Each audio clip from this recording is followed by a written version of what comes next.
Hello, all you beautiful people. Welcome to more Treasure Code Steel 4.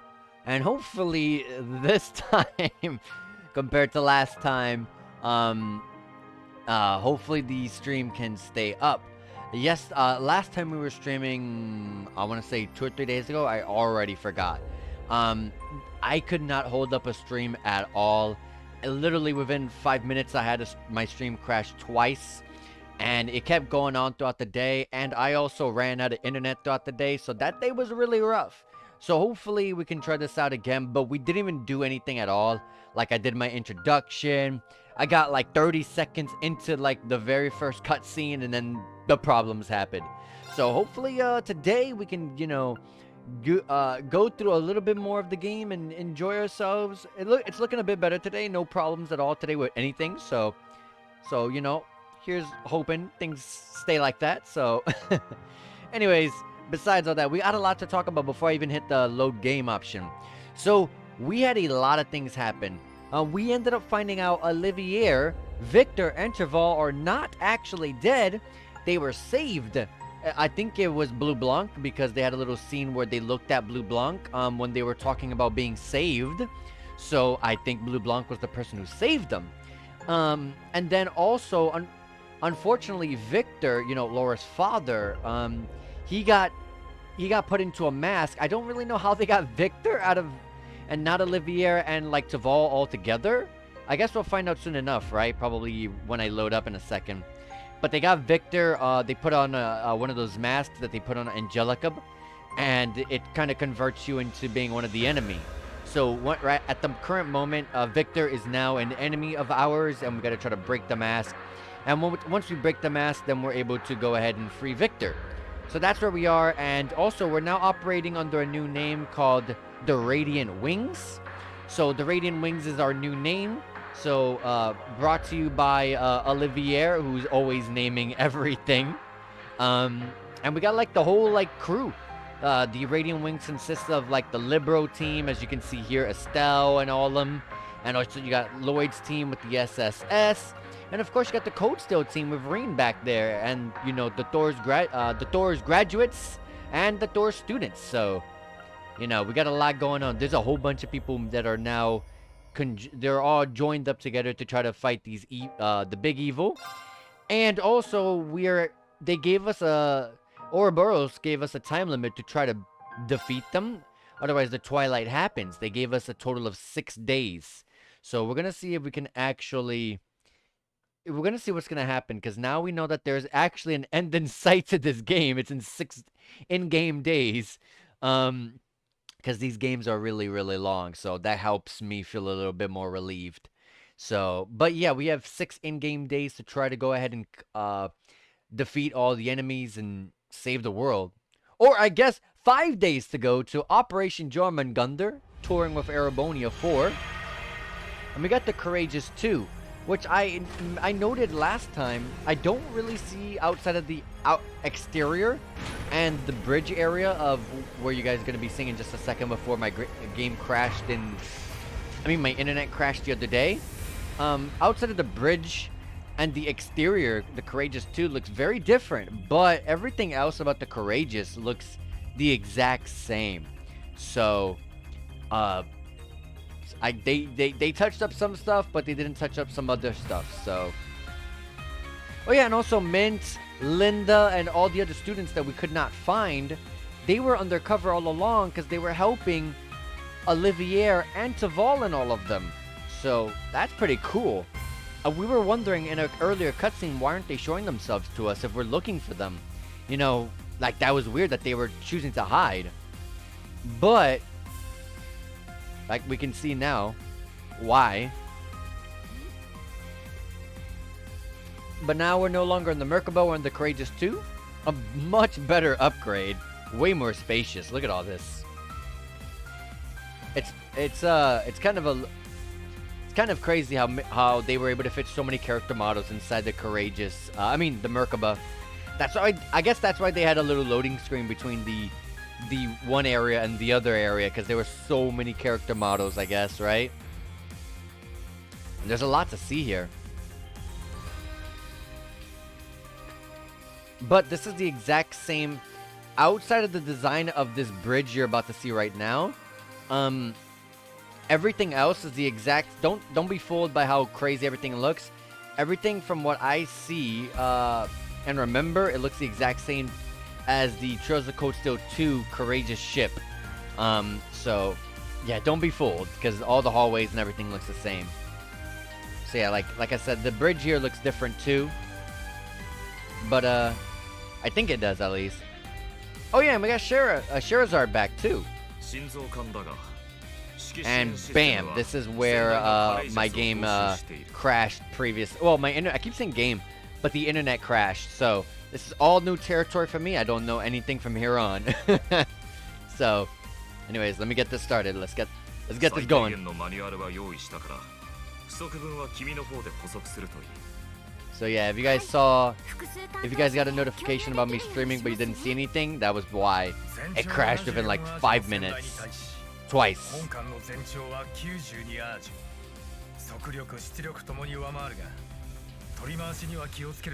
Also, let me take it off auto because I want to talk about this, especially since I want you guys to see this camera angle for a quick second. You know what I find very interesting? Both here and in the Merkaba that we were just on, I find it very weird.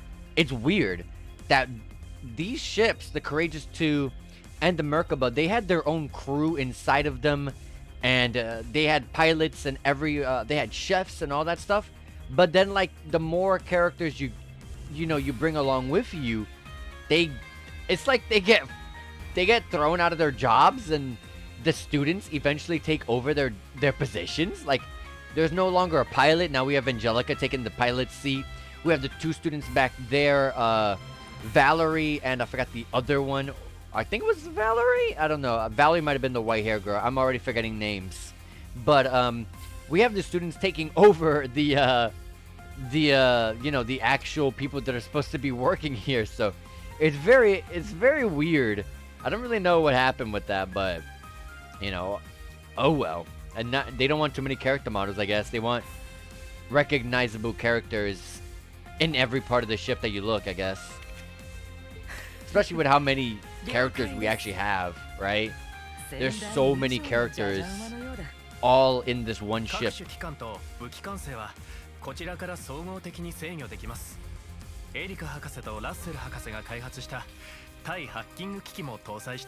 So, Tita, what are you typing there?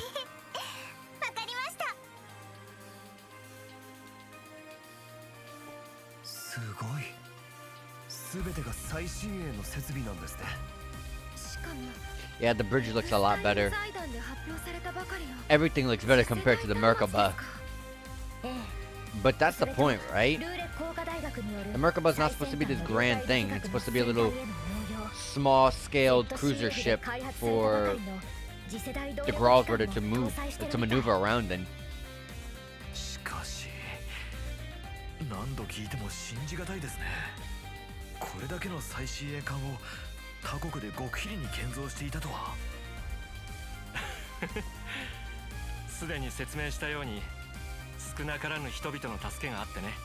And who might that be? Mr. Gwyn? Oh! Alyssa's grandfather, right?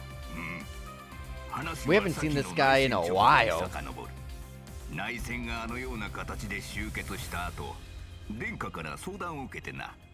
いずれ赤き翼がもがれた時のため備えをすることになったんじゃ。We have Alyssa's grandfather, who's on the good side.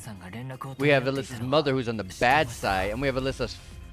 That was Laura's father. That's right.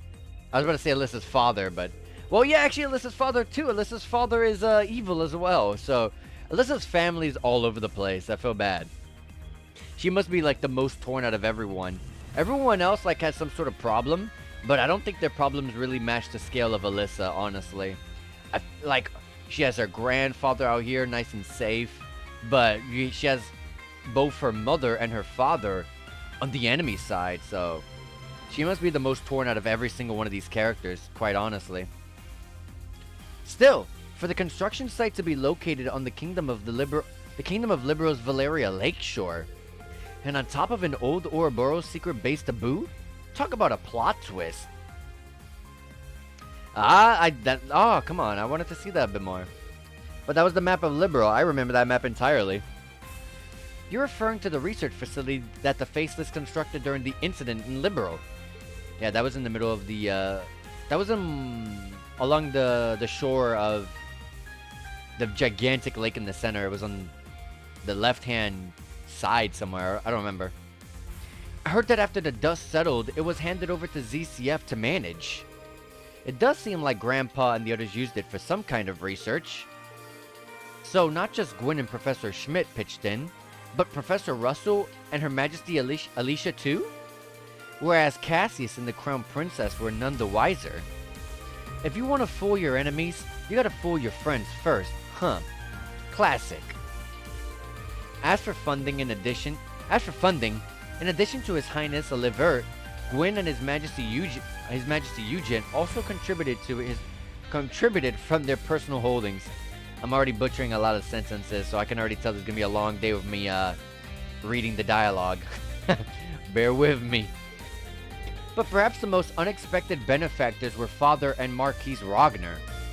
Indeed, quite a cunning play by those two.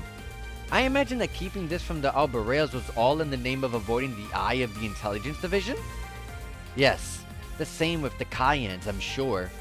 And so, your new set of wings were completed independently of both the government and the Weissland army. When I said we were preparing for our original wings to be torn away, I only expected that they'd be commandeered by the government. To be perfectly frank, the thought that they would be physically torn apart never crossed my mind. This isn't a laughing matter, for the record.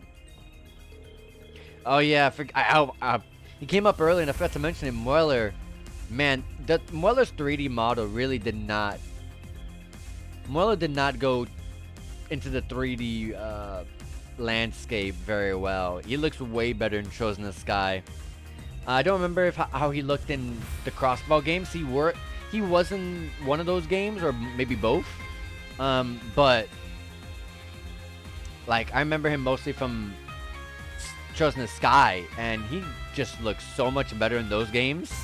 He just doesn't look too good here. I don't know. He just looks like a same face NPC. He doesn't have any outstanding... He doesn't have any, like, features that really help him stand out from the rest of the crew. Indeed, just being alive is a reason enough to give thanks to Adios, even at the cost of a left eye. Your Highness, I hate to ask, but what's the prognosis? A full recovery doesn't seem to be in the cards, unfortunately. But as a musician, I'm just grateful that my hands and ears made it through in one piece. I suppose I have them to thank for that, eh? So you owe your life to George's inner turmoil and the whims of that phantom thief, huh? So it is true, the Blue Blanc did save them. You have an unbreakable spirit, Your Highness. Don't sell yourself short.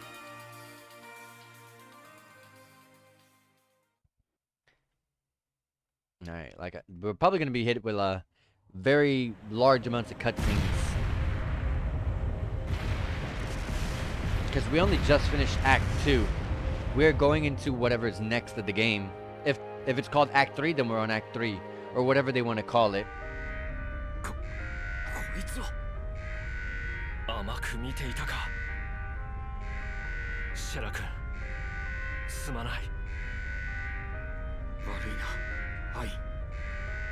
Who's Ayn again?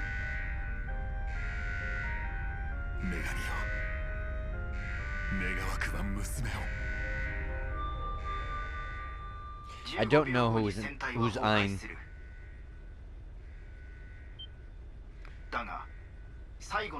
That's George's voice.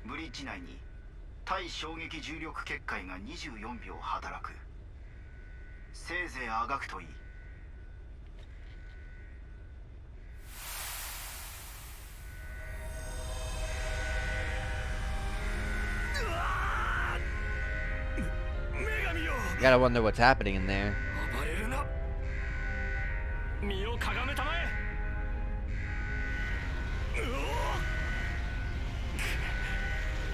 重力結界がダメか。諦めるでない。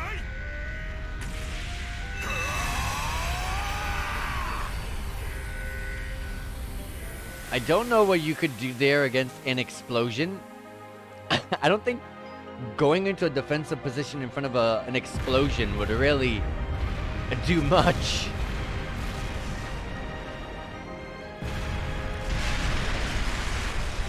Like, an explosion is an explosion. A bomb is still a bomb. There's a lot of firepower behind such a thing. いや、可能性はあるはず。Okay. 我が美のライバルの悪運、確かめさせてもらおうか。So he goes to go check to see if they were okay. But how does Victor get, you know, put into the enemy side? He had to have, like, gotten separated from them or something. I still can't believe that our friend, the Phantom Thief, saved you all from the wreckage. Guess his parlor tricks are good for something, if that's what he used to spirit everyone away in one piece. No wonder they couldn't find so much as a single body. On top of that, he healed His Highness, the crew, and even the Viscount's grave wound, didn't he? That's right. I was injured too, but somehow I made it out relatively unscathed. When the Viscount jumped in to block the hole in the barrier, I couldn't even use my arts to help him. I'd never felt so worthless in my entire life. I'm sorry, Laura. I dropped the ball when it mattered most. Like I've told you, Taval, you have nothing to apologize for. I'm just relieved that you made it out alive. I'm sure Father shares my sentiment. Well, if you say so. I admit, I thought Viscount Arcee was more or less invincible. I was stunned, speechless to see him in that state. But for him, losing his left arm means But for him, losing his left arm means he'll just swing twice as hard with his right. Power is but an extension of oneself. And what is a sword if not power wrought in steel? You gotta feel bad for Victor, because with the fight against McBurn, he suffered some really bad wounds.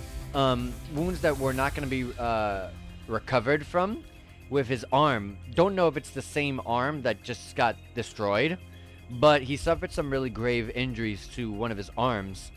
Now it's like he lost an arm. You gotta wonder if it's the same arm that he got damaged. Probably so.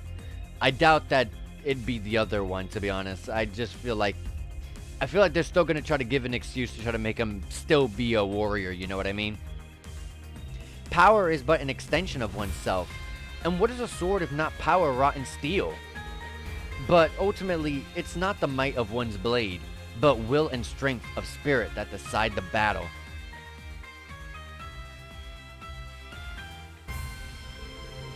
So there, he had a sword in his right hand. I'll try to keep that in mind. I'll see if I can remember that. It'll probably be a very long time before we see Victor in a cutscene, though. And who knows, maybe he's covering up one of his arms. The words of his lordship from the Infernal Castle 2 years ago. So ridiculously cool. Okay, Edgelord. Given who we're talking about, I expect he'll only emerge stronger from the experience. If that's the case, this could well become the most difficult trial we've faced yet. I'm inclined to agree. It'd be prudent for us to account for every contingency. There's also the promise that we made with Lloyd, Estelle, and the others. True that. We can't let them best us. But what exactly is Rose up to? Sorry about my grandmother. She has a way of being evasive. I definitely was a little surprised by how sudden that all was. If it involves the rivalries, though, the only thing to do is to go and check it out, right?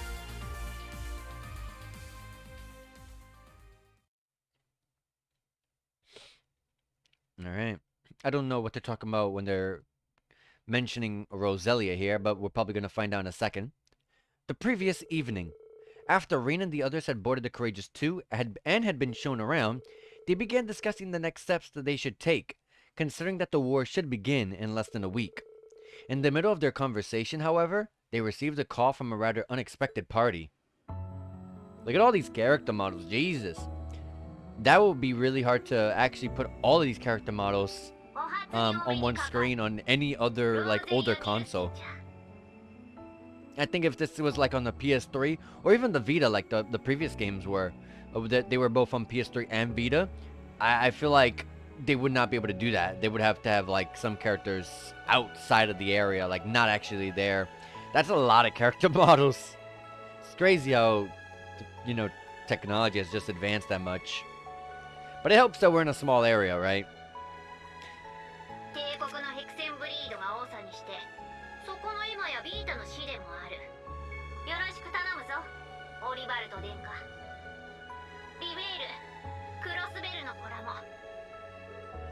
How do you do? Until this moment, I'd only heard about you through rumor and legend. I heard that you watched over that you watched over the laying of Erebonia's foundation by Arnor the First. Is that really true? I almost said Arnor I. Arnor the First. Well, actually, that was my predecessor. It was Emperor Hector and Prince Drakeels who I was best acquainted with 800 years ago. I cannot say the family resemblance is all that strong in you, but you definitely have a familiar fire in your heart. It's quite an honor to hear you say so. I've heard about Roselia from Ren. 800 years ago. 800 years old. Even seeing it with my own eyes, I can't quite believe it. Yeah, she has a magic spell on where she's masking her actual form. Because in battle, when she does her strong attacks, she actually reverts out of this childlike form and she grows up. So that's how we can tell that she's using a spell to mask her appearance. I guess she wants to still be looked at as a young little girl, right? I've heard a few things about those of you back there as well. Glowing tales from Ragnard and Zeit both. I don't remember who Ragnard is, but that sounds familiar. Wait, what? Ragnard? For real? Oh, that's probably why. From Trust in the Sky, who I can... That is a name I haven't heard in a while, so excuse me for not remembering. We haven't seen Zeit since. We spoke shortly before they vanished. Even I have no idea of their whereabouts, however. That's a shame. From the sound of it, Cassius doesn't know either. Oh, Ragnar, the ancient dragon! That's right! I remember now. And Zeit, the divine wolf. Two of the beasts entrusted with overseeing the Septarians. And who could forget Zeit?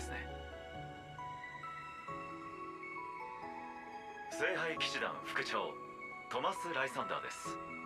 エステルさん、ロイドさんたちのお噂は金なね。オリバルト殿下はトールズ本校以来となりますね。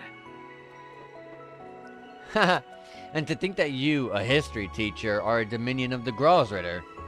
I must say, I was quite frustrated that I was unable to see what was really going on, despite my ties to Kevin.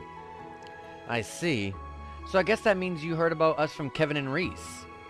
And it sounds like you learned about us from Wazzy, right? Right. We're having all of them operate outside of Erebonia at the present. You know, I only just thought about it, but I think every single game we've had someone who was undercover as a Grosritter. Obviously we had Kevin, but we knew about Kevin being a Grosritter from, I think, the very start. At least the player does. Not our characters. I think. I could be wrong. I know you learned... I don't know if it was like right from the get-go or a bit into the game. But Kevin and Reese, for sure, they hid their identity for a bit from everyone else. Wazzy hid it all the way until the very end of Azure, so that one was a big surprise. And then we have here with Father Thomas, and also we have Father Thomas, who was hiding his identity the whole time. And of course, you got Gaius now, but Gaius only just became one, so it's not like he was hiding it or anything like that. It's not like he was hiding it all game long. But, you know, that kind of gives me the impression that when I start playing to the you know, all these other games in the future, like the Calvard games after this, I should start suspecting everyone being... One of these guys is a Grosritter. I should just have that in my mindset. Who feels the most suspicious? That's a Grosritter. Who knows? Maybe they might switch it up after this. No more Gralls Rider suspicions or anything like that that I'll have to do on my part anymore. They're out there resisting Ouroboros and their allies working towards the Great Twilight in secret. The 1st, 4th, 5th, and 6th Anguis. It seems the enforcers who haven't come to Erebonia are also all out on operations. Looks like the intelligence division's been active in the other countries too. They're making some pretty serious moves. The Red Constellation's main regiment and the War God too. So Uncle Sigmund is finally on the move. Yes, Arios and Rishi are responding to their actions. It's the same with Noel, Chief Sergei, and Dudley, isn't it? I hope they're all okay. To be honest, things are looking fairly grim. So much so that the Papal Guard has begun to act on his own and is cooperating with Operation Melee Mirage. I suspected as much. Now is truly not the time for them to be going off on their own like this. Even during the Night Touched affair 200 years ago, the Papal Guard managed to make a nuisance of themselves. For the time being though, let us focus on the main issue at hand, the rivalry of the Seven. I've been closely monitoring the disturbances in the Spirit Veins, and there has been a surprising development. As soon as the commencement date for Operation Jormungandr and Melee Mirage was announced, activity in the Spirit Veins reached a fevered peak. I must have fevered like 3 times. Though the reason why is still unclear. It seems the announcement itself is connected to the spread of the disturbance. What? What? You mean the Spirit Veins reacted to today's events? The boss moving out might be related too.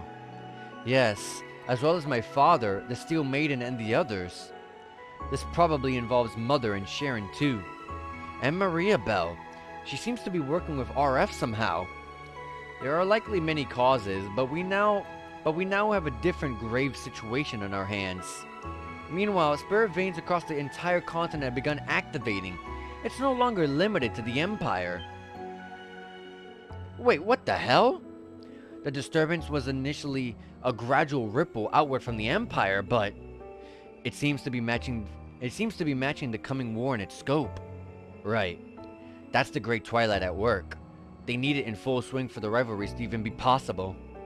I imagine even now they're preparing for the ultimate reformation of the Great One. If only there was something we could do. Oh, Olivier, Mueller, and Sherazade are shaking their head. They know something. They're nodding. Oh, everyone's nodding actually. Never mind. この間を自由に使ってくれたまえ。どうやら7の総国こそが宰相や知性たちの目的のようだが、逆に言えばそこに破滅を回避できる唯一の巧妙があり得るんじゃないかな。そいつは I mean, did you guys think that he built this ship and just for show for a quick second and then put it down and not let us use it? Come on, guys. 戦争を阻止するのは正攻法では不可能に近いでしょ。だからこそ父さんやクローゼも千の陽炎に協力したんだろうしね。でもそもそも呪いって何なのかな。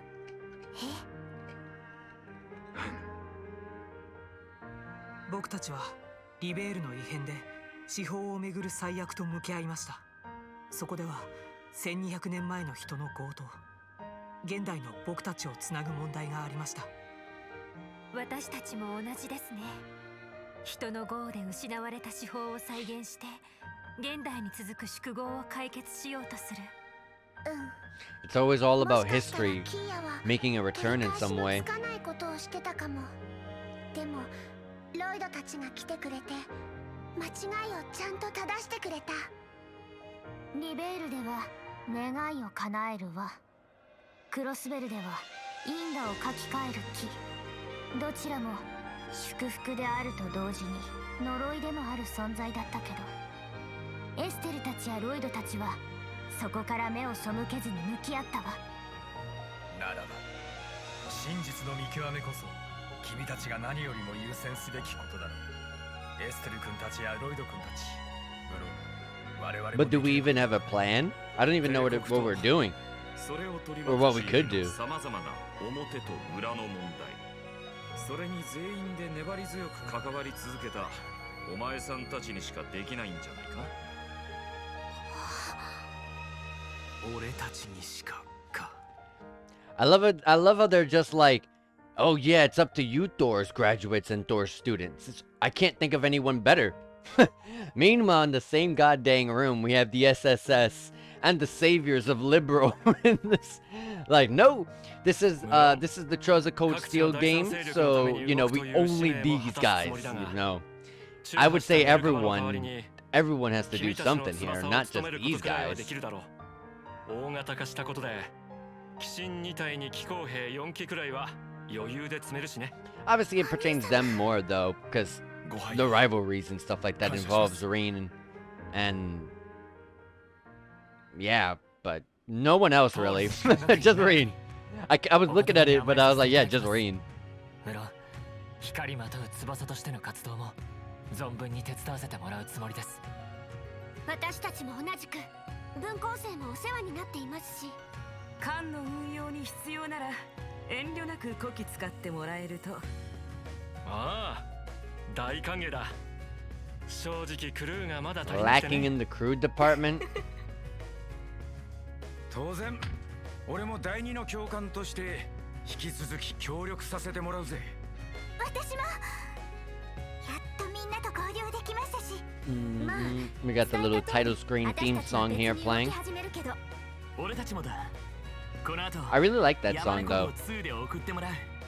それぞれギルドや支援家として動くんだったな。ああ、帝国東部やノーザンブリア、ジュライ方面もカバ Okay, ーす so る they're つもり going さ。 their own way, レマン working over there. 連絡もあるしな。シェラザードたちも降りるんだろう。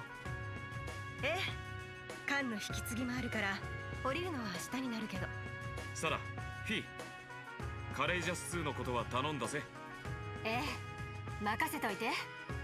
要請とかあったら連 Yeah, 絡して。 Seraphine and Taval, they're all bracers. それじゃあティオ先輩にエリー先輩にキーヤちゃんも Yuna really just wants to join the クロス SSS. ベルには戻っておく必要がありますので。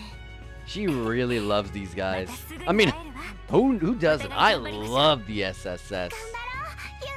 They're my personal favorite group out of out of the three groups. The Sky group, the Code Steel group, and the Code Steel, Crossbow and Code Steel. Did I say Cross Steel?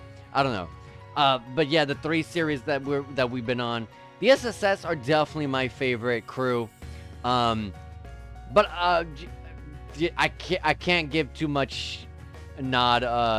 I can't say too much about them being my favorite way more, because the Liberal crew is right there behind them.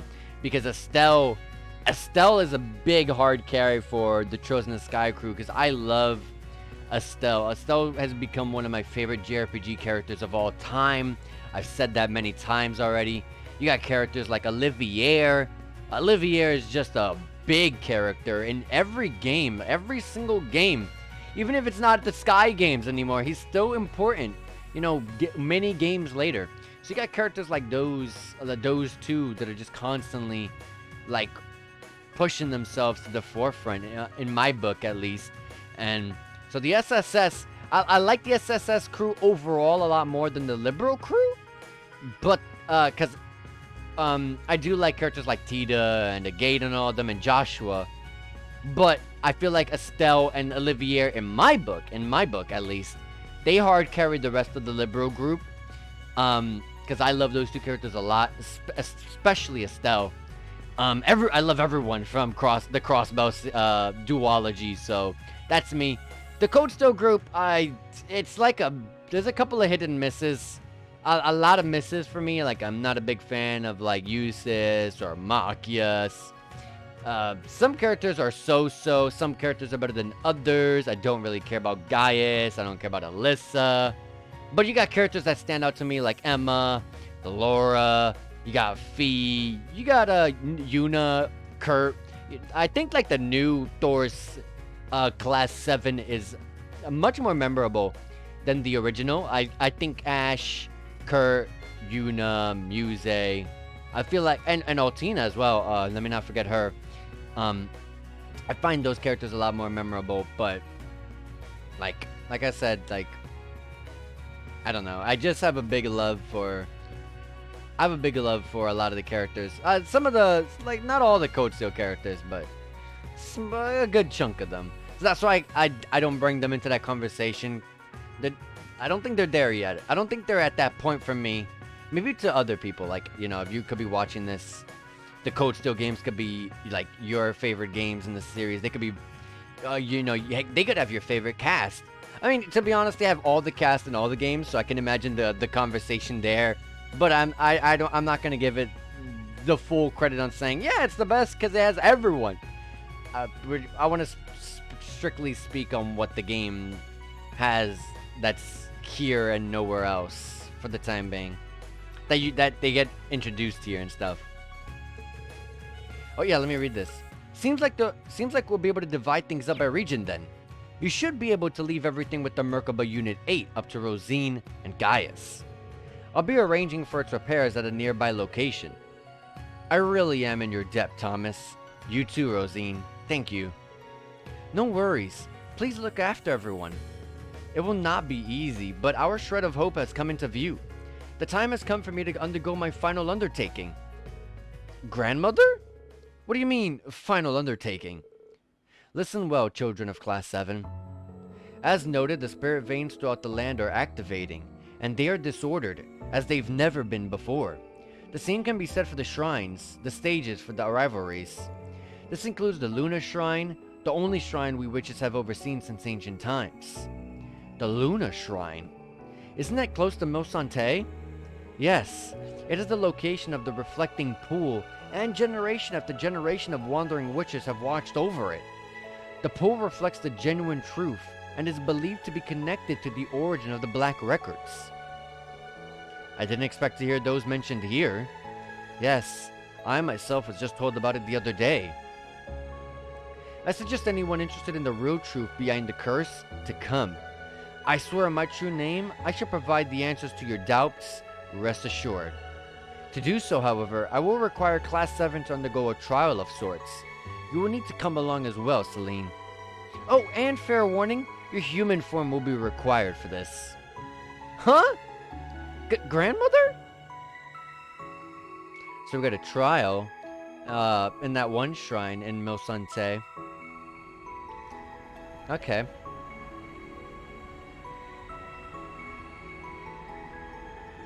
Rosine all by herself. Rosine probably feeling lonely over there. There goes the SSS and the Libero crew. Do we have a certified name for the Libero crew?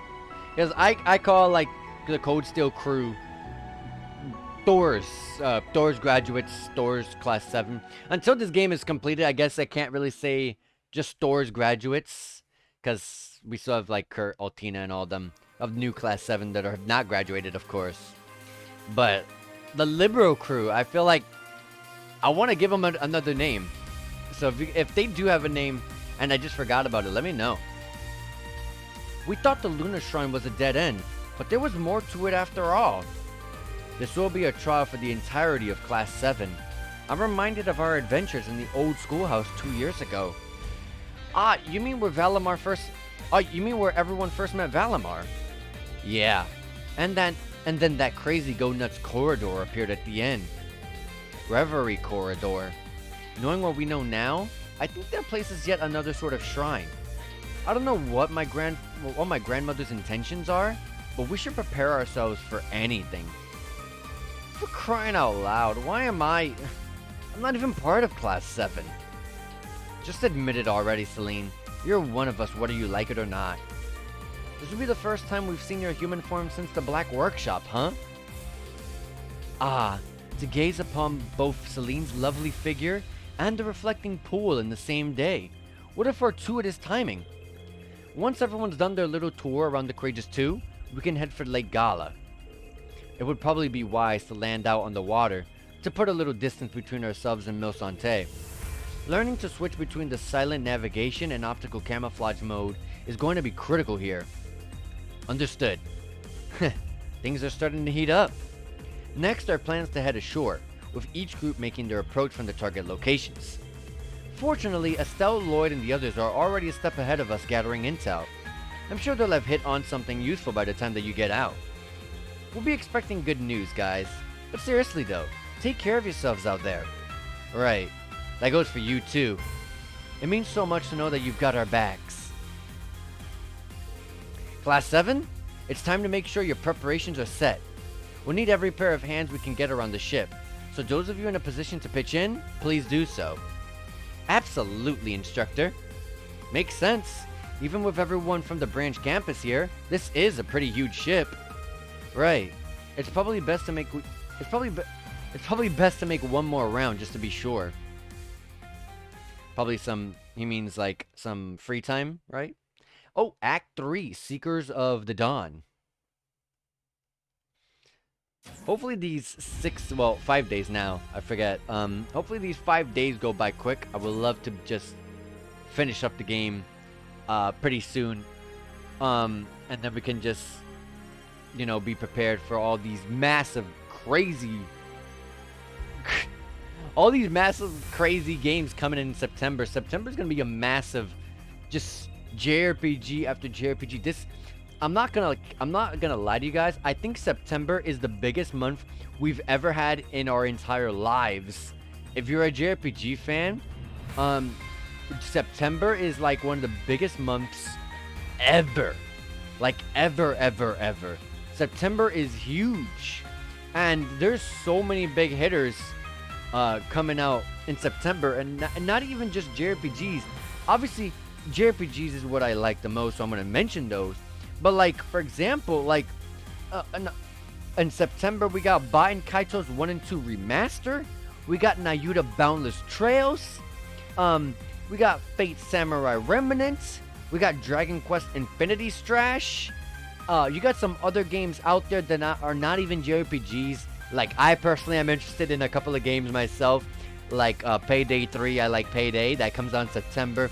Party Animals, a fun little party game that comes out in September as well. And you got Mortal Kombat, the new Mortal Kombat. It's like everything is in September. This is just a crazy month. And I forgot what else came out in September, and I totally forgot. But September is big, so brace yourselves, guys. We're halfway through August right now. Just brace yourselves, because September's gonna be ridiculous. It's crazy. If you're not feeling it now, you're gonna feel just how crazy it's gonna be when September hits. Trust me. The Courageous 2 is a newly constructed ship, but something about it feels nostalgic. Maybe I'll do one final sweep around the floor to myself to depart prior to departure. All right, I need to find everyone going ashore and wish them luck again. All right, we should have some free time, right? Each floor is an elevator that you can use to move to the other floors. Yes. You can use the quick travel menu. Yes, this is the exact same as the Courageous 1 and Code Steel 2. I am not going to read all that because I already know what to expect. Oh, we don't have free time. Okay. I'm kind of happy in a way about that because I kind of want to focus on what I got to do. Anyways, we got a main quest over here with Sherazard, Alphen, and Olivier. So let me go talk here. Oliver, Sherazard, I know I'm repeating myself, but I'm glad you're both okay. Both of you here together, nothing could make me happier right now. Thanks, Alphen. I know I put you through hell. I'm sorry that I haven't been in touch. Honestly, Your Highness, I should have informed you before anyone. That was my failing. Forgive me.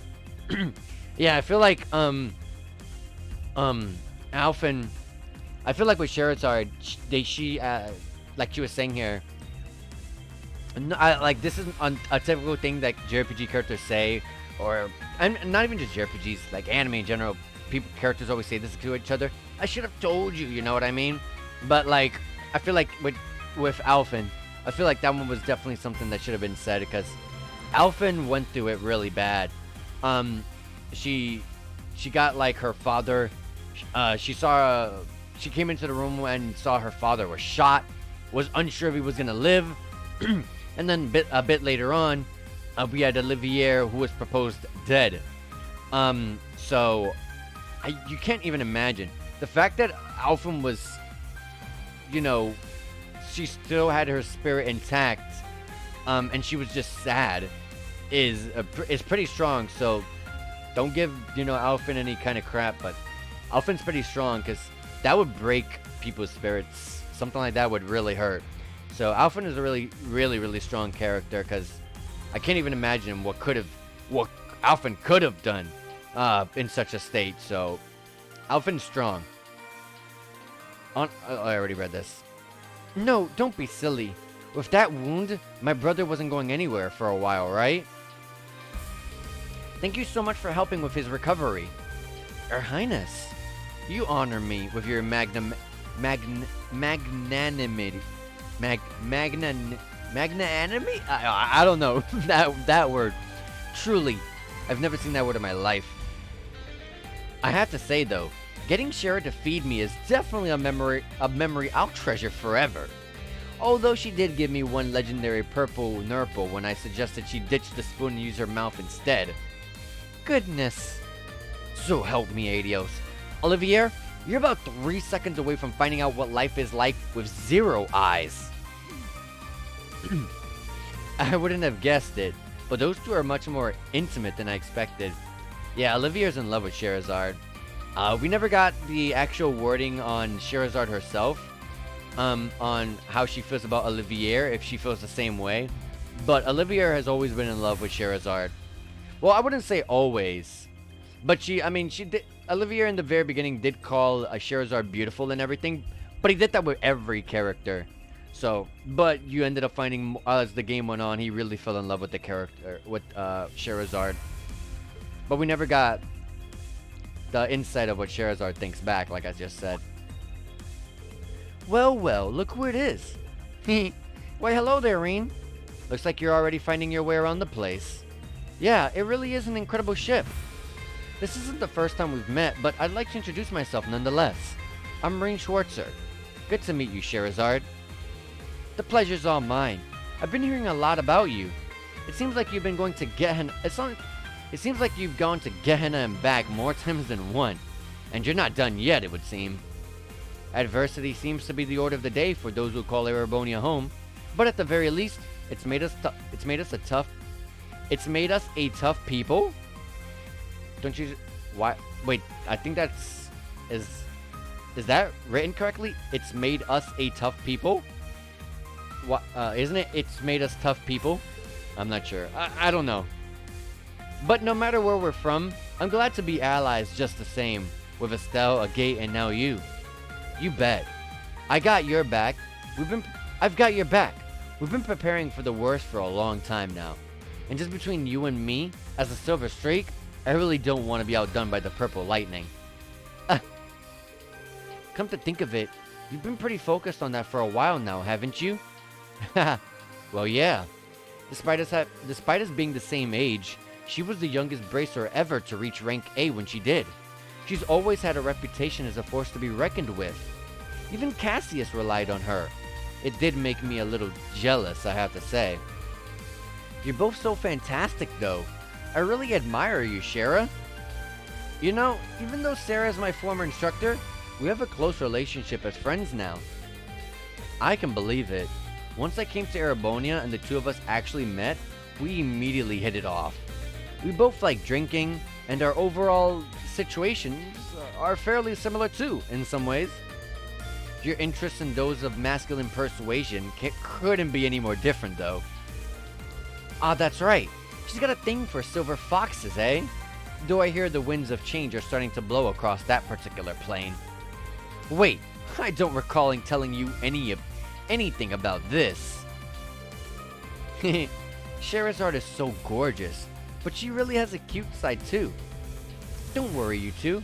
I'll sort this out like a proper sister should. Or maybe it's best to just leave it to them. They are adults, after all. Oh my god, more. Sherazard has a sub-event, though. Huh? What's that? I see that curious glint in your eye. What is that? This here is our true trump card. It's what makes ultra-long-distance communications with the Arcus 2 possible. It's an artifact known as the Sonorous Seashell. Mr. Debaucherous Prince snuck it in. Wow, incredible. It's a delightful little device I discovered in some ruins on a visit with the Bracer Guild. That was about, 10 years ago now. It facilitates ultra-long distance communications in a snap, and is even able to bypass orbital communication restrictions of all shapes and sizes. It's currently in use as a repeater router, per Travol's suggestion. It's also linked to your Arcuses via the Round of 7 app the Foundation made for me. Its capabilities are almost mind-boggling. And if the ship control tower is set up with this, then we'd have flawless connections with everyone involved with the Radiant Wings. As someone who will be helping with operations, I have to say I find it hard to believe its capabilities are even possible. I'm with you there. I guess artifacts don't need to be deadly to be powerful. Speaking of that, correct me if I'm wrong, but I thought the Septian Church collected all artifacts that are still functional. About that, after a bit of discussion with the Gralsritter, we managed to come to an agreement of sorts. Our possession and usage has received tacit approval on the condition that we abide by a number of itty-bitty rules. Oh, Oliver. So fortunate are we that a man of his elegance and skill walks upon this earth. Interesting. But we still got more scenes with the three of them. At any rate, it seems like Cedric is drifting further and further astray. Oh yeah, and that's another one. Cedric ended up turning bad as well. Like more of what I was talking about with Alphen being a strong character. I'm starting to fear that maybe we really can't go back to how things were. Your Highness. Come now. That can't be true. 兄上が生きていたのは嬉しい。だが、それは弱さなんだ。世界を終わらせて新たな秩序を作る。その偉業の前に、弱さは敵だ。Those words are proof that he's pushing himself too far. His infatuation with Chancellor Osborne is pretty clear, but I honestly doubt his resolve as one of the Ironbloods is really so firm. Or as a Divine Knight Awakener for that matter. I'm inclined to agree. Oh, Oliver, you silly fool. All we can ever do as people is work with the opportunities in front of us and never give up hope. Besides, I still need to meet him properly, just as I did the princess. He is royalty after all. If it's a family meet and greet that you're after, Shira, you need only ask. Oh yes, there's mother and father too, if he's recovered. Let's take it down a notch, shall we? Alright, finally, that's everything there. And we have a scene here with Kurt and Weller. Oh, Instructor Reen. Ah, Reen. Taking a tour of the ship? It's been some time, hasn't it? About 2 years already, if I'm not mistaken? Right. I think the last time that we saw each other was that board of directors meeting at the main campus. I was sorry to hear about what happened to the 7th Division, but I'm glad to see that you're safe. Yes, no doubt thanks to the guidance of Adios. I admit, it was difficult to watch the 7th get disbanded, but it ended up working to my advantage. Thanks to that, I was able to slip away and rendezvous with the others in time to help with the creation of the Courageous 2. You can never really tell just where life's current will sweep you next, huh?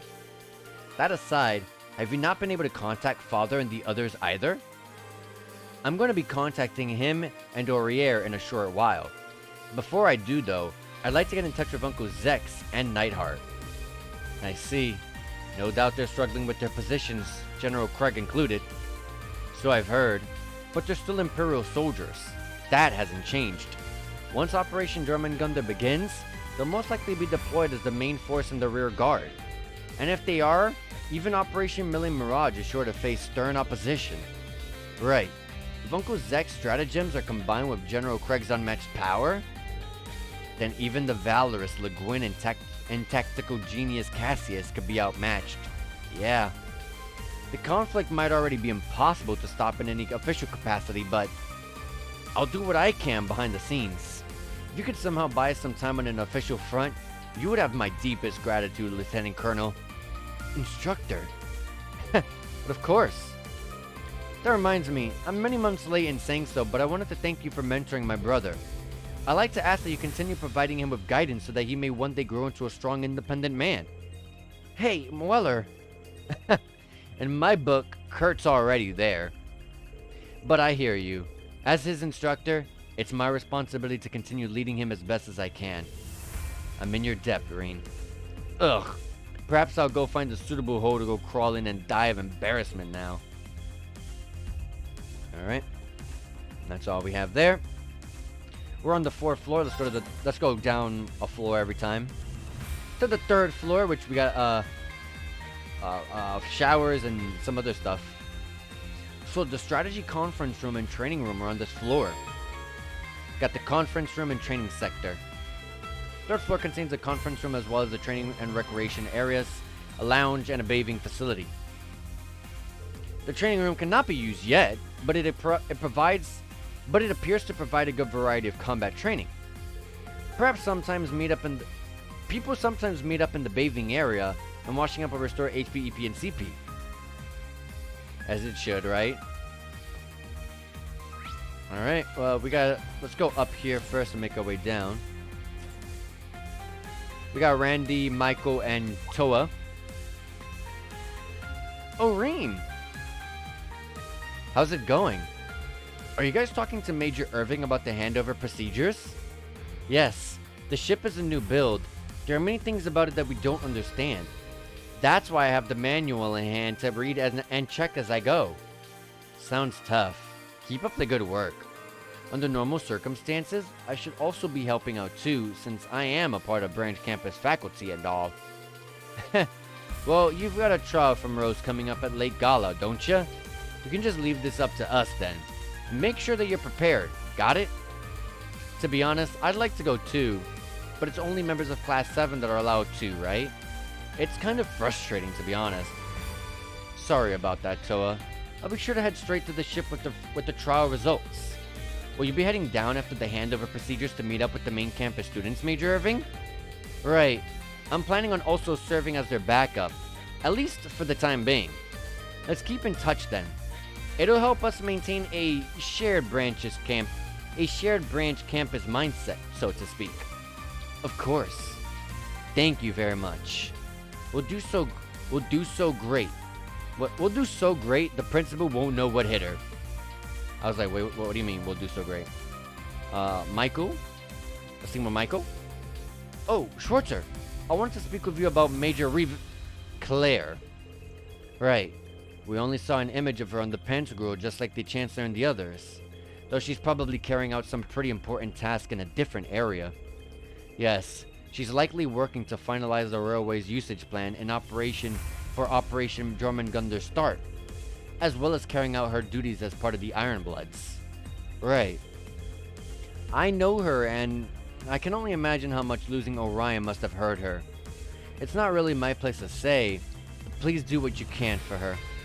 If things keep on going this way, she won't be able to handle it much longer. Oh yeah, and also, by the way, for those that don't know, when he says Orion, that's Milliam Orion. Understood. I'm not sure what I can really do, but as one of the people who cares for her, I'll do everything I can. That's all I ask. I'm in your debt, Schwarzer. Alright. We'll make our way down. We got the showers. Let's go in. This looks like the men's bathing area. The previous Courageous only had showers. Guess this is just one of the benefits of a larger ship. And we have the trial at the Luna Shrine, where the reflecting pool is. I'd probably better go ahead and wash up now. His Highness already gave me permission to use it, so I might as well head in, right? Sure. As we might have a scene here. Whoa! There's separate facilities for women and men, and they really went all out in the changing area. Alright then. Is that Urine? Hey Elliot, Machias. I guess we all had the same idea. Yeah, we're just starting to get a handle on the ship's functions, so it seemed like a good time to go wash up. Mind if we join you? It does seem pretty spacious after all. Yeah, of course. Want to head in then? Alright. as I expected, cutscene. What an amazing view. That's awesome. I thought it was just a room. That's it. No, but it has a nice view of the outside. That's pretty cool. This is pretty amazing. Wow. This is like a full-scale bathhouse. It's almost too lavish. Could it even get more luxurious than this? Was it Professor Schmidt that designed this ship? Him and Professor Russell from Liberal. It seems he was one of the Professor Epstein's 3 main disciples. This may have been one of his suggestions, since he seems to be pretty well acquainted with His Highness. Tita's grandfather, right? I could see that happening for whatever reason. I see we weren't the first to come up with this idea. We got Crow, Gaius, and Eustace. Oh, hey, Eustace. Gaius and Crow, too? So every single one of us wound up here. It looks like we're all of one mind. It's not like there isn't enough room for all of us to sneak in. And our first bath on the ship should be a bonding experience, right? I didn't think there would be a big cutscene like this. I thought we were going to get a small scene and then you know, HP, EP, and stuff recovered, and I move on. It's good that I did go in, though, because this is probably a secret AP point. Beyond the skies. How far we've come. Yes, it does feel like we've come very far. I know what you mean. Haha, kind of a surprise to see everyone here like this. For crying out loud, why the hell are you getting so mushy? I mean, we're out on a brand new cutting-edge ship here. You gotta get more excited, man. And while we're all here, let's get talking. The filthier, the better. It's time to air out your dirtiest jokes and fetishes. But why on earth would we? Absolutely ridiculous. There's no reason at all we should participate. Come on, Crow. We're not students anymore. Wait, Crow never graduated. Maybe we should consider him a repeat student. Heh. Hey, who gives a shit about that? It's time to take it off, guys. Pretty damn sure Gaius will be the winner, but you never know. Some guys like Elliot are. I just realized. Side note. I also just realized the scar on Crow's back. Interesting. Whoa, what the hell are you saying, Crow? Crow, this is clearly a dignified conversation. Yeah, what if a girl was sitting nearby and overheard you saying something like that? But would respectful behavior be in character for any of us? I'm just gonna take in the scenery and enjoy the water. Surprised they didn't bring up the scar of Crow. Oh, and this one also gives us BP. This is one of the good showers then. So the good. Oh, and we got Unity rating increase. Awesome too. The good showers are the ones that give you Unity ratings as well. So, I mean Unity ratings. Well, that'd be awesome. But I meant the BP, because you don't get BP in every single resting area. Hey, instructor, what can I get you to drink? Oh, Freddy, I thought you'd be in the cafeteria. I checked out the facilities, sure enough, but there's no need for 2 cooks. I left Sandy in charge there for now. Besides, I can do some cooking just as well over here. Kenneth from the Imperial Fishing Club left me all sorts of fishing supplies and the like. So if you want to trade in some fish, and speak with me, just like back during the field exercises. Sounds good to me. Say, aren't you hungry? I can make you something to snack on. Or were you thinking of whipping up? Let me think. Stewed bee larva, cicada fritters, and grilled peppered skink. Now, don't go drooling all over your nice clothes, instructor. I don't think there's any risk of that. So, you've still got that penchant for including bugs in your dishes, huh? By some strange turn of events, my stomach doesn't really turn at the thought of it anymore. Freddy is a decent cook, too. It honestly might actually be tasty, bugs or not. Oh my god, another scene. Haha, you've turned into a top-notch angler, huh? Looks like the Imperial Fishing Club owes you a prize. Here you go. Your prize for catching 16 different types of fish. Twin assist fishing rod obtained. Thanks, I appreciate it. Alright, there we go. We got these magic cuisines that he's known for, which are actually really good. Like, look at this one. strength and defense up a large effect for 1 turn. We're giving you a massive chunk of HP. Got some pretty good stuff in here. Like you got this one. This is a better cure all bomb, right? I don't know if these ingredients are also used in recipes. So that's why I'm very hesitant to just go and throw all of it into this now, because I do have these little quests, the little side quests that I have to make peculiar dishes and superb dishes that I got to give to Edel and the other girl. I've always forgot her name. Margarita was her name, I think. Edel and Margarita. I gotta give those recipes to them, and who knows? Maybe we'll find someone who wants the peculiar dishes as well. Okay. I don't have any step of mass. We have all this. Ooh, vitality droplet. I'll take that. The fish are not used for recipes at all, so you can go ahead and throw all of that you have onto this sort of stuff. But you gotta be. I don't know if like a certain fish could be used for 2 different things, so you gotta be looking at that as well.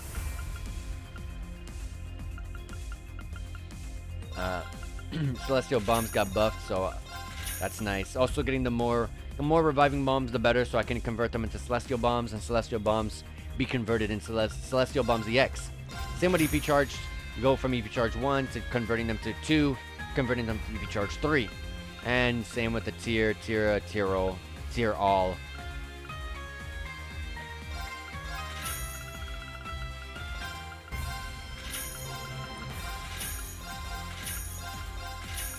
There we go.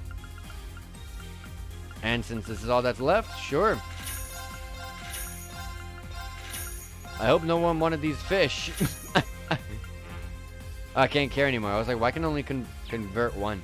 I haven't seen the fish used for anything else. Like, there's no recipes that use fish. Yeah, just the regular ingredients. So, it's okay. And I guess I missed 2 recipes somewhere.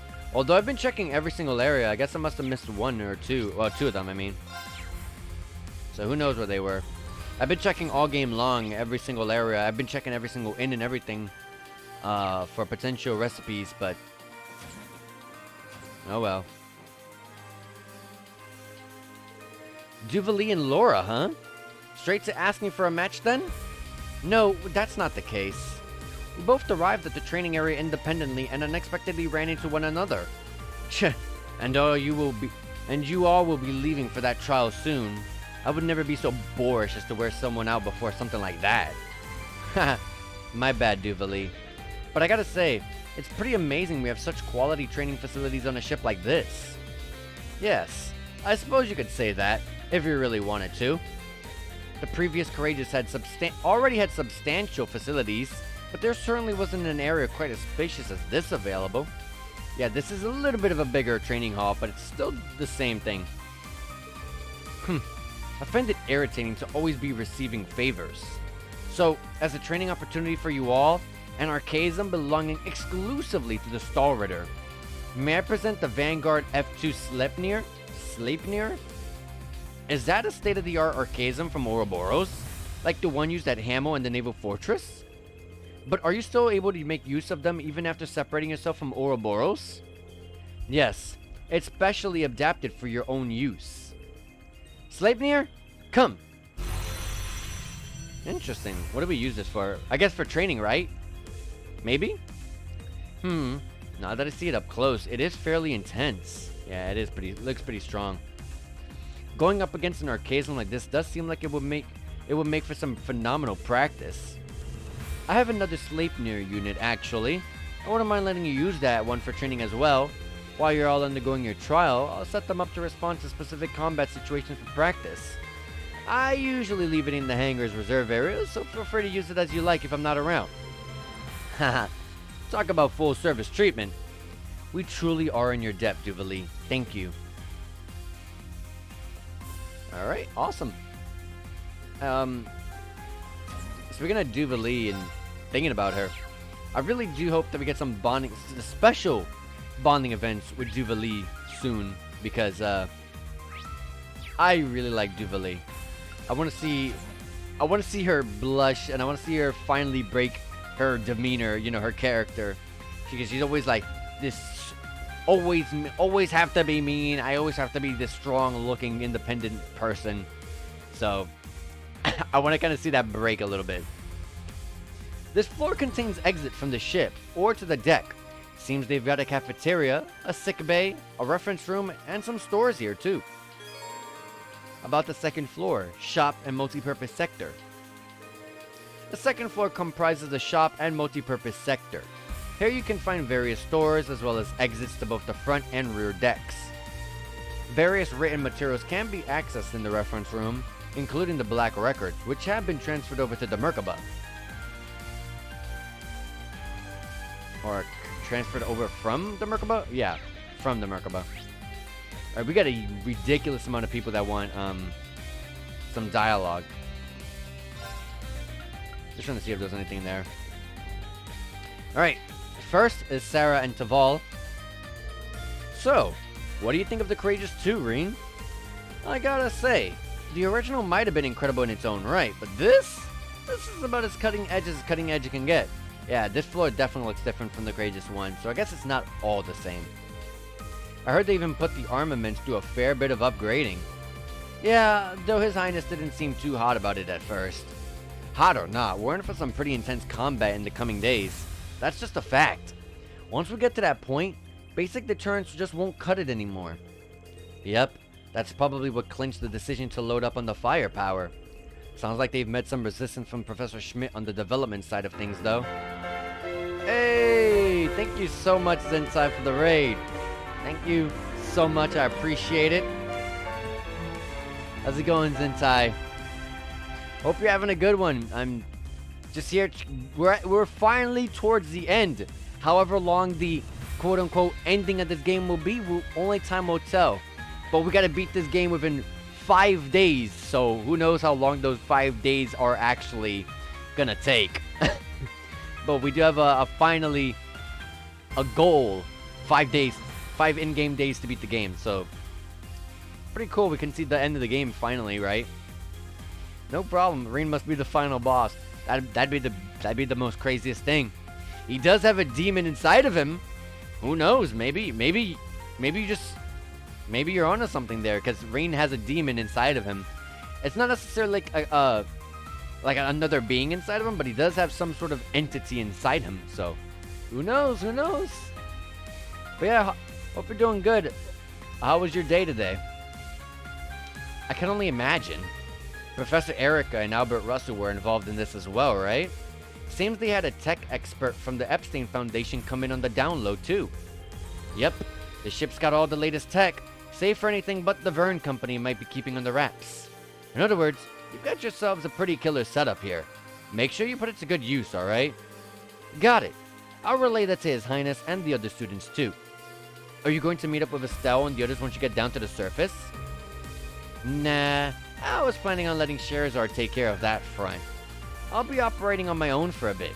Got a few things I want to check out. I'm sure you'll be more than busy enough dealing with all the rivalries, but do me a favor and keep an eye on His Highness for me too, alright? Doing well, that's good to hear. I just came back from, not too long ago, 2 hours ago, or 3 hours ago, I mean to say, from the Retro Revival Monthly. Went over there for, some Blaze Blue, but my mindset was more so to play a bunch of casuals with some of my friends on Grand Blue Versus. But man, there were just no casual setups at all, so that kind of got shot down. I wanted to play a lot of Grand Blue, because I've been finding a number of friends to play some Grand Blue with. And so I wanted to play some Under Night as well, because I'm going to be getting back into Under Night thanks to the new update for Under Night coming out soon next year, because I love Under Night. So, but man, there were no casual setups at all. There were like some, but they were all on PS5, and Hitbox doesn't work on PS5, so I couldn't join any of those. Literally all the casual setups were on the PS5, so I was like, ah, crap. Oh well, I guess I'm going home. I wanted to stay more and play more, but I couldn't play. I really couldn't. There were no casual setups. Everything was taken up by Street Fighter 6 and Strive and every other tournament that was going on. Of course, we'll take care of him. That your intuition calling? Feels like it's almost always on the mark at times like this. Just make sure that you say hi to Ayn for me, okay? Well, I haven't been able to get in contact with her yet. I don't even know who Ayn is. Who is Ayn? She must be talking about the head of the Gralsritter. I didn't know that she and Serval were acquainted. I don't even remember who the head of the Gralsritter is. I do remember the Gralsritter in general, the Gralsritter in general, the whole group being a bigger role, and you learn more about the Gralsritters in in the Sky games. But that was 2 years ago when we played those on stream, so excuse me for not remembering any, not all that much about the Gralsritters, you know, big names, especially since they haven't really brought this person up since the Sky games, so excuse me for that. Anyways, that's good there. We have this side of here. Oh, exit. Oh, this is just to leave. Okay, okay. I was like, what do you mean exit? Well, duh, there has to be an exit to leave the ship. What am I thinking? Over here we have a reference room with Margarita. Yeah, it is Margarita. Okay, cool. I did say the name right. Margarita is the person I was saying that I turn in these side quests of the, I think it was the superb dishes, or was it the unique dishes? I can't remember. One of them. Ah, Tatiana. I was wondering when I might see you again. And you, Margarita. You're looking well. Oh, I guess I did hear that you were old friends. Some sort of family connection, right? That's right. Dilettante families tend to flock together, as Tatiana's and mine have been since times medieval. Though Tatiana's father is a viscount, while mine is a mere baron, she never let that stand in the way of our friendship. Well, the Dresdens have always been tolerant of those from other social standings too. Of course, of course. And that shared tolerance is part of what keeps our families so close for all these years. That's a good kind of friendship to have. Oh, beauty calls to beauty after all. It was always our destiny to come into each other's lives. Just like me and Vincent, and how we fell in love at first sight. Yeah, she's madly in love with Vincent. Oh, is that what happened? It definitely was not. Because Vincent was avoiding Margarita. But Vincent actually ended up accepting Margarita's love, and now Margarita and Vincent are going out. So good on them. Vincent was always avoiding Margarita. Vincent was always shy around Margarita. He would always try to... anytime Margarita would come into Vincent's area, he would like run away. So look, it seems like now he's gotten over that, and he one of them asked each other out. He accepted her finally. It's good on them. It's good to see that you're just as powerful as ever, Margarita. Oh, peculiar dishes. So yeah, we got these 4 here. Let me turn these in. And they say the same thing every single time. Vitality droplets and new materials. Oh yeah, I forgot a vitality droplet earlier from the fishes. The unity rating. Battle dish. Hit the snooze curry. So I've gotten the peculiar dish and superb dishes for every single recipe I've currently obtained. So that's everything for now. And let me go ahead and use those droplets before I forget. 4 vitality droplets for some HP increase. Oh, Celine's in the party. Hold on. My party's all screwed up.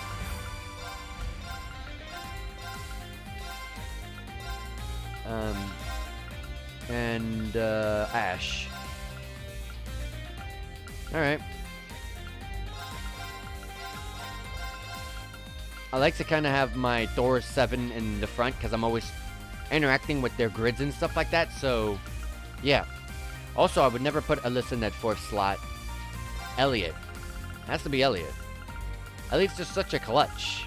You just sub in Elliot when things are going bad, and uses S-Craft, and everything is good again. Anyways, that's probably messed up my tactics too. So, yep, look at this. Let me mess with all this. Kurt will be up in the front with Yuna right behind. Elliot will be in the very back for sure. Altina and Rain together. Yep, that's how I like to have it. Muse and Ash together like that, with that amount, this amount of distance. I like to give them a certain spacing. I know what the spacing is, so sure, it doesn't really matter. I know what the spacing is, so like during, I'm in range of, like, if Altina or, well, specifically Music, because she's the support. Music does a medium ranged AoE support. It'll get her and just barely in the circle gets Reen and Ash. So that's really good. Which is why I like to have this formation. I don't like to have, like, you know, Altina back there, Muse back there, up in this corner, up in that corner. That's nice to avoid AoEs, yes. But I like to start my boss fights and stuff like that with some really strong supportive skills. So, like Crescent Mirror. Well, Crescent Mirror is a gigantic AoE, but some other ones, especially at the beginning of the game when you don't have the greatest of AoEs, it helps reach everyone. And also, you're still kind of spaced out enough that you won't get hit by like 1,000 different enemy AoEs right from the get-go. So, this is nice. So, you would need a pretty decent-sized AoE. Not the biggest, but some decent-sized AoE attack to get Ash and Rain at the same time. And you need an even bigger AoE if you want to get both of them and any one of these characters too. So, that's why I kind of like this kind of formation. At first, I just put it just to put it at the beginning, but it kind of started working out. And then I started pushing them further and further back to make sure that these characters are barely in the AoE. So, it's been working out. Anyways, Vitality droplets, HP, always Altina. Altina definitely needs the HP increases. And that's all the droplets I have. So, with that all set and done, next thing is we got a bunch of people in here. And also, one of these characters is a shop. Yeah, I think it's a reporter. Reporter, I guess. No name, just reporter. And no name for her either. Medical intern. They have names though. They have names. What the heck? Oh, Reen. Hey, hey. How's it going? Linda, Vivi. I'm so glad that you two are alright. I guess you gotta give them this name card to give them the name, right? Linda.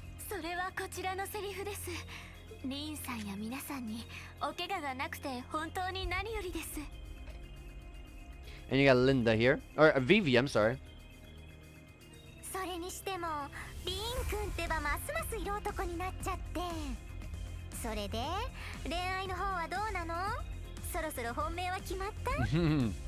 Nothing yet. Vivi, please. I'm really sorry about this, Reen. It's okay. In a way, it's actually kind of comforting. Some things never change. In any case, I'm sorry for all the trouble that I put you through. If I'd been just a little more skillful in my command, things might not have gone the way that they did. It's okay, guys. You have nothing to apologize for at all. If you hadn't drawn the enemy away with your Merkaba, there's no way the operation could have succeeded.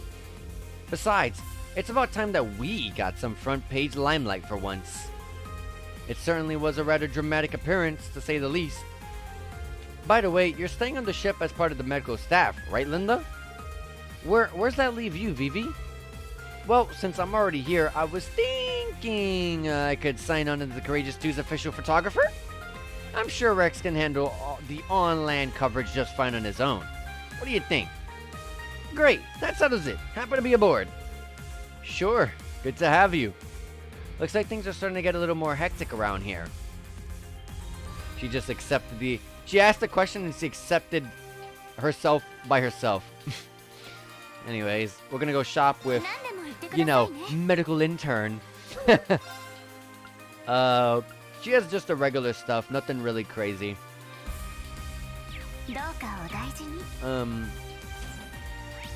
Anyways, I'm looking. Probably the first floor has the Orbo factory and all that stuff. We can rest here, but you really actually can't rest here because you got the showers on the floor right above. So that's your resting spot if you want to get your stuff back. Man in Visor. Young Curator. I love him. Oh, Reen. Well, well. We finally meet again. Reen? Are you, okay, Dorothy? Yeah, Dorothy... I don't know. Dorothy became absolutely beautiful in Coach Still 3 and 4.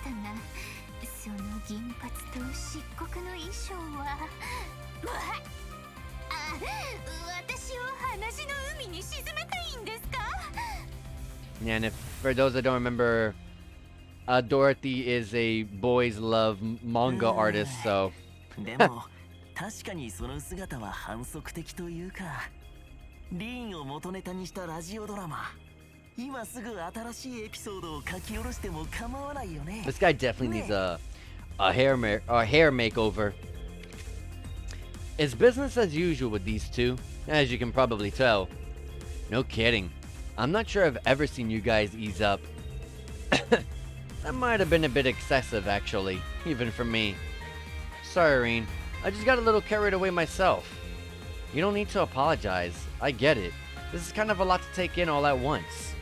That aside, are you the one managing the terminal for us, Monk? You know it. I'm a little busy with all my Radio Trista work, sure. You guys have got way more on your plate here. Can't imagine a single one of us out there wouldn't jump in to lend a hand. Speaking of which, Dorothy and I just finished setting up the terminal. As it so happens, the Imperial Museum has approved my extended hiatus request. I'll probably spend most of my time in the reference room next door, so feel free to call me whenever you like. You can go ahead and send all the data the branch campus kids have collected over to us. Battle and combat data goes to me. Personnel files off to Vivi. And any books and any other written materials over to me. Okay, got it. Thanks for all your help, guys. It's good to have you aboard with us. Hope I can still use this to give it... Okay, I still can. Okay, good. Also, while I'm here, I guess let me check all this. Profile magic droplets and spirit droplets. Awesome. Battle notes? Not yet. I don't know about any books, but let's see. No. And I don't know about... Yeah, I don't think I did not have any photos. I usually turn those in immediately. Anyways, we got more droplets. Let me use them. We have magic droplets, so Arts Attack, Altina, of course. And Spirit Droplets, Arts Defense, that's Ash, of course. Alright, also, Emma has an event. The terminal has carried out a connection test for Pom Pom Party. I'm glad I helped a little. I see. You play Pom Pom Party, right, Emma? Yes, sometimes. Oh, that reminds me. We haven't exchanged account IDs yet. We should play against each other if we have the time. Sounds great to me. Can now play Pom Pom Party against Emma. I'll pass. I don't like Pom Pom Party. Pom Pom Party, as I've said many times, it's just Puyo Puyo Tetris. I am bad at that. I've never been good at Tetris in any kind of format. So I'll get steamrolled, kind of like how I got steamrolled in Pom Pom Party in, was it Trust to Azure that had it? Trust to Azure had it, I think. I think it might have been Trust to Azure and Zero, but I don't remember. Maybe just Azure. I'm so glad to see that you're unharmed, Patrick. And I know Reen feels the same. Thank you, Elise. I'm happy to see that you're safe too. Instructor Makarov from the main campus got in touch beforehand to apprise us of the situation. So I knew better than to worry, but still. I see. So that's why the branch campus students are all aboard. Right you are. Clever as always. No doubt you were racked with anxiety over my whereabouts. Chest tight with the pain of uncertainty. So I must apologize. Oh, Reen! Oh yeah, that's right. Patrick is in love with Elise. But of course, anyone knows that you gotta be on your guard when Reen is around, because if Reen and Elise are nearby, Reen will do all that he can to protect Elise with the most overprotective side that you'll ever see from Reen. So, you gotta be careful. Schwarzer. So Patrick keeps trying to lay his moves on Elise because he loves her. But Rain will have no part of that. Rain is not going to have any of that. Hey, good job out there, you two. Are you all set to head out, Patrick? Naturally. I finished making the necessary preparations yesterday. Good to hear. Honestly, I'd rest easier if I knew that you were going to be staying aboard, but yes, I feel the same.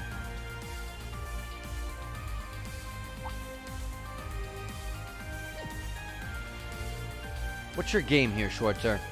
Leaving me alone with Elise? That isn't like you. What do you mean? It's not like I've ever specifically tried to keep you apart. What? I shudder to imagine what you'd do if that was your aim, then. Schwarzer, let me say this. I don't know how much of an ordeal this rivalry is going to end up being, but I will not under any circumstances permit you to disappear and leave poor Elise behind. Patrick, I'm sorry. I've been trudging around with an air of resignation without even realizing it. But you know, people might start getting weird ideas if you spend too much time alone. Maybe I'll have you show me around the ship then, Patrick, if you're so well inclined. Talk about doing a 180. It does my heart good to see that your friendship is thriving, you two. That's how she views it, I guess. And that's all that we have over here. You can see, you can also come out from this side too, but there's no one on this side.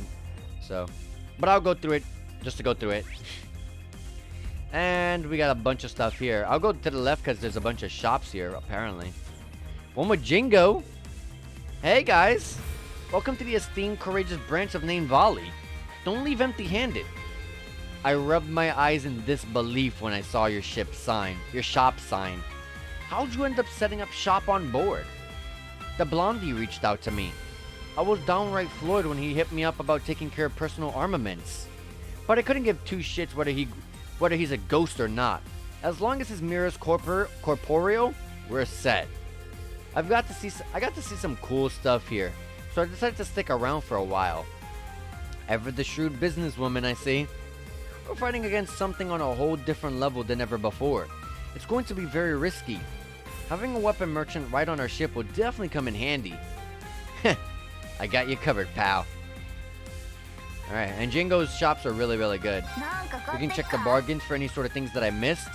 Oh, it looks like I missed the pom-pom account for Ash, but I'm not going to waste my time. I also missed the gladiator belt, which is expensive. Do I need that? I don't think I do. Also, we got new armor. New weapons too. Let me get the weapons first. Sometimes I swear you'll go out somewhere and like there's better armor in the new area that you go, so I don't want to fall to the same mistake again. So this is defense 975, 990. Okay, so the top one's better. 445 arts defense. Okay, so this one's just straight up better. Anyways, let's buy them. 2512. Okay, yeah, these are pretty big upgrades too. And then the shoes.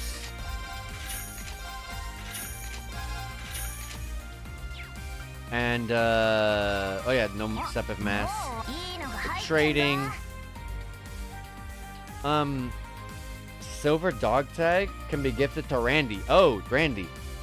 I would need fresh grape juice and souffle pancakes. Okay. I don't know where to get any of that, but it's out there somewhere. Oh, look at this. This is where you get some of these really, like, super high tier stuff. Yeah, Genbu. Akala is here. We got some really good stuff here. Like I know the Genbus and Suzakus are some of my favorite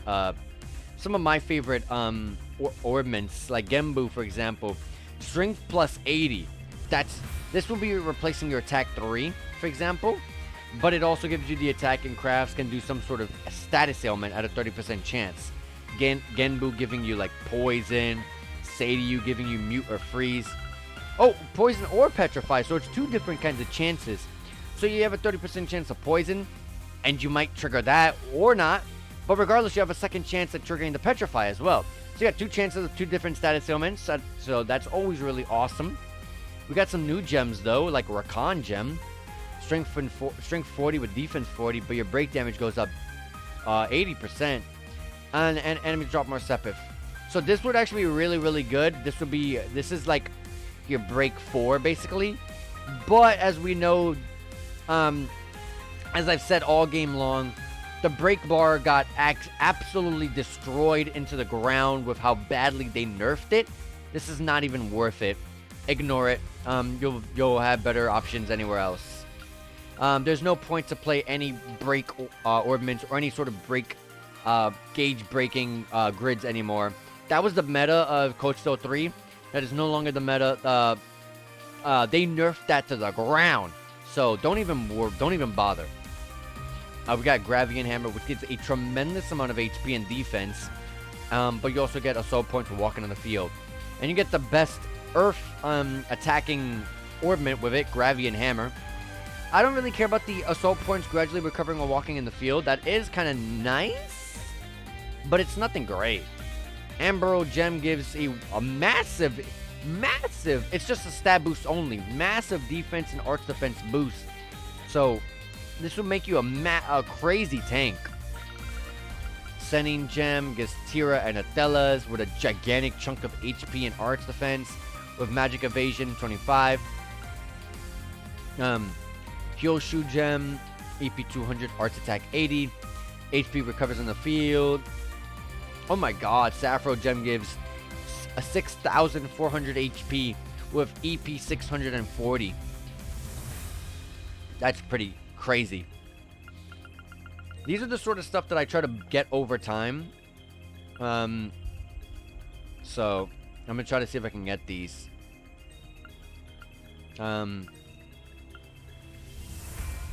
So for example, give me a quick second. Let me look at the grids. I do know that I do have some stuff I can replace. Like attack 3, for example. I can replace this easily with a Suzaku. That's something I could do there. I like to replace like the regular basic stuff, like their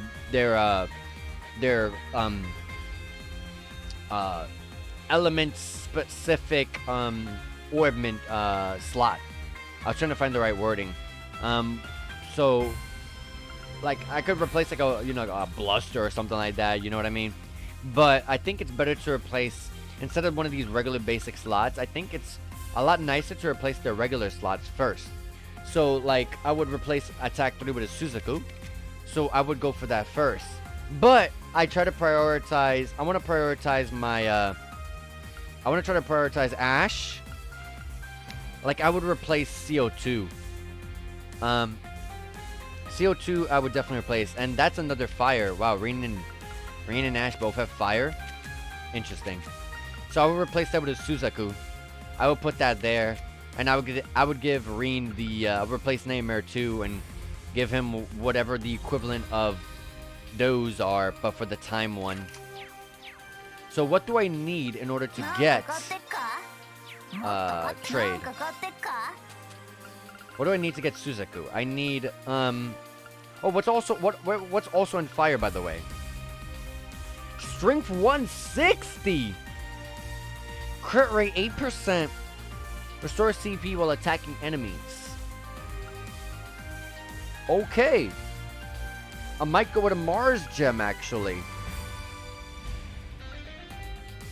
You want one more attack 3, so I gotta buy another one. And I did spend a lot of, I know I spent a lot of Sepith to buy an attack 3. But that doesn't matter because I could just unequip one and get this. I can actually get this right now. So we're gonna go to Ash. Oh, Ash doesn't even have an attack 3. What does he have? Prominence Nova. I guess he has that as a replacement, right? Dang. Does a back row member have attack 3 on? Randy. Excuse me, Randy. Excuse me, Randy. Mara's Gem, thank you. What are the other ones, though? Zeruel Cannon. No, I'm not going to be using arts. EP recovers while in the field. Strength and arts attack 80. Nah. Carnelia gem with a gigantic strength boost. Not bad. I would rather take the critical rate because while you're gonna get 40 more points of strength, I highly implore you to go for a Mars gem instead, because the crit rate, if you crit, you get the unbalanced chance, and an extra hit from your teammate or all of your teammates with with rushes and bursts and stuff, that will dish out more damage than just an extra 40 points to your own physical strength for that character.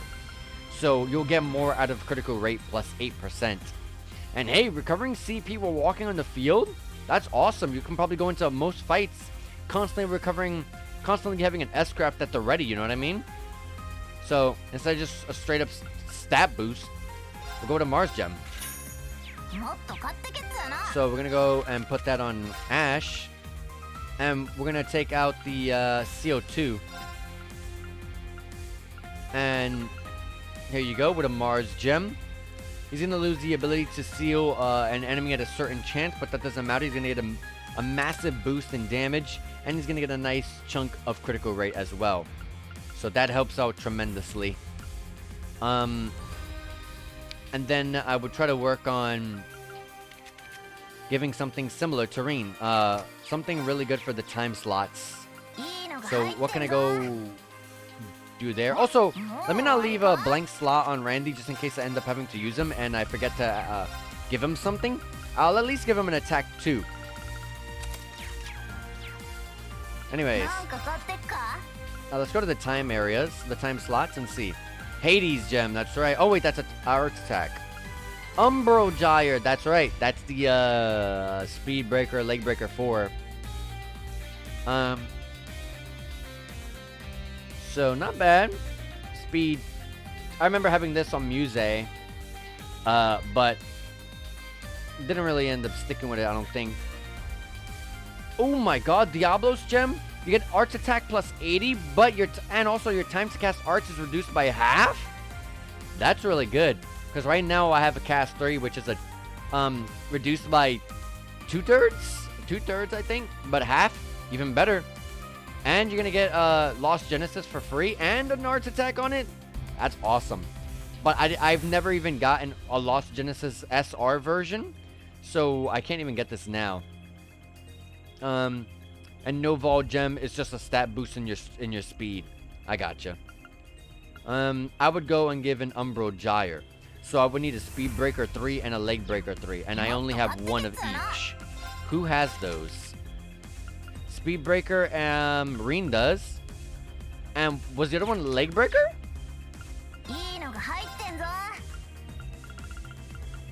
Leg Breaker.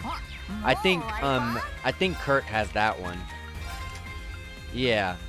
So I'll give him Leg Breaker 2. I should have that. Or Leg Breaker 1, sure. I'm sorry, Kurt. Oh, I promise to make it up to you when I get the other one of these kind of special orbment slots. I'll try to find something. Definitely before the end of the game, of course. That's what I try to do a lot. I mean, he has a shield breaker, so he's lacking there too. But we'll place that. We'll take off this. And bam, we can get ourselves a nice Umbro Gyre. We have a ton of U materials, so it is expensive on our U material, but we have a ton. Especially with Code Steel 4 buffing the drop rate on them tremendously. And going above 99 is a positive too. So we the Leg Breaker 3 gave you attack plus 50, but this gives you attack plus 80. So we got 30 more points, and also we got a higher chance at speed and movement down, small effect to the enemy at a 40% chance for 4 turns. So that's awesome. So we got more damage and higher chance of a special effect. So that's really, really cool. I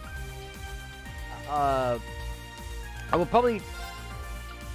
What did I have here? The Speed Breaker. Oh yeah, the Speed Breaker 2, which I just took off. Or 3, I mean. Alright. And Suzuku gave the 80 points of strength, didn't it? Yes, it did. I would just need a Seal 3 and a Burn 3, which I don't have. I have to make those to make, to be able to make that then. And, while we're here, let me check for Muse and Altina. I know one of them had a certain something I didn't really like. Was it Altina? EP3. I'm pretty sure I can find something better than a 480. So... And there was, at the beginning, with the HP one, giving HP and EP. So that's something. That'll also give the nice chunk of HP boost that Altina really wants. And help her stay alive a lot more. Even though she has a tremendous amount of defense. Look at her defense. 2,600s compared to everyone else in the low 2,000s. So if she gets more HP, she's not dying. But that's really good, though. I mean, you can at least keep her alive. And then she can help survive any of the crazy attacks. That's very helpful a lot. Hades Gem, I'm not replacing that. Double damage on the first art attack, I don't want to replace that. And the 10% chance triggers so much more often than you think. I can replace EP3. I don't necessarily. Oh yeah, I do need a Mirage. There should be something of equivalent to that though.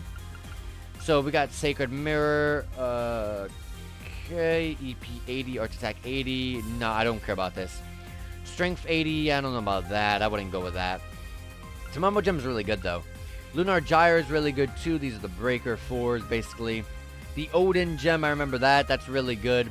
Strength 100, Art Attack 100, Saintly Force, and Crescent Mirror. Something like this is actually really good on Muse. Because I have a regular Crescent Mirror on Muse, right?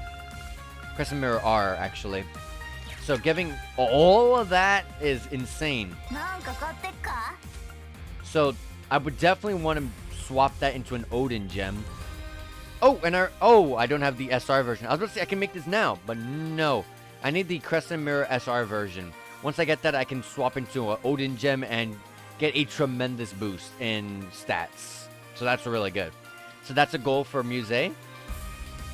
We have this one, which gives EP 320 and Art Attack 160, which also gives Albion Woof as well. Okay. Argam Gem, which is the Mind 4, basically. Art Attack plus 200. I wouldn't go with that. I don't have... surprisingly, there's no EP4 equivalent. But like I said, you have the this Sappho Gem.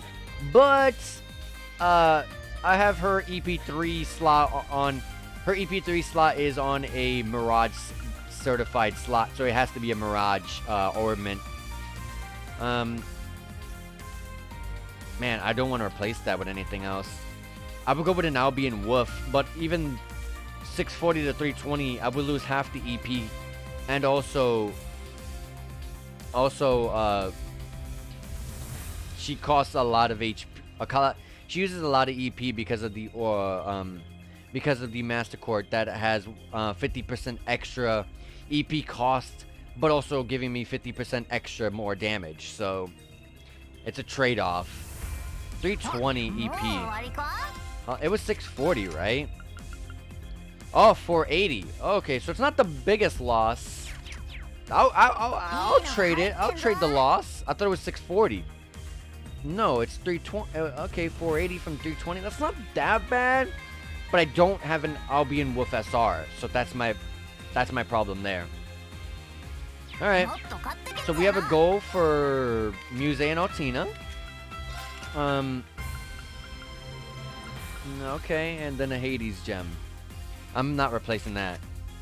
The heal. That's right. But I've kept this because I like to use tier because it's such a low delay, low recovery move that I can just almost do like 3 tiers in a row and then get my team back into tip-top shape because I got Cannon, which is multiplying the potency of heals. So you do a simple, very basic lowest level heal, which gives you full HP recovery, which is insane. And then cast it again, and then hey, I get to go again, and then it's insane. So even if I don't get to go immediately after, my turn for Muse would just be very quick for the next one. So it works out. I like it. 7th caliber is just an attack. I would definitely replace it. There should be something better for the time slot. Or a space slot, I mean. Solar Gyre, no. No. Deus Gem. Arts. Oh, this is EP Cut 4, along with Arts Attack, Arts Defense, and EP. Okay. Not too bad. For someone like Altina, that would be really good. But I'm okay. Dang, EP Cut 4. That's pretty good. 7th caliber. I don't have the SR version, but 2000 HP, 40 strength, 40 defense, and attacks and crafts can impede 100% of the time and give +4 delay. That's really good right there. That will replace the 7th caliber that I have on already. And she already has a ridiculous amount of HP, so this will be probably the first time ever I'll see a character that has 20,000 HP. That's how crazy this would be if I put it on her. Goldia Gem, not that great. Accuracy with some really high crit rate, but I don't need that. I would go with a 7-fold gem. But we do have now our goals for some of these characters. I'm sorry that segment took too long, but I really love grid making and JRPGs in general, especially with one as vast as this one. So also I do want to set my my goals. I do want to see what I can get now and what I should be working towards. So it's good to know that. Anyways, let's go here with Rex, Machias, and Becky, I think her name was. Oh, you're here. Or bandana girl, I mean to say. Is that Reen I see? Hey there, Becky. Been a while, hasn't it? Yeah, she has a very strong accent.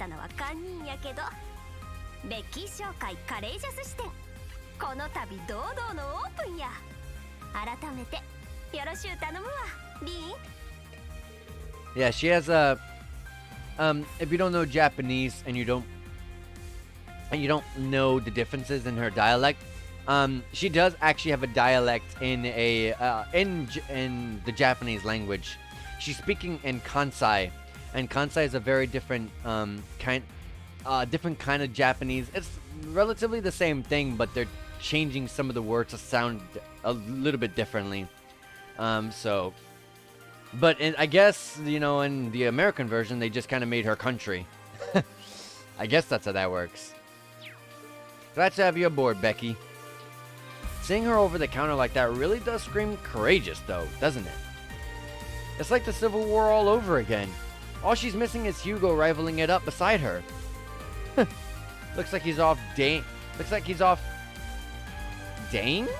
I don't know. I don't know what they're trying to say there. Whatever he wants the now, as per se. Whatever he wants the now, as per. Sure. I'll have to prove to him that his way of dealing things just is not right. Of Dayin things? Sure. Business is just about the profits. You've got to have the empathy for the customers too. Well, it's good to see the Becky brand enthusiasm never gets low on stock, at least. By the by, I plan on heading down from the ship soon after this. You can't bet I won't spare any effort helping you guys out. We'll swap info again next time we meet. So make sure you come and find me. Besides, you wouldn't want to miss on these spicy new glamour shots I'm putting together, would you? I think I could stand to miss a few of them, actually. Let's just say that we'll do our best and leave it at that. Alright, and let's see what's in shop with Becky here. Also, real fast while I'm here, I completely forgot to retweet the stream. There we go. Shop. We can buy something for Roselia. None of this is new. Got a new book. Oh, and a new hair for Elise. Alright, So, I don't know if we can give this to Roselia or we have to go to her first. Oh, we can give this to her now. Sent the soft donut cushion to Roselia. Sometime later, Reem was contacted via his Arcus too. The donut cushion has proven to be a fine gift indeed. Not only am I able to gaze upon one of the most delectable foods in the world anytime I wish, but I'm also embraced by the perfect plushness when I hug or sit on it. I quite love it. Haha, I'm glad to hear it. I had no idea she'd love a novelty cushion this much. I must give you a gift of similar value in return. Please take this. Obtained a Rosen crown. Accessory, interesting. Oh wow, is this some kind of magical accessory from Aaron? Indeed, it amplifies mana. May it serve you well. Thanks so much, Roselia. Let's check that out. Arts attack plus 300! Oh my gosh. Man. I don't even know why. Why do I have a Solemn Buckle? For arts attack, I guess? But you know what? Arts attack. Dude, oh my god. Otina is like really busted. I'm just making a broken character even more broken. So, you got this character right here. Broken. Broken. Broken. With the build I'm building on her, I'm just absolutely just I'm making her ridiculous. That's insane. And I didn't see an orbital factory. I'm guessing that's on the first floor. How the hell do I go down? Oh, the elevator's over here.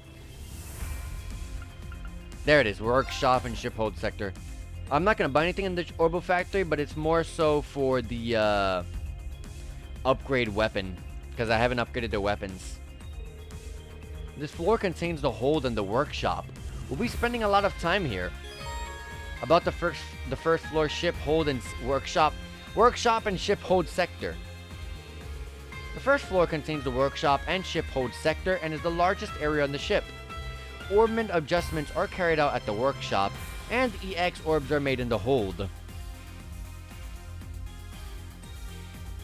Alright. We have Ferris, Gwyn, and Alyssa together. Oh, Ring! Just making sure the ship's equipment is all in order. Yeah, and getting ready to head to the Luna Shrine. Gwyn, I know I've said this before, but great work on the Courageous 2 operations. And Ferris, it sounds like you, Patrick, and others helped out quite a bit. Well, only a little. And I was just acting as a representative for our sponsors. Handling Schmidt's unreasonable demands is exhausting work. Right. I'm glad you made it through okay. And I guess I made my mother and Sharon I guess my mother and Sharon are safe too. Alyssa, that stupid daughter of mine, and going so far as to involve Schmidt. Also, Franz is completely... I mean, what the hell was with him? Forget it. I'm sorry, Alyssa. No, it's okay, grandfather. I've also prepared myself for the worst, for some time now. He's almost like a different person, even though he looks just like father, but I'm prepared to face him. You know, you've really gotten a lot stronger, Alyssa. Yes, it seems like you've really been making strides alongside Irene and the others from Class 7. Hold on a minute, Ferris. Wouldn't it be more accurate to say alongside Irene and just end it there? Oh my, yes, that does sound better. Hey Ferris, what is this about? I don't really know the particulars, but I think someone might be in denial about something. I'm guessing it's Alyssa. Grandfather? Ferris? Can't the both of you please stop with the speculation? Alright. Anyway, so it looks like you'll be on the ship for the time being, Gwyn. But Ferris, you said that you'll be heading down? Yes, I'm going back to Ordis. I need to speak with my brother about something. We're nearing the final act, so I'd like to give my best to Governor Regnitz as well. Okay, I'd be happy to help out any way I can. You do well to accomplish what you must first. Together with Reen and those from Class 7. I trust that's one thing you won't waver on, yes? Yeah, you're right. Thanks, Ferris. Let's both do our best.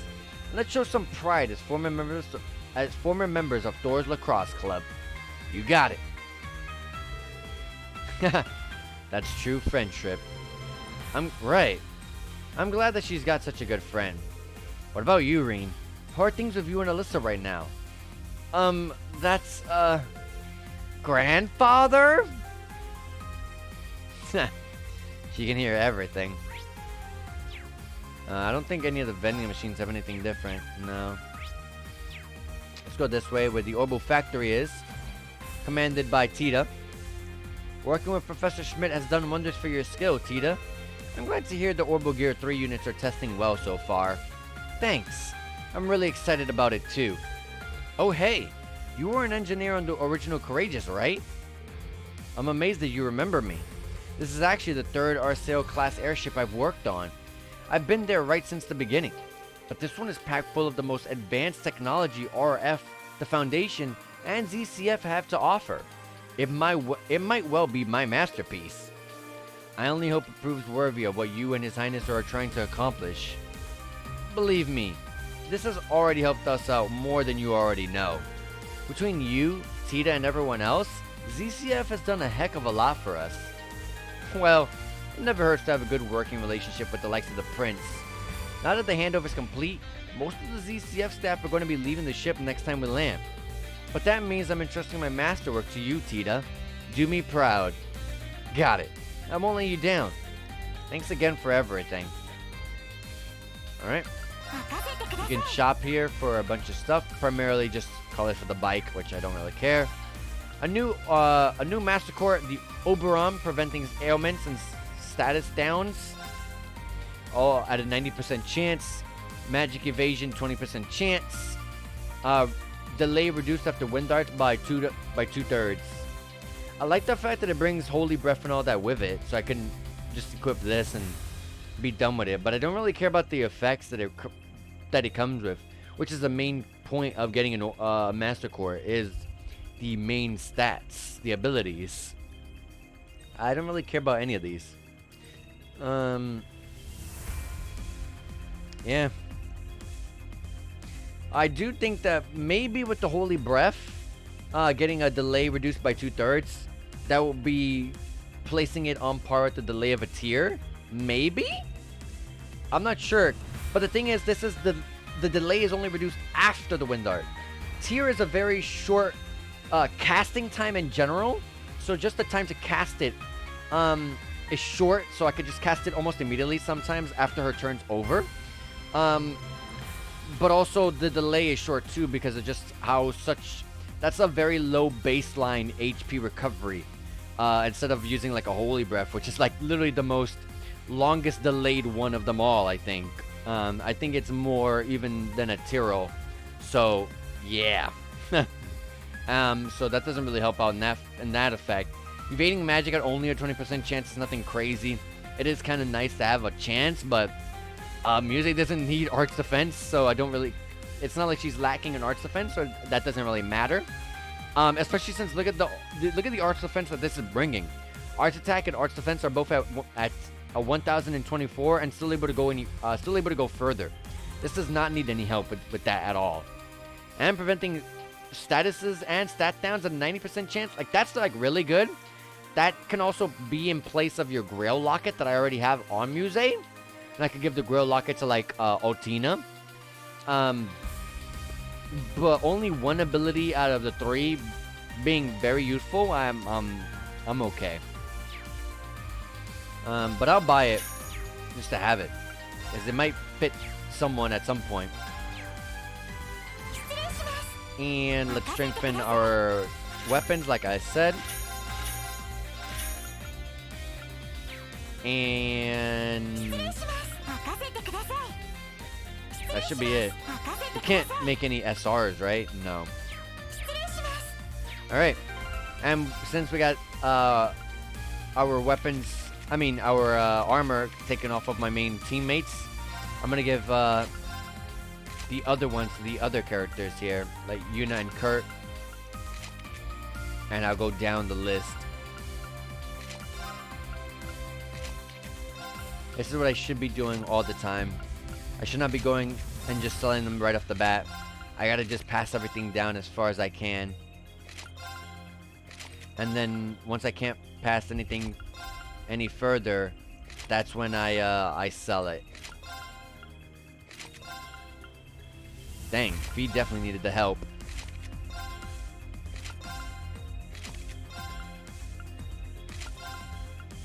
See, doing this helps keep your characters on par where they should be. So when you need them for like the trial chest, for example, they won't need the help because they'll be already kitted. And we're done. There you go. So that leaves us with these really weak, with this really weak armor. Oh, and also sell the old weapons too.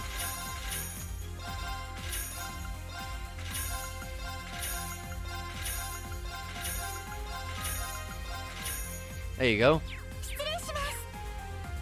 And we'll save, and now we go downward and make our way down to what we gotta do. So we got Mint, Elliot, and Kenneth. I don't even remember who Kenneth is. I'm sorry. Oh, Rain, Elliot, and Mint and Kenneth. We got Mint.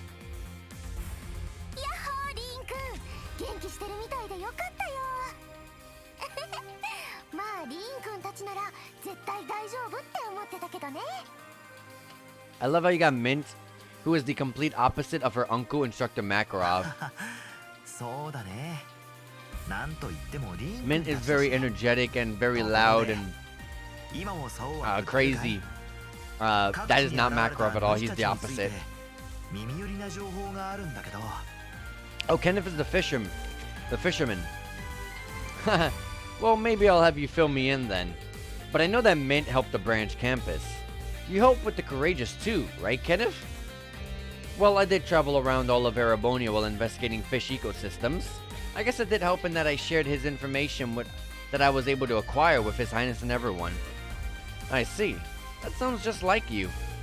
Haha, Doors really does produce all types of people, doesn't it? For sure. The occasional musical prodigy, even. Well, prodigy might be going a bit far. It seems like you've really improved your technical skills while in Liberal, Mint. And you were involved in the construction of the Courageous too. Ha! Well, I was allowed to join in on some already finished equipment, you could say.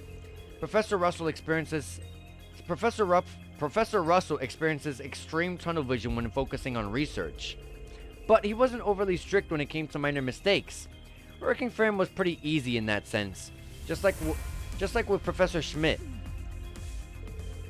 I think you might be the only person who'd say that working under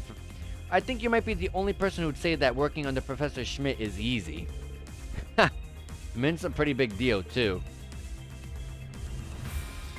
And that's everything. Let me go ahead and talk about the EX orbs I can make. Oh, there's no new ones yet. Okay. Oh, there is. Oh, wait, I don't need speed. I don't use the speed one. Actually, I do, right? I do. There you go.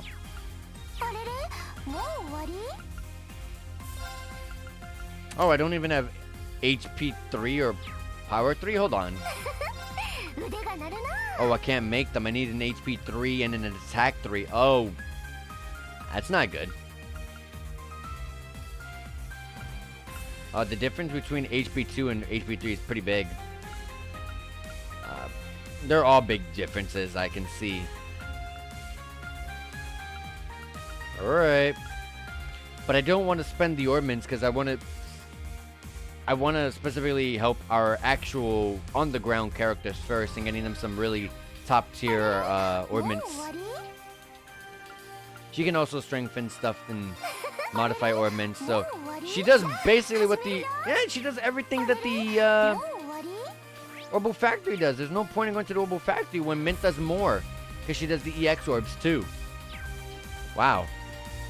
Anyways, now that we've taken a look around the ship, let's go up a floor and trigger a cutscene. Wait, I missed something? Oh, I did miss something. Also, what's this up here? Oh, the Peculiar Dish side quest.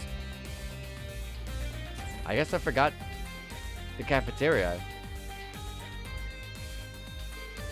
Well, here's something you don't see every day. I didn't realize you two had come aboard the Courageous 2 as well. Me neither, to be honest. As escort for Major Michael, yes. Though we plan on returning to the surface before long. That said, I never could have imagined that we'd end up having to face His Highness so quickly. But, at the same time, we've been well prepared to do so. This was as good as an opportunity as we could have expected. That does make sense. So what's the situation with the Durflinger then? Yeah, did the Imperial Defense Force and the RMP end up chasing it down? It would appear that the Imperial Defense Force doesn't deem us worthy of wasting their time. We've managed to keep the RMP in the dark as well thanks to Major Michael. I think we'll all have a certain degree of freedom in our movements from here on out. Let's be sure to keep in touch, alright? Did you make sure to take down my Arcus number? I've already relayed it to the communication teams if not. Yeah, you bet I did. Man, I'd be blowing your Arcus up non-stop if it weren't for this stupid war. Oh, I see. Oh, was there something specific you wanted to discuss? Nah, my main man here just wanted to hear your sweet silky voice is all. Is that so? In that case, I respectfully decline. And bam, shot right out of the gate. And I haven't even made an actual move yet. The more things change, the more they stay the same. For Sydney, at least. Alright, that's everything. Let me check if there's a recipe with Sandy. Hi, Maya. Haven't you had breakfast yet? Of course I have, but... It's all on me, instructor. This kitchen is just so fun to use. I wrote Maya into being a taste tester for the new dish I'm working on. I'm happy to help, really. Even after a large meal, I can always make room for something different. Whoa, that's pretty impressive. That was a short one. Only ingredients to buy. No actual recipes to get. Surprisingly, even though that cutscene just kind of said something. Anyways, let me save because we're about to get hit with a pretty big cutscene about what we're going to be doing from here on out. To all passengers, we will soon be concluding our orientation flight and charting a course to the Lunar Shrine. We'll be landing on Lake Gala in 30 minutes. Heh, good timing. I'm done here. I'll just double check that I'm ready and then head to the bridge. Yep, I mean I'm done. Got an orbital computer here. There's a new model orbital computer. It doesn't seem to be displaying anything of note at the moment. This might prove useful later. For now though, we can leave it be. Yeah, that's why we're turning our side quests. Every time I see that computer, I just get bummed out because I'm not a fan of side quests. Hey, Reen, were you able to make that lap around the ship? Yeah, I was. I think I've seen about everything I wanted to, and it made me realize again just how amazing this ship really is. It does my heart to hear you say that, and no part of this ship deserves the Olivier seal of approval more than, drumroll please, the baths. We simply must bathe together when time permits. A chance to lay ourselves bare, if you catch my meaning. Well, you never have to ask me twice to take a nice hot bath. Oh, and I'm sure you heard the announcement, but our maiden flight will soon be coming to an end. Would you please be ready for yourself for landing, Ring? Can do. I've taken a lap around the ship and spoken with everyone who will be disembarking. Maybe I'll just wait on the bridge for now. Yep, we'll wait.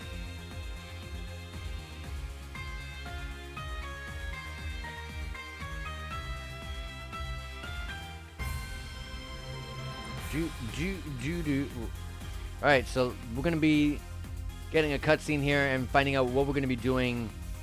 I mean, we already know what we're going to be doing because we're going to be going to the Lunar Shrine and undergoing a trial. But I wonder if there's going to be some other cutscene at all. Maybe not because, I mean, we just went through a talking with everyone. The Courageous 2 is massive. Look at that thing. Yeah, I guess no cutscene. We're just going straight in. I mean, I'm totally down with that. The Courageous 2 can be on the water? I was about to say, they're gonna have to just keep the ship in place as best as they can as we get off. Alright, time to undergo a trial. Like they said earlier, this was a very, very short shrine. So we'll probably get to the end very quickly. And get to, well, we are going to get to the end quickly. It was literally as soon as you go in, it's in the very same room. Like, as soon as you walk in, you're at the end. Like, it's that small of a shrine. Here we are at the Luna Shrine again. Yes, but it feels different this time. Yup. Oh. Maybe it won't be as short because of this. Rose did say that the spirit veins are becoming more active, so perhaps that's why. I'd wager a good mirror that you're right. Now that I sense mana, I'm starting to understand what you mean. Feels like it's still being contained inside the shrine though. That makes sense. This is the only shrine that's been overseen by the wandering witches for generations. My mother came here to purify its waters countless times throughout her life. Or so I've heard. Oh right, I did hear something like that. You never really knew your mother, right? I've heard stories that she was a witch of rare and superb talent. But all this happened before I was born, so stories are all I have to go on. I was really little when she passed away, so I don't remember much about her. But grandmother told me all about this shrine. Deep within, beyond the altar, we'll find the reflecting pool. Gazing into it should light our way. Who doesn't love a conveniently omniscient magical artifact? So, unlike Umbrionia Island, this shrine extends even beyond the altar then? Okay. So it does go further. It's not as short as it looks. Grandmother should have already opened it up. She'll be waiting for us. Is everyone ready to go? I'm ready. Almost. I just need a minute.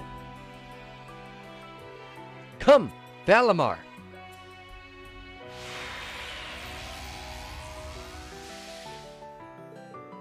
Not taking any chances, huh?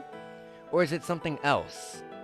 Let me guess. You wanted the whole of Class 7 together for this. Right. And none of us knows what's going to happen, so it pays to be prepared.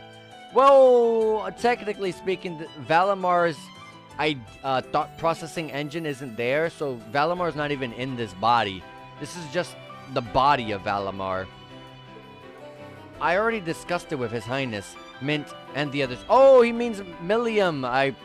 No wonder. You have this slow freaking pan of the sword. I'm like, wait a minute. It's panning on the sword, not Valimar. They're talking about Millium. I already discussed it with His Highness, Mint, and the others. I see now. We really are all here then. Yeah.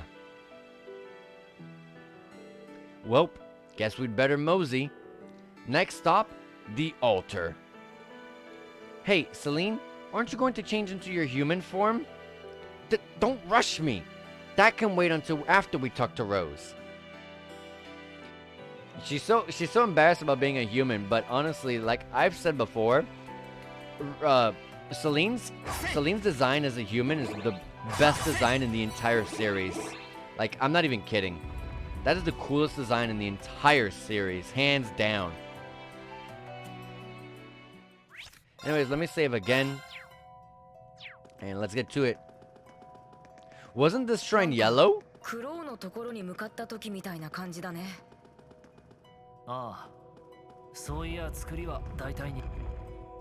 Ah, so just like with the dragon area in Code Soul 3, this pathway opened up. Okay. That's just like in Code Soul 3 with the dragon area. What's that? Looks like we got something real weird here. We've seen that crest before, below the old schoolhouse and the spirit shrines during the Civil War. I've seen it in Rufus and Milliam's eyes too. And let's not forget Major Claire, Major Lecter, and Chancellor Osborne as well. It seems to have some sort of connection to either the gnomes or the Great One. Well, what about the witches? Them too. This crest was used by both the gnomes and the witches until about 900 years ago. But the Hexen clans lost any knowledge regarding its true meaning and uses by now. Hopefully we can uncover more details about them as we continue with our investigations.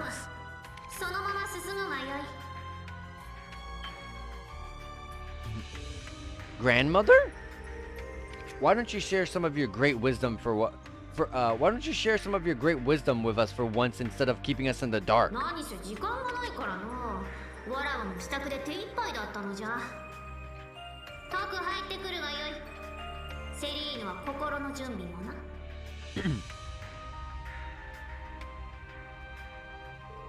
Well, I guess that's as good a sign as any. Shall we? Let's go. Hey, I made a valid point. You can't just leave us hanging like that. Alright. We now got Celine human form, and she forced her way into the party. My whole party got shuffled around. No, this is not my party. This is my party.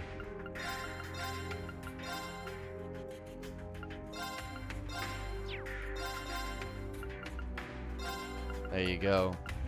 Kurt there, Yuna there, Elliot there. Celine has to probably be in the party, but I would replace Celine with Emma, yeah. Well, I guess she doesn't have to be. I mean, I guess it would have said locked, right? Yeah, there you go. Awesome.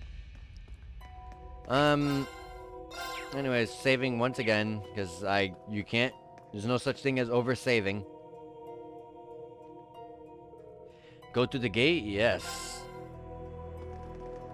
Alright, let's go see what sort of trials await us. Although, if it's anything like the dragon area, I mean, it's going to be a gigantic area that we got to go through. But we don't know what's at the end of this. We knew that the dragon was at the end of the other one, but we don't know what's at the end of this one.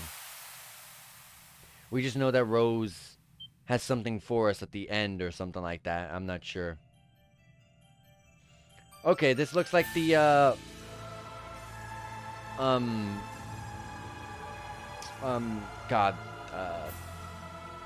Heimdaller's area. Luna Sanctuary. It looks really pretty, actually. Let's get our bearings. We must be deep within the Luna Shrine now. Or perhaps it'd be more accurate to say that we've reached its very core. Correct. It's a mystical space outside of our dimension. It's a little different from the spirit shrines during the Civil War. Yes, it would be more similar to the Reverie Corridor or perhaps the Dark Dragon Sanctuary. Oh.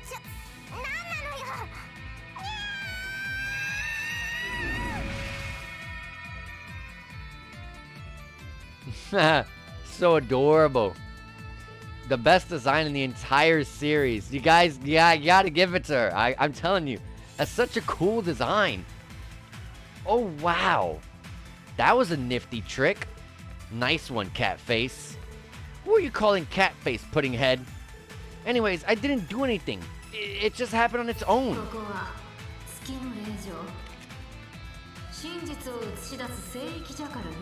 Oh, that's Roselia in her adult form. Yep, her adult form. Rose, grandmother. What the? Then that means this is Roselia? This must be how she used to look. Yeah, we've actually seen her like this a few times before. Though she's transformed far more early this time than usual.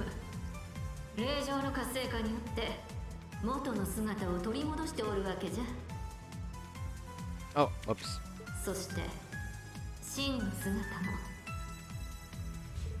Huh? You have another form? Oh, so this isn't the true form. We're gonna be seeing it.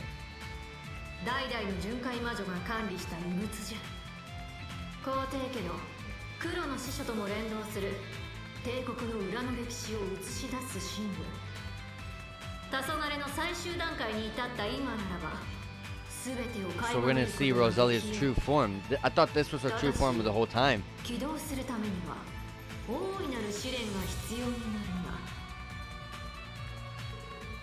What does that entail? Man, things can't ever be that easy, huh? I'm guessing it's something like what we did at the Infernal Castle and the Soul Shrine. The ritual has to be preceded by battles. It is the same pattern as always, I see. And there's Vita.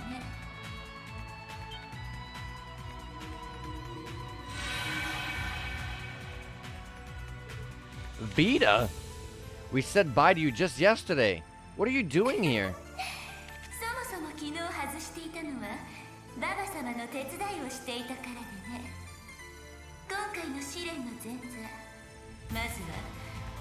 The opening act? A guest performer.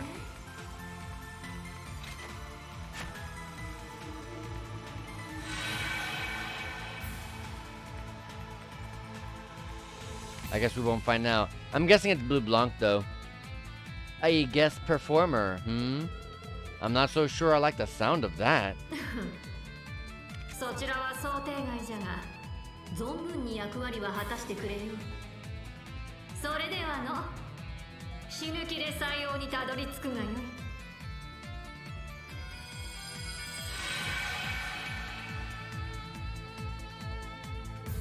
This is gonna be some trial. We are members of Class 7. No challenge will dampen our spirits. Well said. I must fulfill my duty. After all, I am a descendant of one of the 4 great houses. Milliam sacrificed her future for ours. I may not know how to fulfill them, but I won't turn my back on the responsibilities she left behind. I see. Well, the truth's out there somewhere, so let's go find it together. New Class 7, start searching the Luna Sanctuary. Emma, Celine, Eustace, I'm counting on you too. Understood. Whatever. Let's just get on with it. Oh, they're locked into the party now. Ugh. Sorry, you're not going to be getting any XP. Anyways, they're okay with going in the back. That is allowed, thankfully.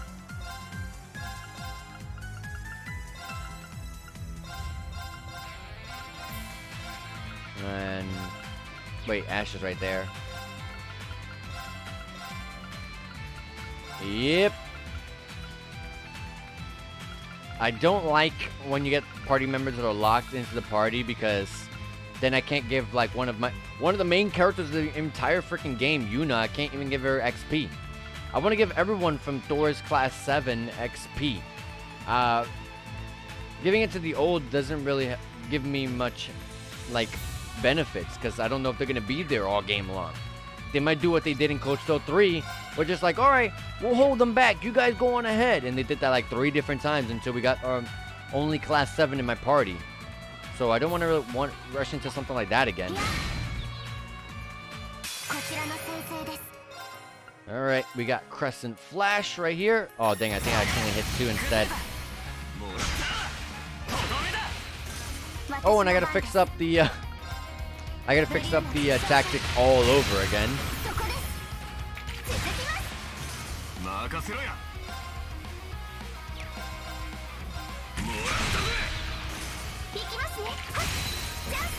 Alright.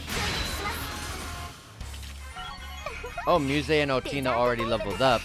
Muse hitting 111 and Otina hitting 113. Oh man. How did Muse go that much further? Actually, yeah. Muse's a bit behind. Anyways, yeah, look at this. This thing's all messed up. Emma, you would be over here. Eustace, you would be right there. And bam, bam. And I'll push them back a little bit.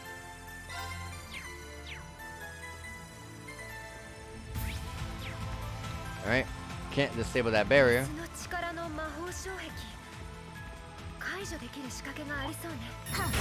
This thing looks like it has a lot of HP. Oh, but it's only one enemy here, so... eh.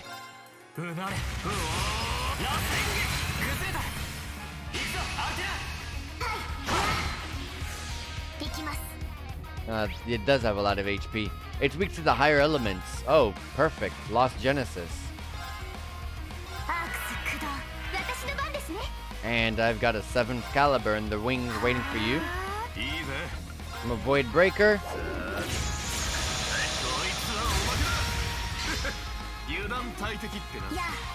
And since we broke it got delayed, and so our characters can go in and attack them. 91,000 HP. Gee, oh my goodness gracious. Altina, I can already see. You're about to just make me go crazy with your damage again. Barrier disabled.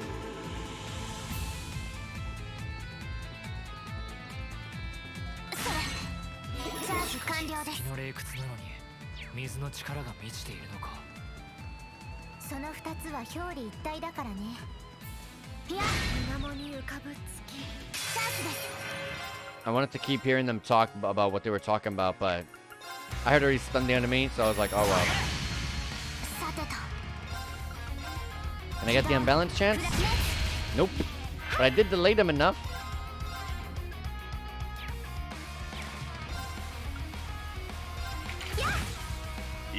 I should get it here, though.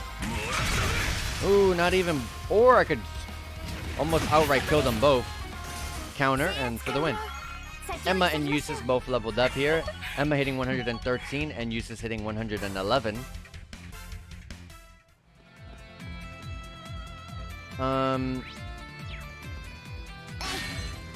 Break that. Break that. I don't want to accidentally go to the way I'm supposed to be going. This thing is guarding a chest, so let's see what's in it. After we take these guys down.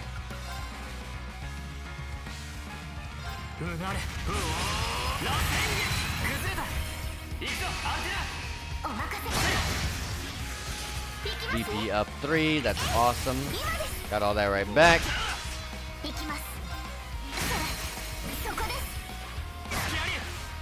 I probably should have rushed, but it didn't matter because his delay was pretty huge. Ash leveled up to 113. I also realized the enemy dropped a crescent mirror. That's nice. One of the best things you can give to characters, and in fact,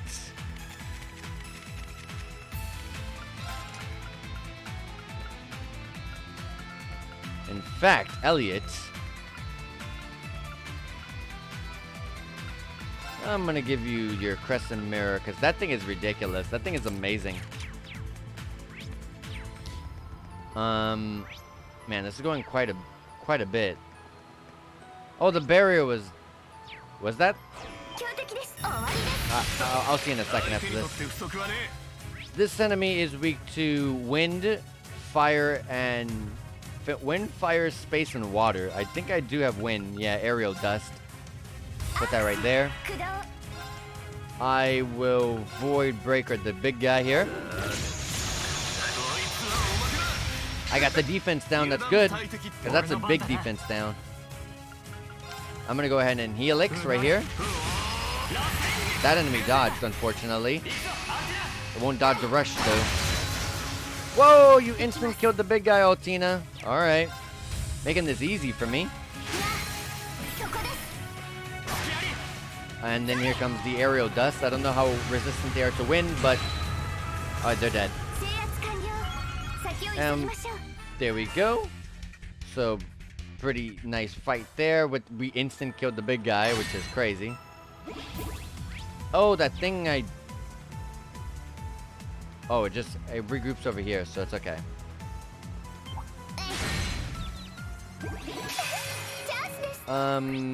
These guys... Oh, these guys... They all have a lot of HP.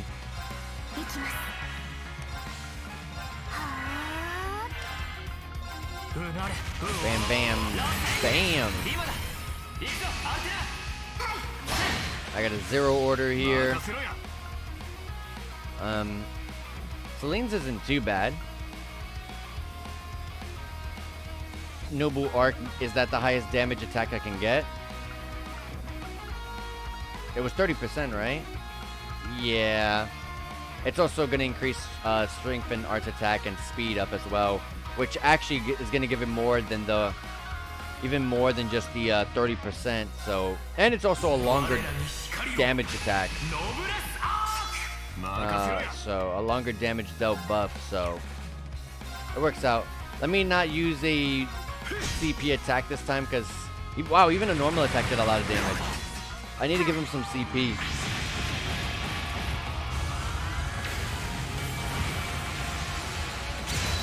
$129,000 from Otina. She's crazy. Alright.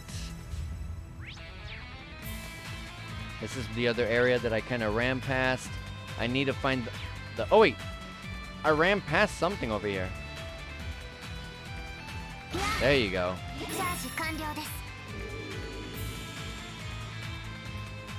Let me go back there and get that now.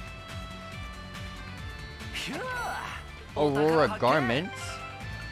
Oh, for the men only. I'm pretty sure Ring needs more physical defense. Yeah, he does. This is also going to increase strength a little bit. So I'll give it to Ash.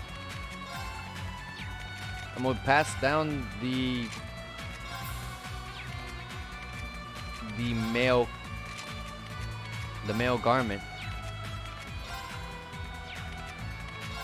As far down as I can take it.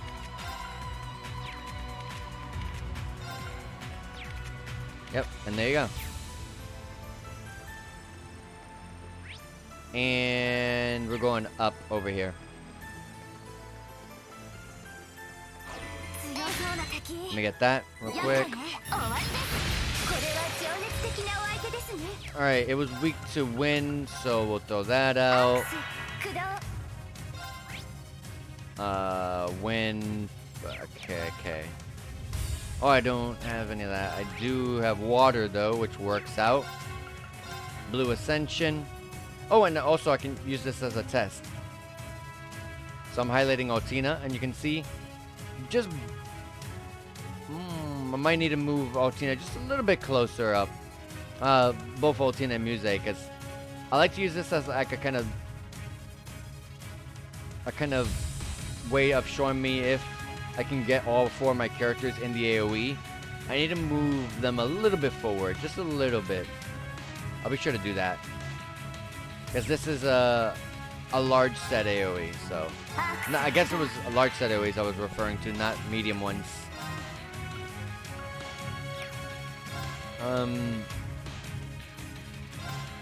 Sure. I'll rush again.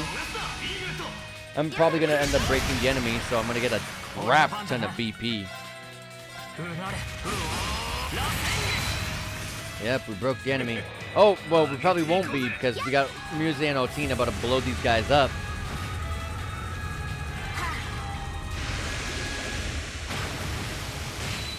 Yep, didn't even get a chance. Green leveled up to 114.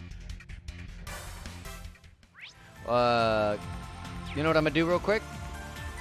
I'm gonna run to the Orbman charging station primarily to get Altina's EP up. This does not respawn the enemies, and even if they did, everything is on-screen encounters, so you could just run past them. But it doesn't respawn them anyway, so you're gonna have an easy time just running back. So always abuse that whenever you have something like that near you. And we have a chest here with a Zerum capsule, endgame item right there. A trial chest right next to me. Emma and Alyssa is needed here. Alyssa's not even in here, so yeah. Oh, we can bring her in. Yeah. Wait, that is not Alyssa. That's Yuna. There you go. Alright, I don't know how this is gonna go, but level 118. They're a little bit lower level, so I might end up having to come back to this, but this might not be here when I come back. Might be something I have to do now. So we'll see. It's weak to Wind, Mirage, Time, and Earth. I do have Time, but it's a weak one. Oh wait, I have to do Mirage, Galleon Fort. Let me check their orders. Break damage, HP, magic attack absorption, large art attack up. That's nice. Only 2 turns for that though. I would probably use Radical Design for the heals. That's probably what I would use it for. I'm gonna hold on to it. Can I burn this enemy? Very low chance of it. Shouldn't even try. Seal Mute burn. Good chances there. Heavenly Gift. I like this because it gives you CP.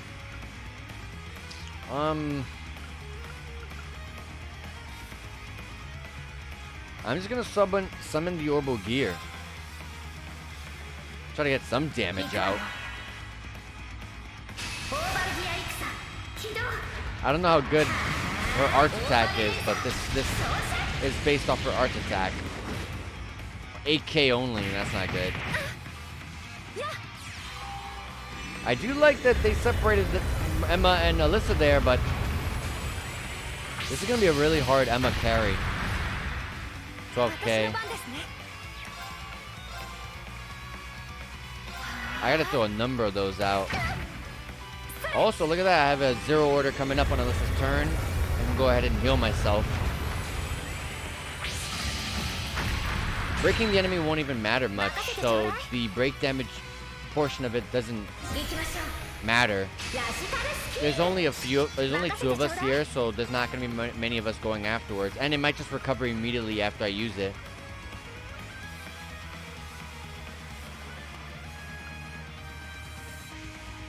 How do you feel about Seal, Mute, and Burn? Mute is low. Seal is a good chance. Burn, like we already saw, is low. A good chance to Seal. The Mute won't matter at all, because this guy's all physical. I'm just going to go and not try to chance it much, and just work on Rosetta Arrow. Just for some extra damage. A 0 order, but a nice little Galleon Fort. There's no way I can impede that, so I'm just going to throw out a Galleon Fort.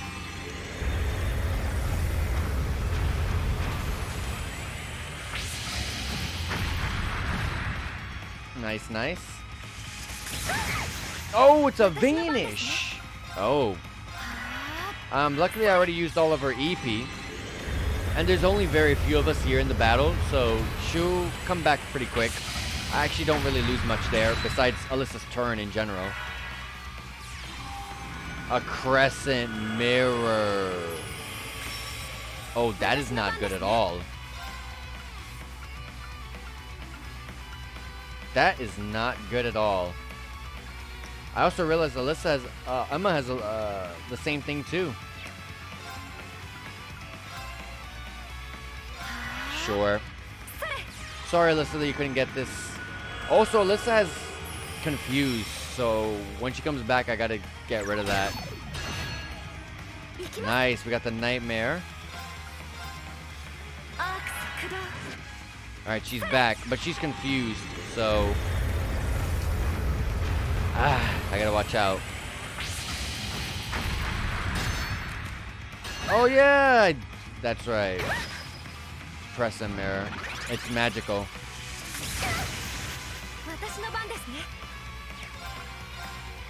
But at least we took that off. So I'll be able to do this.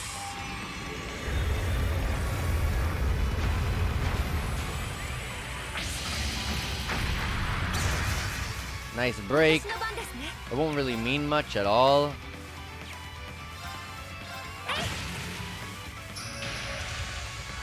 Dang. That normal attack had that much delay to it. I can't even do a normal attack. Because a normal attack would actually just get reflected. But it's a 1, so it has to deflect something. Sure.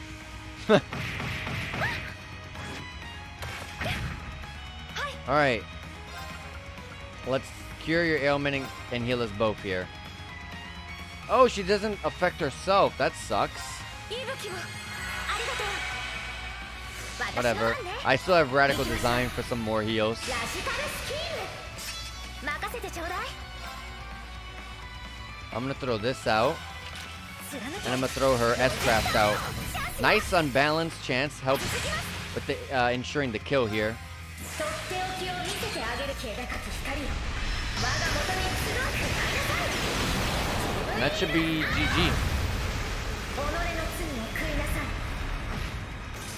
Yes, nice. I was actually worried about this one.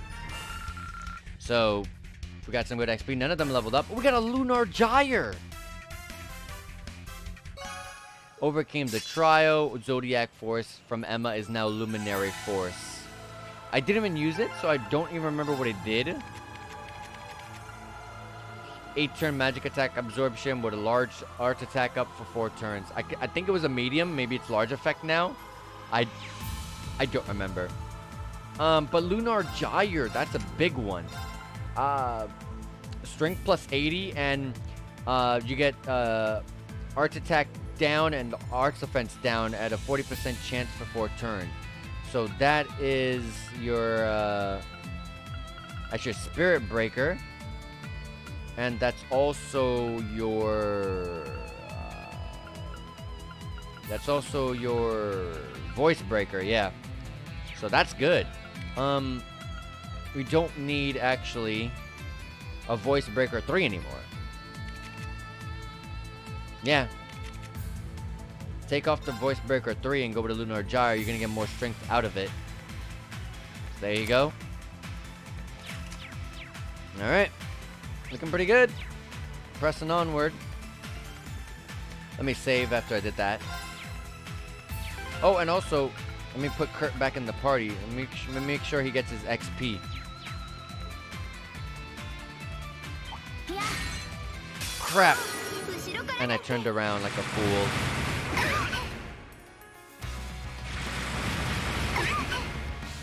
Are they delaying us?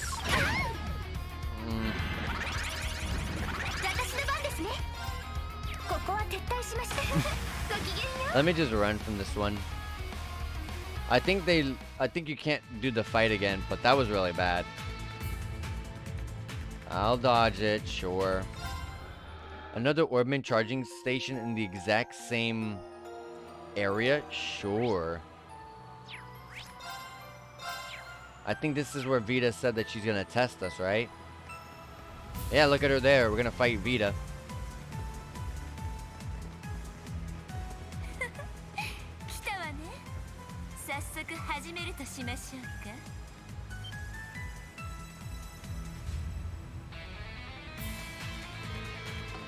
Can't even enjoy a peaceful walk without someone wanting to fight me.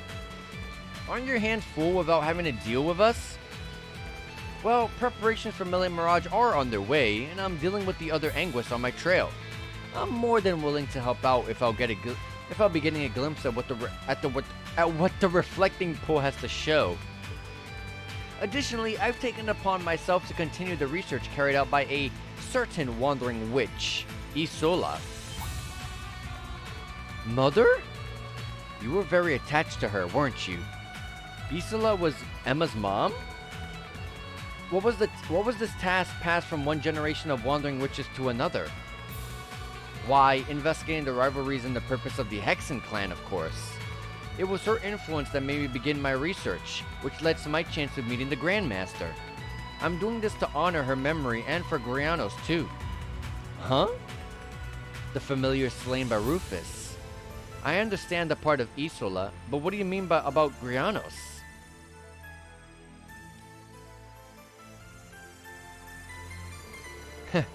The reflecting pool served another purpose 800 years ago. You should ask the Elder about it. But you need to defeat me first, as well as the other one that awaits you. Okay, I think we have like 3 trials total. Vita, the other person who I think is Blue Blanc, and then Roselia. I gotcha. Ugh. Watch out! That's the true power of Ouroboros' second Anguish, the Azure Abyss. Can't she hold back a little? We're on the same side as her sister, damn it!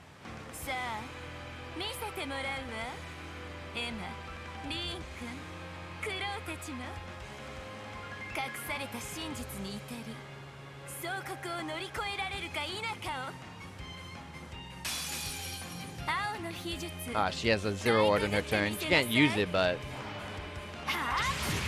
I would have liked that. And a nice heal from the get-go, so her turn didn't really go to any use. Alright. Crescent Mirror, as we always start. I also forgot to push them forward a little bit, but it doesn't really matter. She should not have any weaknesses, and she doesn't. So we're gonna start throwing out some Lost Genesis. Nice guard from the Crescent Mirror. Her attacks, her basic attacks are magical, just like Emma's is. We're gonna Void Breaker. 29k, nice. We're going to go into a Demon Unchained. And there's actually a crit coming up. I'm actually gonna let Reem take that. I'll do something. I don't know if I'll recover the 20 in time. I'll recover like 16. I don't know how much CP recovers per turn. So I'm gonna just do a basic attack. Oh, it's definitely not enough per turn. I would not have gotten the CP.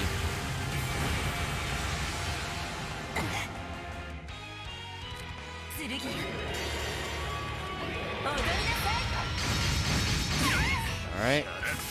That's alright. I got some nice CP. I got the nice HP recoveries. We got the beautiful termination / dust crit. And since I'm in Demon Unchained, it's gonna hurt a lot. I actually should have popped these. Oh my god, the order. I always forget. 35,000. Not too bad, but it could have been better. And throw a Fortuna to help buff Altina.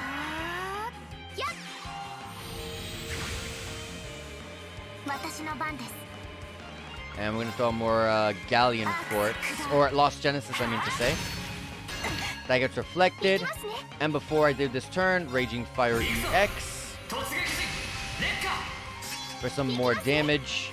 And also, we'll toss out another 7th caliber. Another? I don't even think I threw one yet. I don't even think I've thrown one yet. 46k. We have the Void Breaker I'm gonna throw out.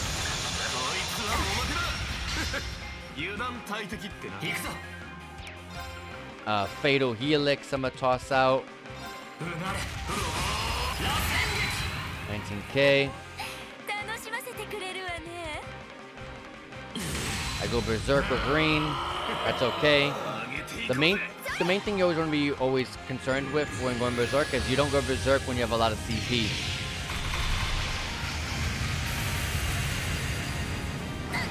$25k. She's enhancing herself, which I really dislike. I really dislike that mechanic as a whole. I don't have any more Lost Genesis, so I'll have to give her an EP charge. I want to give her a 4. How much HP's left on her? Still quite a bit. I'll give her the EP charge 4. I just gotta be careful here. Probably gonna S-craft soon.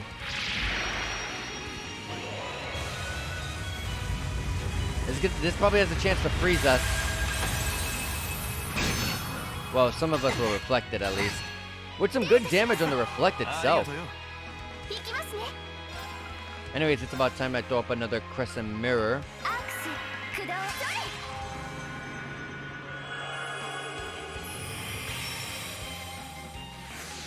If her S-craft is magical base, we'll reflect it. So a Lost Genesis. Oh my gosh, she gets to go immediately. Let me throw up another Raging Fire EX. Luckily, I recovered Reen in time to be able to do that. Lost Genesis.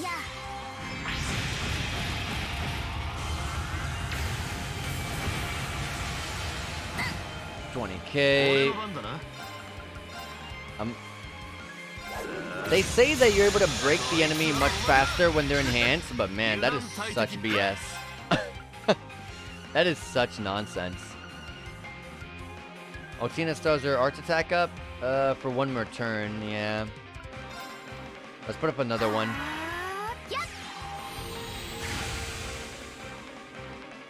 It also helps give, you know, the arts defense for Ash. I'm pretty sure her art S-Craft is magical. I should reflect every single bit of this.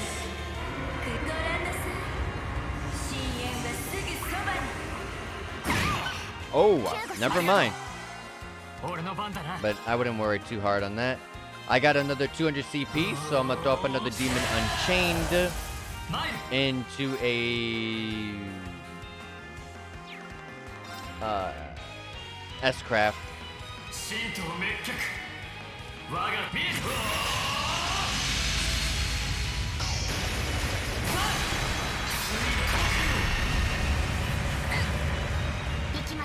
Okay. Throw up a Lost Genesis. I need to heal everyone. And I mean everyone, so I'm gonna do this. They're good to go. Lost Genesis comes out.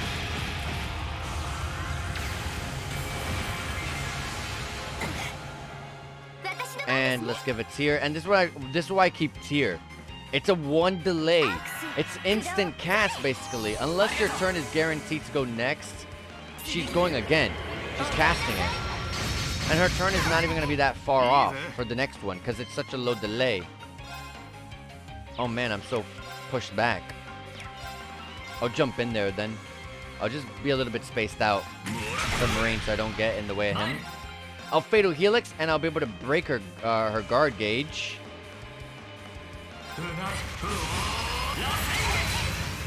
So this is big damage for everything. I don't even need a Lost Genesis at this point. Just throw everything. Throw absolutely everything I can.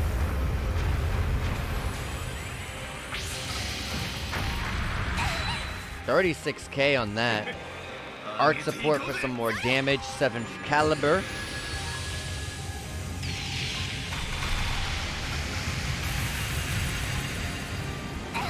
$28K, and that's it.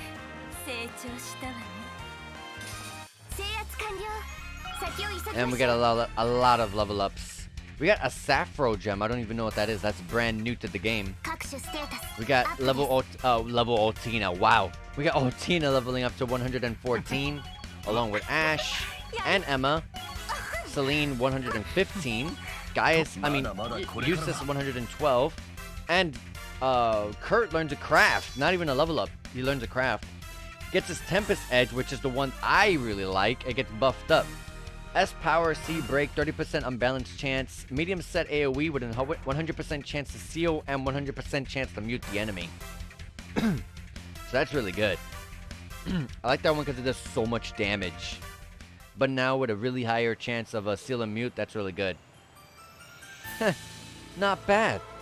Well, it would have been embarrassing if you lost, since it was all of you against little old me. Are you leaving now? I'm a very busy witch. Can't get held up here for too long.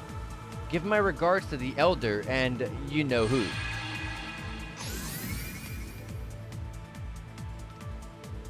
Ugh, good riddance. She seems keen on lending her aid to the Weisland army. Maybe that's because she can see what the future holds. She has better insight into this than we do, due to being both a witch and an Anguis. We've got a lot to thank for. Oh, that's right. She mentioned another challenger? Shouldn't you know? Aren't you supposed to be their boss? Well, I'll leave the finer details up to them. We'll just have to roll up our sleeves and deal with it like the rest.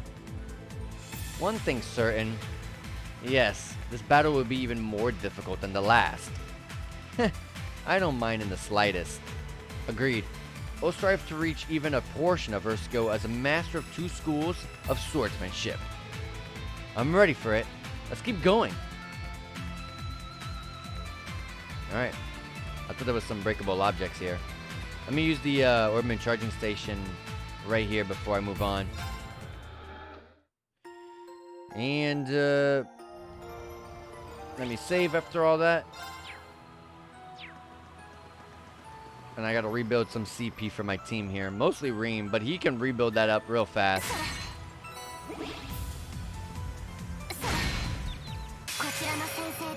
Alright. These enemies are weak to Mirage. I have a... Oh, I don't have Mirage on her. I thought I did. Time and space. Well, I do have 7th caliber. Rumbling smash all 3 of them. True Crescent Flash. No, they're gonna die to whatever is next. I'm gonna throw a Brionac over here. I'll kill that one and hit that one a bit. Whatever they do here doesn't matter too much. Oh, nice counter. Nice BP. That matters. 7th caliber. A bit excessive. Now that I know that our damage is enough that we don't need an art attack, I shouldn't be using art attacks against these guys then.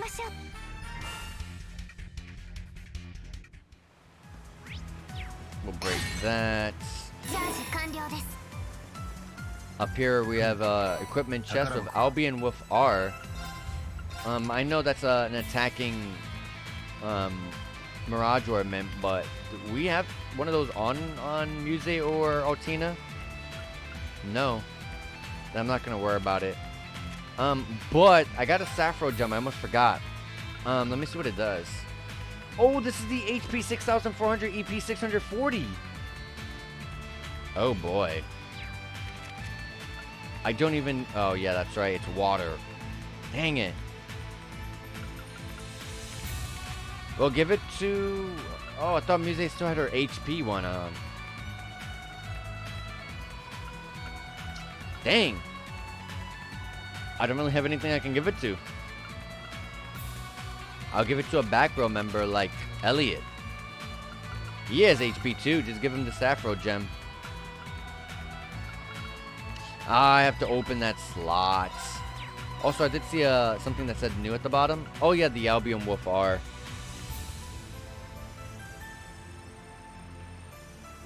Alright. Not too bad. I don't really know who to give this to. I don't have all the slots on Emma either.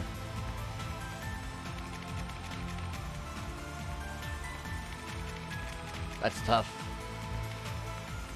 I don't have characters with just HP anymore. The Master Core... Wait, the Master Core, does it bring tier and all that? Oh, it does! Then I don't need heal, because I could go with the Sappho gem. Oh my god. 23,000 HP with 2,155 EP. Muse, you are just outrageous right now. But hey, not having my healer have a chance of dying is the best thing you could ask for, right? Having your healer pretty much be a freaking tank, for goodness sakes. Not in the defense, but in just how much HP she freaking has. That's amazing. The actual tank is Altina. That's the tank right there. Anyways, I'll do this. I should be able to hit 3. I need BP, so I really need all of these attacks out. I'm trying to get as many unbalanced chances as I can.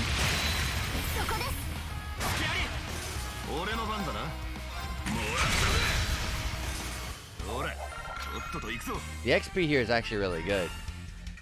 Like, very, very good. Alright. Let me save. Also, I have to use the restroom. So give me a quick second. We can go ahead and stare at Celine and Altina. Hopefully I can get Celine into frame here. There you guys go. You guys can get a good, beautiful view of them both. So, anyways, I'm going to go ahead and use the restroom real fast. Let me go ahead and put my BRB on the screen. I'll keep the music on. Anyways, guys, I'm gonna use the restroom really fast. You guys can hear them stretching all you guys want. I'll be right back. I'm gonna go refill my water bottle and use the restroom. BRB.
さて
さて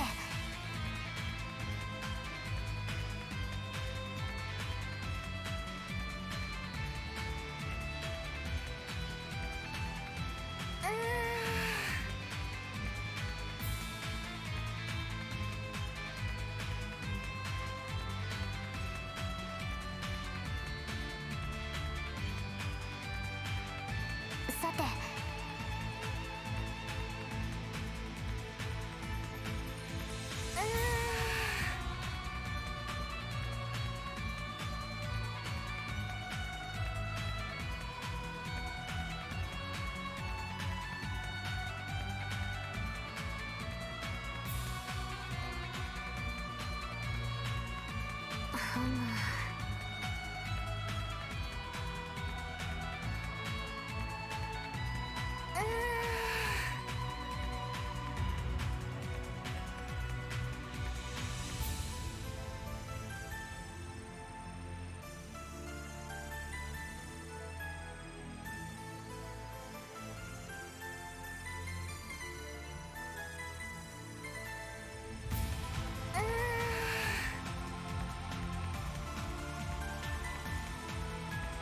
さて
Alright, I am back, guys. Let me go ahead and take that off.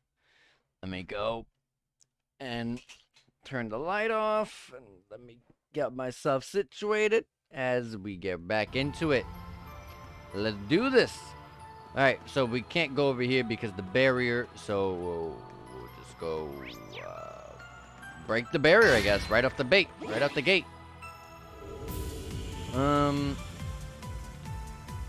That leads to our exit, right? No, it doesn't lead to any exit. It does lead to a gigantic enemy guarding...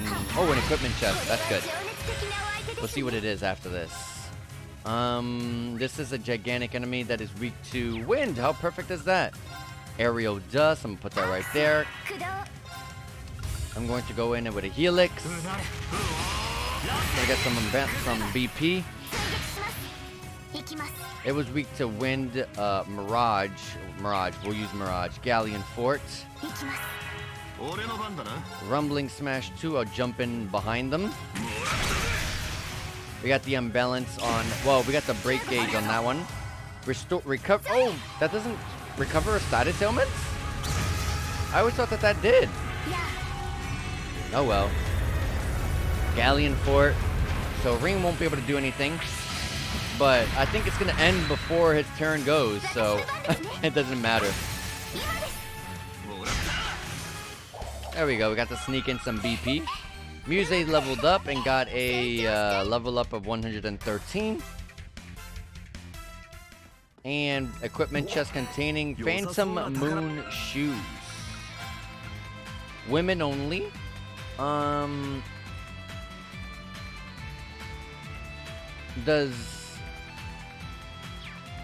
Isn't Fragarak and also Brionax physical? Brionax magical. Physical Fragarak, yes. That's magical. I do use that a lot. I use more Altina physical attack, so I'll give that to her. The defense doesn't really matter because it's a +5. That's not going to do much.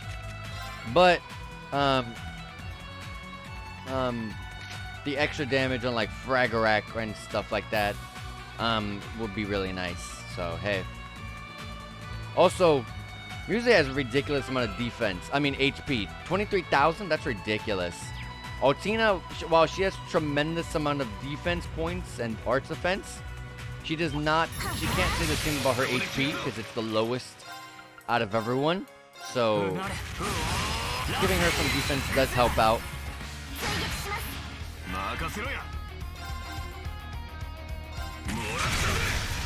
Nice break. Let's get some BP.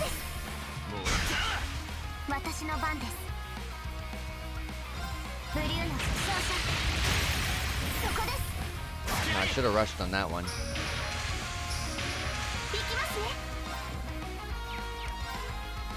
4.4, can you? No. Okay, it doesn't matter. I have an impede right here.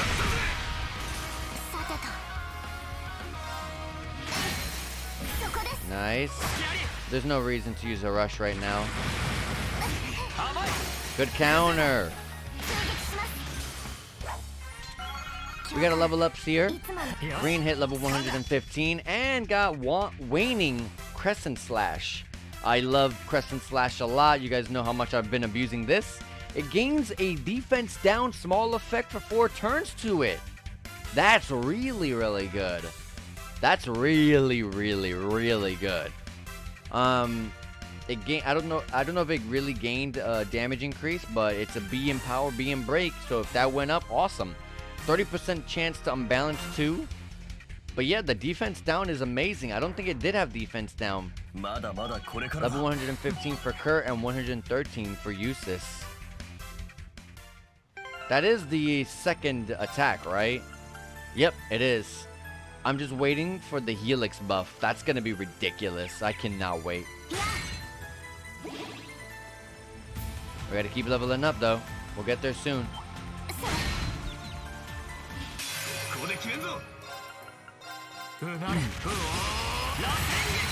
Nice. We'll rush. Help break his bar a bit and stuff. Oh, a void breaker. 29k. BP up, nice. We'll get more BP out of this. And it'll die here.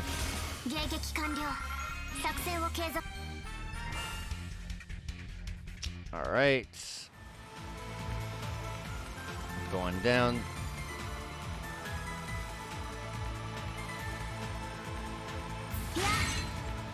Alright, there's a barrier up there.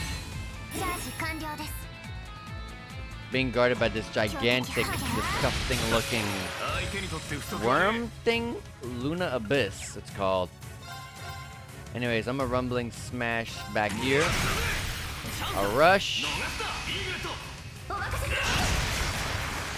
I don't know, I don't like to really burst that much anymore, unless I can guarantee a kill. I just like to hold the BP because the orders are really good.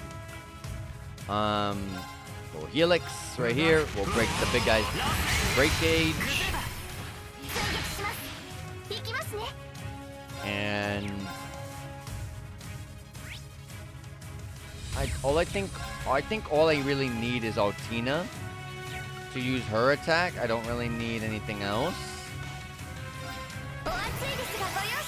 We'll let Altina do her arch attack. Galleon Fort.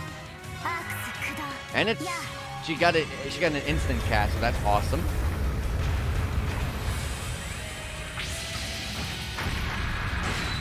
There you go. It's still living by the tiniest thread ever, but a simple normal would have done the trick, but now it's enhanced. Now it seals my reign, but it doesn't matter because Ash is there to finish it. And we got a couple level ups here. Altina hitting 115 with Emma and Celine hitting 116. Item chest being guarded, containing dragon incense, a really powerful endgame item. A pretty broken one too. Anyways, with that, we have the next boss fight that we're going to be going up against. Like I said, I think it's Blue Blanc. Oh, it's Roselia. I really thought it was Blue Blanc.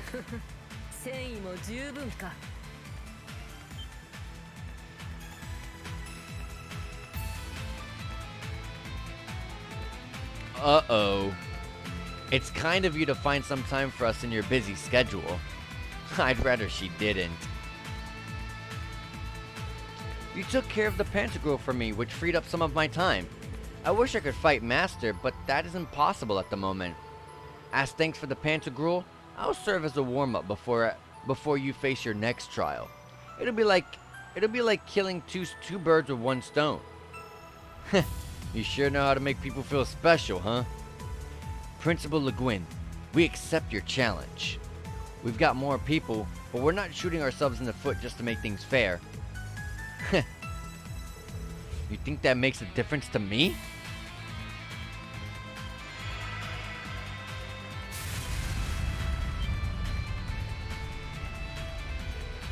What the? Her battle aura is... I am the Golden Rakshasa. It was neither my sword nor my Panzer Soldat which inspired this title. It was both this brilliant aura that shines around me and the ferocity with which I wage war. A fitting name for one who shines on the battlefield, not simply as a soldier, but as a peerless general. Fitting indeed. There may be many of you, but you'll need all of your strength to triumph over me, just as it will be with the Jaeger King and the Lance Maiden. You must prove yourselves here, especially if you wish to triumph over the Blood and Iron Chancellor, he who rules this turbulent era. Yes, they are all unparalleled commanders in their own right. I get it, so this is a test to see if we can beat someone who's on their level. We must succeed here if we were to defeat my brother as well. We will overcome you today, General Roselia Le Guin. You may be one of the most powerful generals and sword masters Ereboni has ever seen, but you'll find yourself outmatched this time.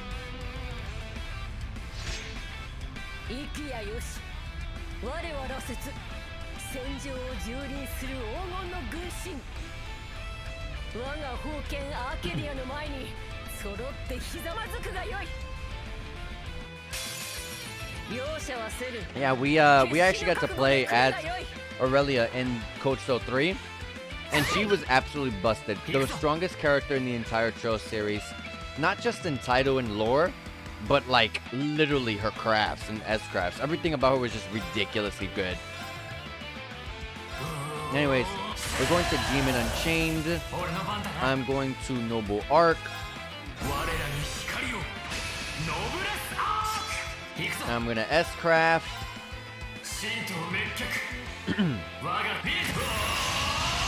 I don't like when music does not get to go before the opponent. She's right after Aurelia. Nice 48k. Got this nice Void Breaker with your name on it. 42k on that one.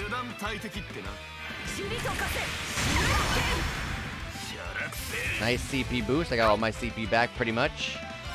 I'm coming out with a Crescent Mirror. Instant cast.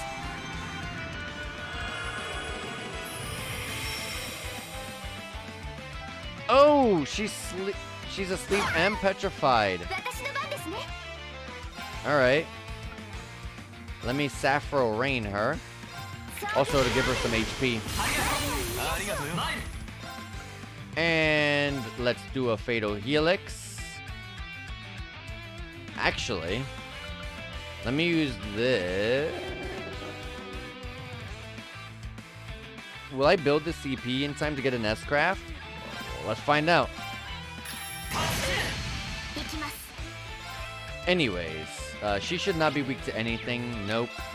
So we'll throw out a Lost Genesis. I'm gonna throw up another Void Breaker.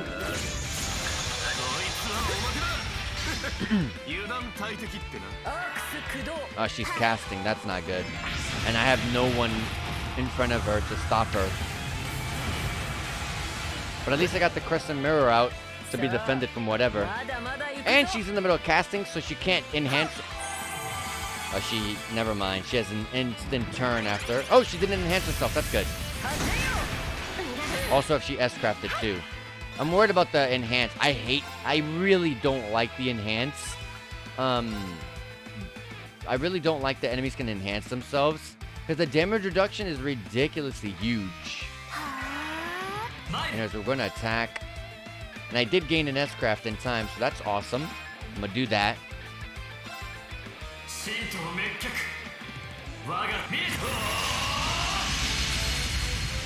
Don't have the Gladiator set, or at least a bit of it. One of them on Ash. Does he get CP per turn? Was that the one that he has on?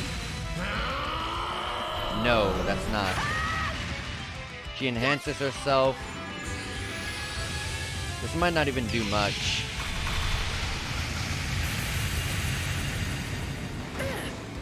Yeah, look at... That's what I don't like about the... That's one thing I really do not like about Code Steel 3 and 4's battle system, is the enhanced feature that the enemies can do. Because if it was just a gigantic strength, speed, arts attack, you know, whatever damage, defense buffs, cool. But it's like they gain just a massive chunk of damage reduction. And I don't know if you can take it off or not. I think you would need like an Albion Wolf to really test that. But like, man, that's annoying. It really is annoying. The drawback is that you can break their damage, you can break their break gauge faster. Like a lot faster. But like, you nerf that in Code Steel 4. So no, I really can't actually break them faster. Anyways, let me pop up another... Oh, actually, let me do some damage reduction on here, because...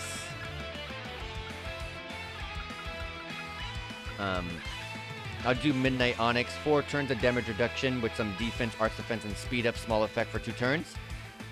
Just because there's no reason in giving myself some damage up if she just has a ridiculous, like 70% or whatever of damage reduction on. So I'll do the same thing to myself. And it's more than just the 50% for 4 turns, because we got the defense and arts defense ups as well.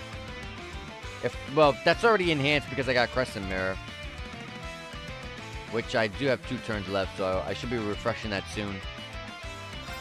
And I guess I'll use Unbound Rage to get some CPU regeneration on Ash. Here comes the S-Craft. I did the damage reduction at the perfect time. And we're all mostly fully healed. Yeah, it does hurt a lot, but thanks to everything we had on, we survived.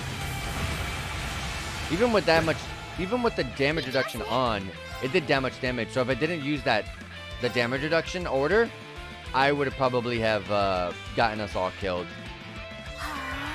Instant cast the Holy Breath. She'll do her thing. We finally got Reem back.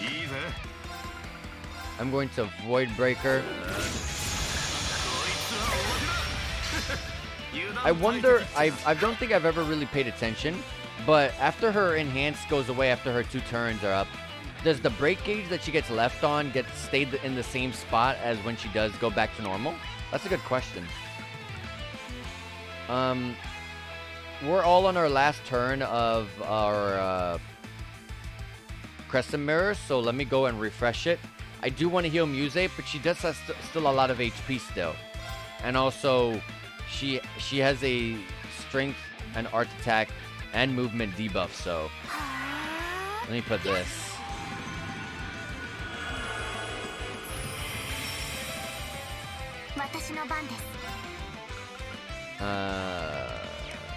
Let me throw up a frag rack for a delay.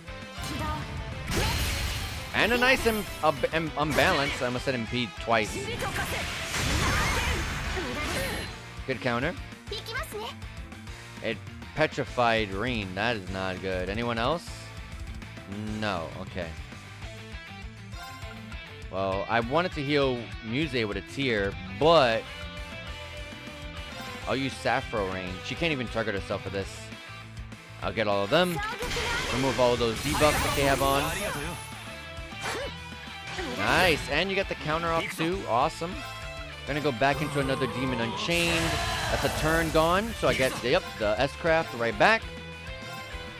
Oh no, I didn't. Oh, no damage up. And does she still have her damage reduction on? Oh my god, I went full on bloodthirsty mode. 24k, so it did wear off. Someone get petrified on that one? No. Alright, just checking. Anyways, let me do what I should have done. Noble Arc.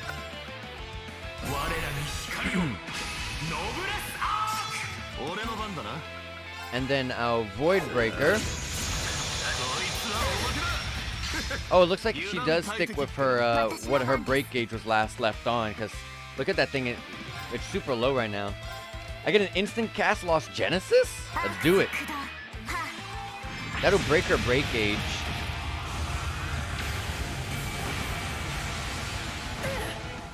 Or, never mind, outright kills her. Jesus. Alright, we got a lot of level ups. And we're getting very close to our Master Core sitting at level 8s. Got a Cornelia gem, I gotta check that out. Level 114 for Muse, 115 for Ash, 114 for Eustace.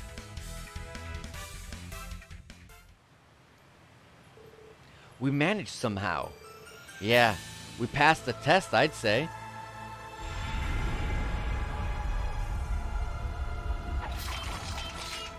Something resonated there. The Sanctuary has accepted you. Oh, okay, that's what it was. But one more trial awaits you up ahead. You've made it this far. Don't lose now. That's Vita's teleportation skill. Yes, I've seen it before. Yeah, I was just about to question, how does Roselia have a teleportation? Thank you for your time, General. Good luck with Operation Melee Mirage. Rest assured, it is in excellent hands. Take care, Your Grace. Farewell, Short Sir.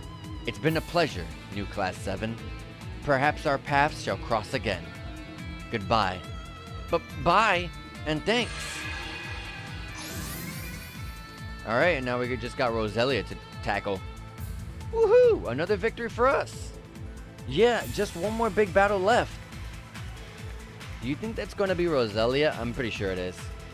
The Hexen clan's legendary elder, who's been alive for 8 centuries. If she's got her original form back, does that mean she's recovered her full power?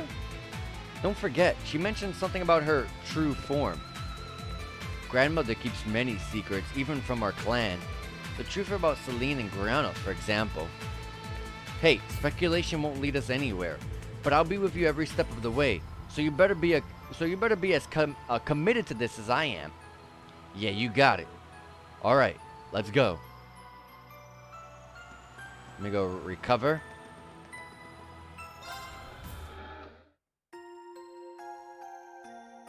All right, and let's save. And let's be on our way to Roselia, right? As we teleport to the next area. That was a very long area. That's probably the longest area in the entire series, honestly. And another Orbman charging station here too, but we just used it, so I'm okay. Oh my god, right off the bat, no delaying this at all. Also, before I forget, because I almost did forget, bring them up a little bit, so that way large AoEs will be able to affect them. There you go. A little bit to the right. I wish I could use my mouse for this to make small movements, but unfortunately, can't. If I touch my mouse, it doesn't work. Mouse is only for the right stick, basically, and WASD is to move this, which doesn't help. But I don't want to go into this with like our CPs as they are. Let me go back and let me farm some of the regular enemies really fast to get some CP. Preferably some of the weaker enemies. I don't want to go and fight one of the big enemies and kind of have to use some crafts. What enemy was down here again? Oh, no, not that one. Like the shadow enemies are like perfect. These guys too in a way, but let me keep looking. The shadow enemies are kind of far. They're at the bottom, aren't they? I'll fight this, sure. Oh my god, it almost touched me. We're here for some CP, so... I can use all the EP I want, though. So I'll do that. 7th caliber. Go in there. I won't attack with Altina because I do want to gain some DP if I can too. And I immediately get petrified.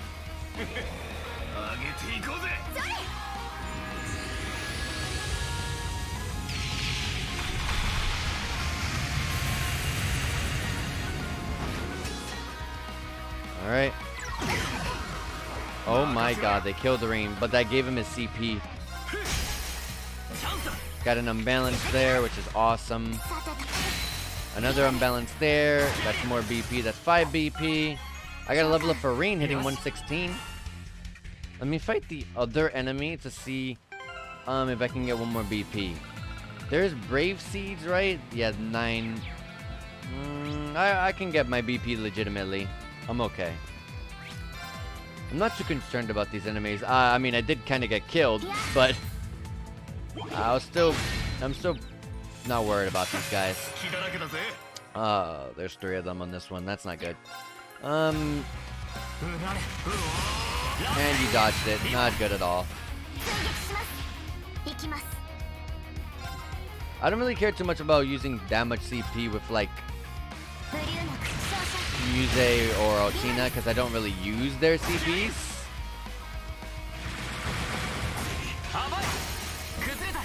Nice.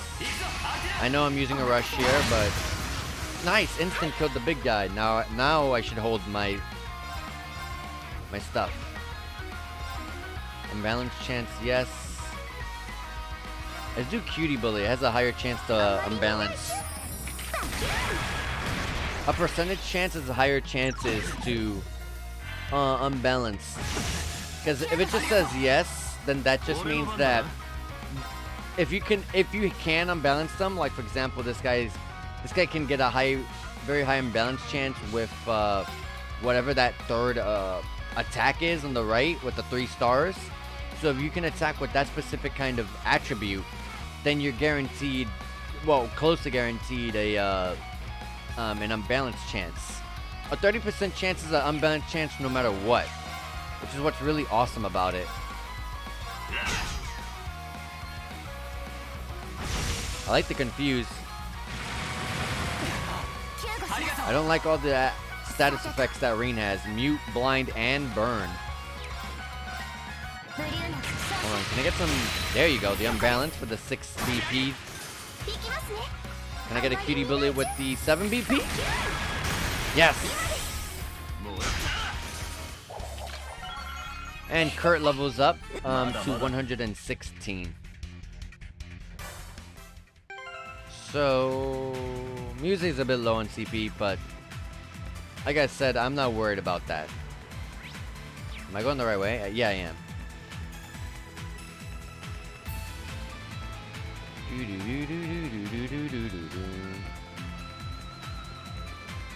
And I'll use the Orbit charging station in this area.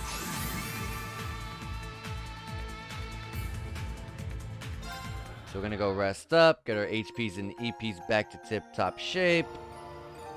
And I'll save right here.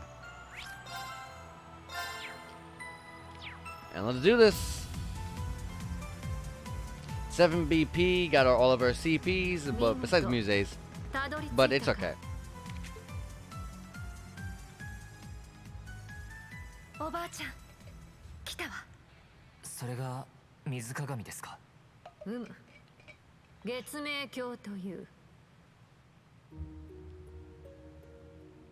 Well, it is pretty reflective, I can see that. 歴代の巡回魔女が管理していたという。なるほど。アーティファクトの一種だったか。そうなんですか。確かにクロスベルの鐘に少し雰囲気が似てるような。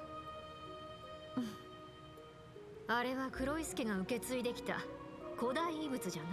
The Croix family from Crossbow. シリンや宝石。アルノール家には師匠。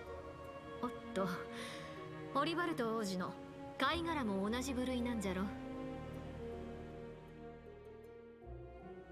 いずれも古き一族に伝えられし、太古に女神より授かった神具。そしてその魔女が受け継いだのがその鏡というわけか。各地の霊窟と結びつき、黒の司書とも連動する。主らが各地で見た原子などもこの水鏡が大元になっているの。 Oh, so anytime we beat the shrines, this artifact was the reason we saw all that stuff. ただし、わらわや巡回魔女にすらめったに啓示を与えぬ神具でもあった。じゃが、黄昏が最終段階に入り、大いなる陶器がこの地を包み、巡回魔女たるエマ、呪いのニエたるシュバルツァー、わらわとセリーヌが一堂に会したこの刹那ならば話は別じゃ。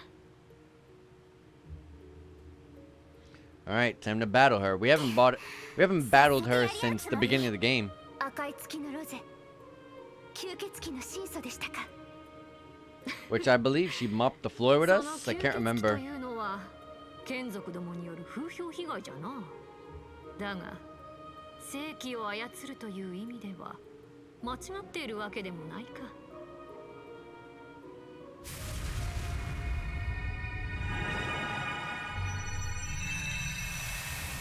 Her eyes turn yellow. Oh, this is the true form she was talking about. She turned into a 3-tailed wolf thing with wings. 獣。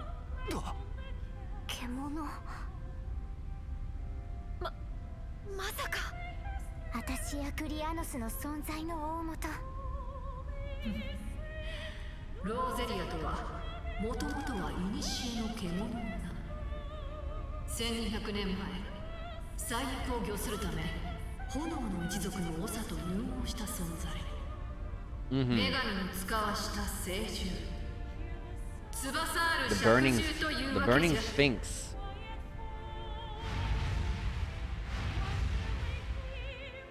Roselia, the burning sphinx, keeper of the flame. Oh wow, the wings and the tails are on fire. おばあちゃん。消えたもう一中の聖獣。教会もその行方を探っていたが、まさか人間と融合して新たな存在になってたとはな。繰り返すが、 Oh, it's huge. Oh my god, the cutscene did not make it look like it was that big. 盛大の長は900年前に消えた。おそらく知性どもの裏切りによって。ここにいるわらわは元は使い魔、セリーヌたちと同じ立場にあった。先代は生前わらわをこの地に連れて、己に何かあらば再放するよう言い残した。そしてわらわはこの月明鏡により先代の記憶の一部と使命を受け継ぎ、二代目ローゼリアとなったわけじゃ。A second Roselia. そういえば深淵が刺激したあの鳥も青い翼だったわね。どちらも炎の聖獣の特徴を別の形で受け継いでいたわけか。それじゃあ今回セリーヌを呼んだのって。ふむ。黄昏が最終段階を迎えた今、知性たちとの対決も近いじゃろう。 So Celine got the cat-like creatures and the tail. Guriano's obviously got the wings. その時の保険みたいなものじゃな。そんな。ロゼ、あんた。ああ、別に死ぬつもりはない。どちらかというとおまけじゃ。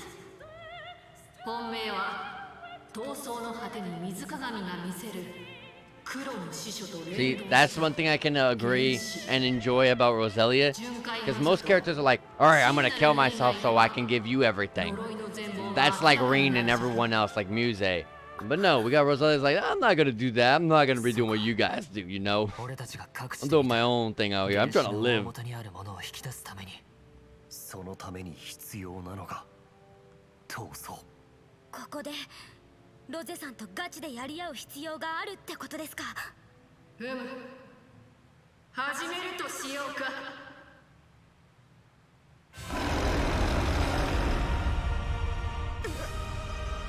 Alright, that gigantic aura. でもこちらも引けない。ここが正念場よ。新旧7分、これより最大級の試練に挑む。示すとしよう。ミリアムが守り繋いでくれた俺たちの今を。よろしくお願いします。隠されし真実を引き出すために。ロゼ、いろいろ文句はあるけど全力で行かせてもらうわよ。うん、かかってくるがいい。7組の子らにセリーヌよ。魔女の長にして女神の聖獣、釈獣ローゼリア、参るぞ。 Exon Clan's Elder 1. It gets to go first, that always scares me. But at least Muse's afterwards. Perpetual Flame. Oh my god, I don't know what it did, but... Oh, it looks like everything that it does burn. Alright. Crescent Mirror.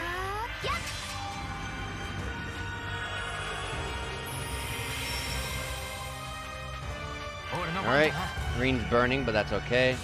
It's a 4-turn burn, I'm not worried. Demon Unchained. We will Noble Arc. I will S-Craft.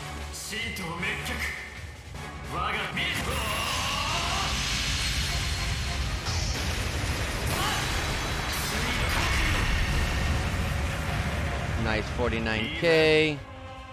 It has 471,000 HP. That's a lot of HP. Void Breaker. Nice 45k. Nice. Reflects. And counters too. It might be like a good idea to be giving Ash like turn 1 S-crafts. That should probably be what I should be doing, but should I? Probably. Especially since he has CP recovery. I don't want to let his double damage go to waste. Not weak to anything, of course. So I could just throw out Lost Genesis. And did Reen already lose his burn? I guess he did. I'm gonna just give us a small bit of a heal here.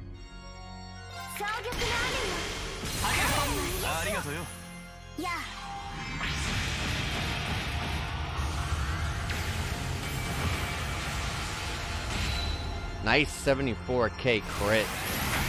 Hellfire Stream, nice miss. Wow, good dodges, guys. I have 2 turns left for the buff. Yeah. Let's see if I can try to gain an S-craft in that time. Throw up a Lost Genesis. Throw up a Void Breaker.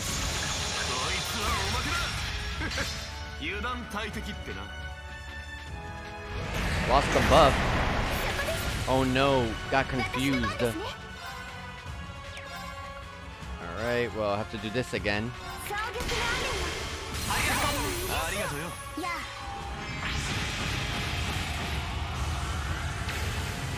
Alright. 52k crit.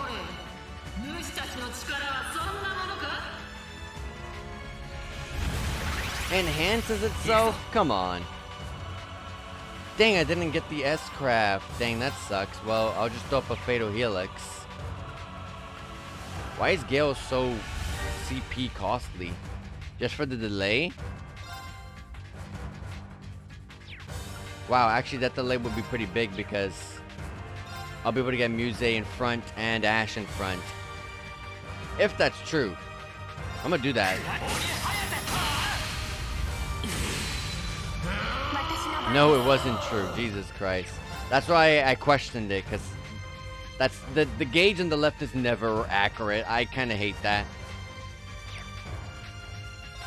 I'm gonna EP charge 2. I really need EP. Actually, I'm just gonna go with the 4. Screw it. I really need to use a Crescent Mirror. Dang, it targeted all of us. This is full screen because Reen is super far away from them. A damage reduction would have been good here. But we all live. So it's all good. I'm a Holy Breath over here. I'm going to throw up another Void Breaker here. The enhance isn't that much, at least. Holy Breath comes out. Lost Genesis goes. Attack there. I'm gonna recast the Noble Arc. Because Altina's gonna go do her thing in a second. I'm gonna go ahead and throw up a tier for Reen. Here comes the Lost Genesis. There's also a crit coming up. Nice 26k crit. The crit is on Reen's turn. Should I really make Reen take that? I really want to make Ash take that, actually. Noble Arc is 2 BP. Alright, well, on Reen's turn, I'll see if Ash got attacked or not. If not, I'll give him like I'll do a Raging Fire EX and then just for the CP cost. Or maybe I have an item in here somewhere that gives CP just a little bit.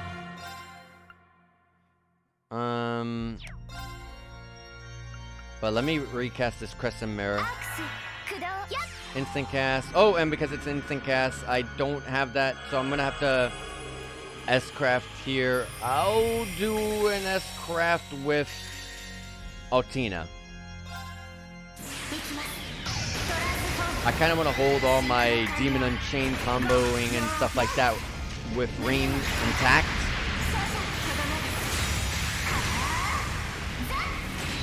And I don't really use Altina's CP much. The only problem there is that I delayed her pretty heavily. Anyways, they didn't get any status afflictions, right? Ash got burned, but that's not bad.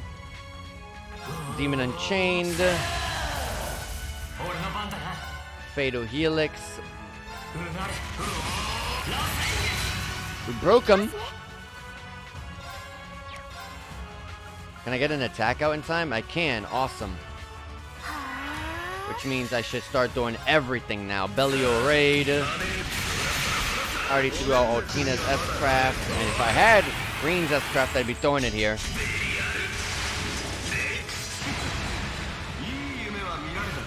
$34K.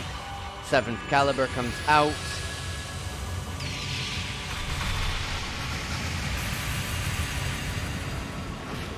$15K. Still lives by it has 52K. Oh my god.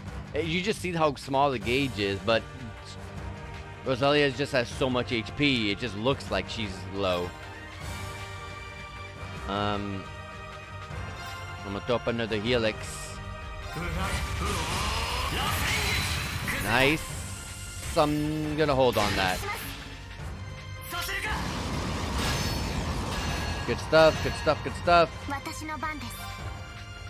I'm gonna toss up another noble arc to just refill our damage dealt up, but also to refill our buff. She's already super low. I don't need anything. Yeah, I don't need anything.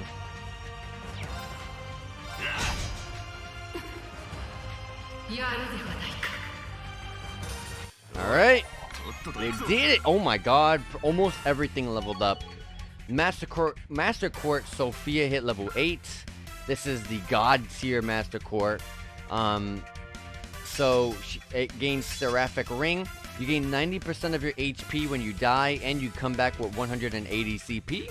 It's still a 1 revive per battle, but it can still level up.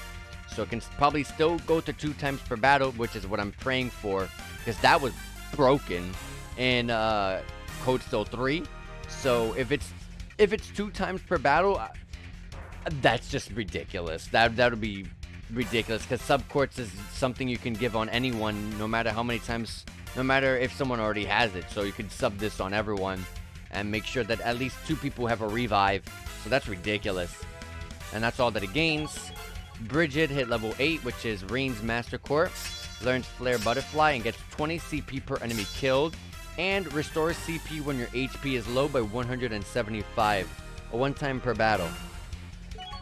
And Virgo hit level 8, which is Altina's main Master Court. She learns Diamond Nova. 60% chance to crit with her offensive arts.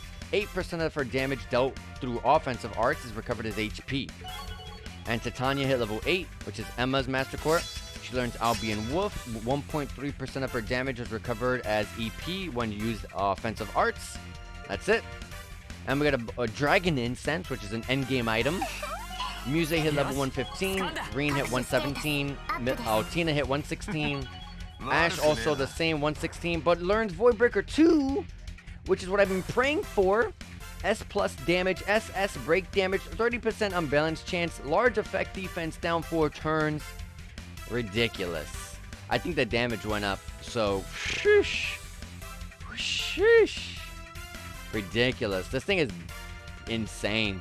117 for Kurt, 116 for Emma, 117 for Celine, 115 for Gaius.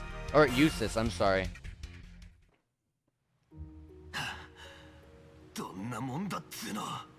厳しかったけど、なんとか上回れたはず。人の子ごときにここまで食い下がられるとは。レグナードやアンの悔しさが今更ながらわかるようじゃ。 Wait. How I thought that was like a glitch in like the voice because I was just looking at her, her model, but now I understand how Ragnar and must have felt. Maybe it's Zeit's true name because the crossbow games were not out at this time. Maybe that's what they're doing there. I don't remember what Zeit's true name could have been, but sure. Argress, if that's what that really is. I'm not sure.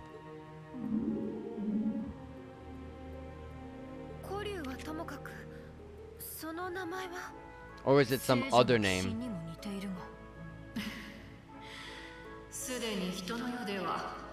No, maybe not.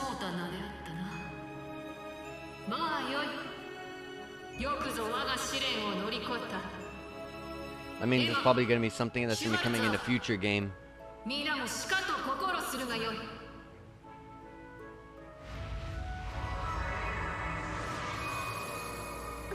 And now we can now look inside the reflective pool.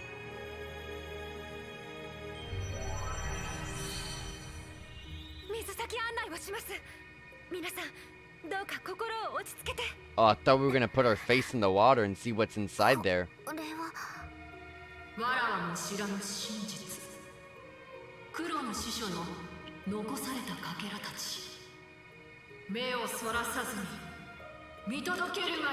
Alright, I'm ready.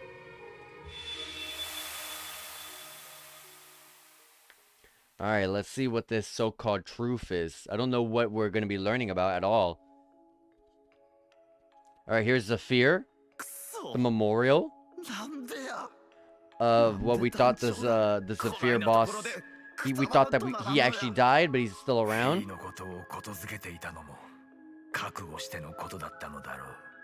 同心バルデルとの相打ちならば本人も満足しているに違いあるまい。だがやれやれ間に合わなかったか。Ooh, Black Beret. あんたは確か工房の人間やったか。 So then maybe that's how the Zephyr boss came back. Black Beret came and revived them. ごひいきにしてくれて感謝している。 これは提案なんだが近くに偶然あるものがあってね。うまくいけばルトガー殿を蘇らせることができるかもしれない。あんた何を。はあ、うさんくさいと思うなら星座に話を持っていくだけだが定員は一人。さて So Black Beret revived the Zephyr boss. I forgot his name. We'll probably find out in a second here. Ruger. He looks really cool in that portrait there, though. That CG.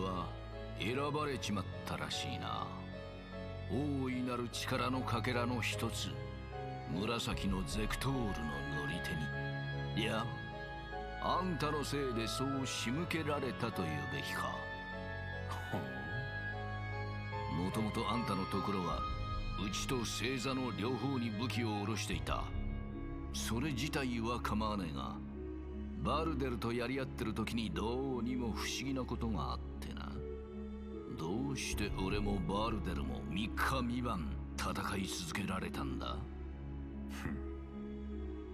加えて俺らがやり合った場所のすぐ近くに眠っていたこいつ、どうして俺らがそこを決戦の場に選んだのかいまいち思い出せねえ。なあ、あんた俺らをはめやがったな。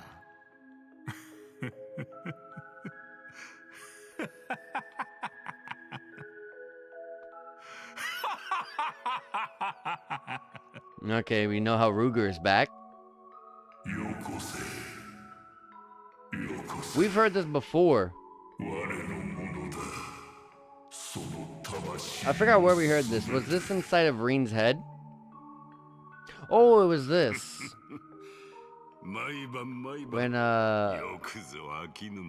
when Drake Kells was in the bed. I find it funny that he has the same voice actor as Osborne, though.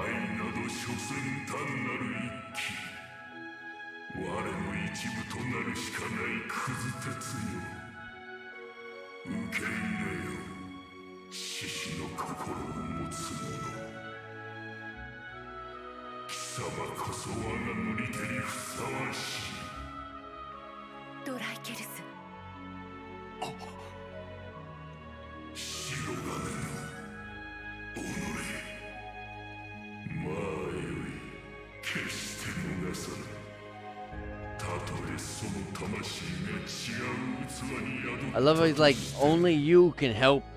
Only you can pilot me. But it's like, this man looks like he's on his dang deathbed here.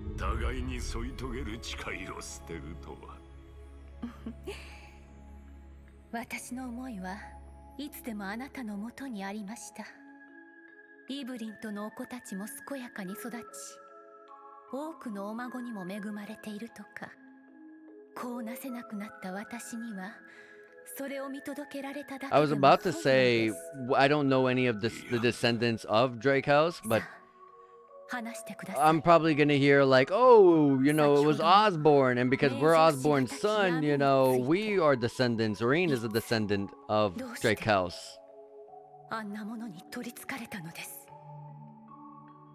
And that's probably what, the demon that's inside of Reen whenever he goes berserk and stuff. もともと性は存在していない。工房長に選べと言われて、グノームから G を取るだけにした。イニシャルが GG だとくどそう。ただそれだけなんだけどね。工房から出た時に記憶はフェイクと入れ替えた。それはそれで悪くなかったな。小説の登場人物になったみたいで、無意識で工房と定期連絡を取りつつ、生ぬるい平和な友人ごっこに浸る。そういえば結社の白面から盗み出した暗示技術らしいけど、悪くはなかった。あくまでただの夢としてはね。Okay. 苦労を蘇らせたのだって知性として効率を重視したからさ。工房長には嫌味を言われたけど、総国にふさわしい候補には違いない。そう、理由はただそれだけだ。アンの扱いにしたって、カレイジャスの保険にしたってね。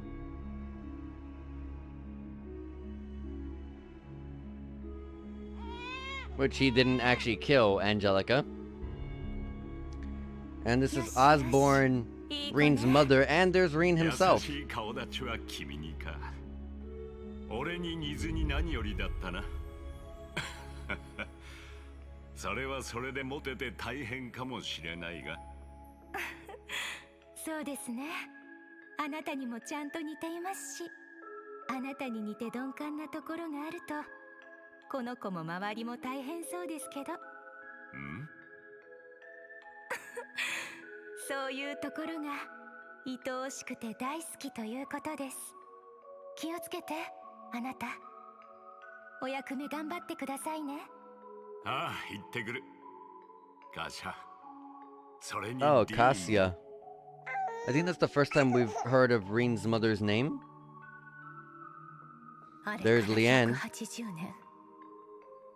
彼が世に出て30数年ですか。素敵な奥方に健やかなお子。もう心配は不要のようですね。Leanne is so pretty. Oh my goodness gracious. かの闇は消えていないはず。あの方からの誘い、改めて考えてみるとしましょうか。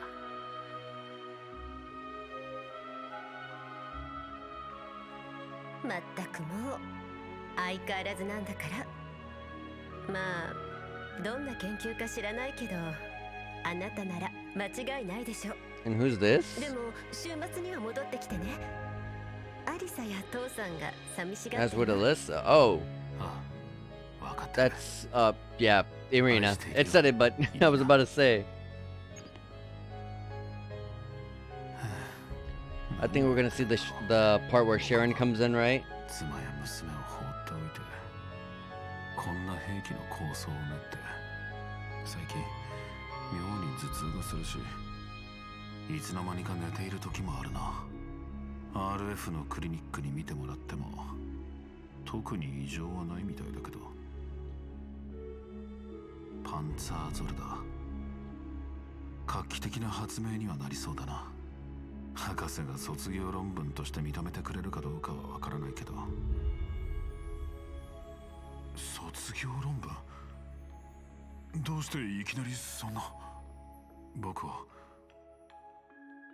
私はここから去ろうとしているの Alright, か。 so he was a normal person until he got taken over by whatever this thing is. 目覚めるがよい、フランツ・ルーグマン。すでに王は手に入れた。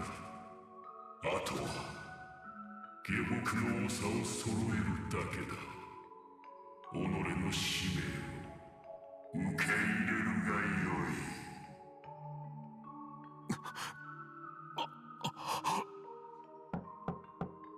失礼します。フランツ・ラインフォルト様。 And then there's Sharon. ミクラウヘビが執行者ナンバー9国士戦役と申します。ノバルティス博士と契約された研究成果の引き取りに参上しました。フランツ様、13工房に属されている。ああ、そうだ。いや、そうではないな。それは仮初めの名だ。私の真の名は他にある。1000年にわたり受け継ぎし、大いなる存在の下僕としての名が。 Yeah, he's already been possessed by whatever that thing is. ちょうど潮時だ。君が訪ねてくれて本当によかった。研究成果の引き渡しは拒否する。では存分にやり合うとしようか。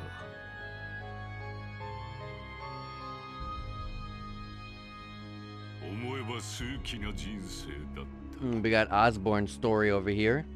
北部の地主の家に生まれながら雪崩によって家族を亡くした少年期、縁あってユミルの男爵家の世話になりつつトールズ士官学院に入ったこと、大勢の友を得つつ任官し、上官や後輩たちに恵まれたこ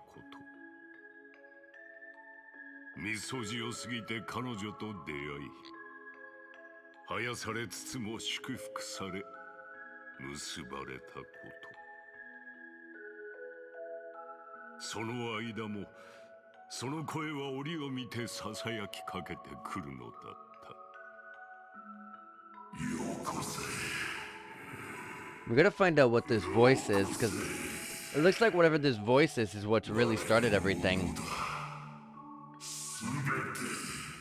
It's what really screwed over Osborne and Black Barake. It has nothing to do with the characters themselves, it's whatever this thing is. 心の奥底に封印し続けてきた声。結婚後、息子を授かってからほとんど聞こえ Oh, なくなり、 there's the key word. He sealed it into his heart, but he passed his heart over to Reen, and that's why Reen has that possession, the demon unchained. Spirit unchained, demon unchained, whatever you want to call it, depending on the game. あなたが無事でお願い。どうかどうかあの子だけは。どうしてだアランドール。母ちゃんが息子が何をした。襲うなら俺を襲えばいいだ So ろう。 whoever's Lecter's father is, he did this. いや、あくまでも何でもいい。この身がどうなろうと構わないから、俺たちの息子を助けてくれ。その言葉を待っていたぞ。ドライケルス。 Oh my god, look at that thing. 200年待っていた。 Even as a shadow, it looks powerful. 灰ではなく我が乗り手となるのを受け入れるがよい。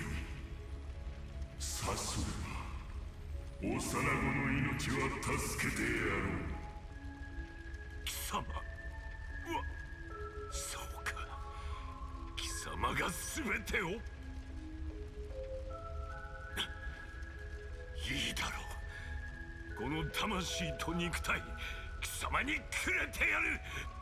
代わりに息子を、リーンを助けろ。黒の鬼神、イシュエルガー。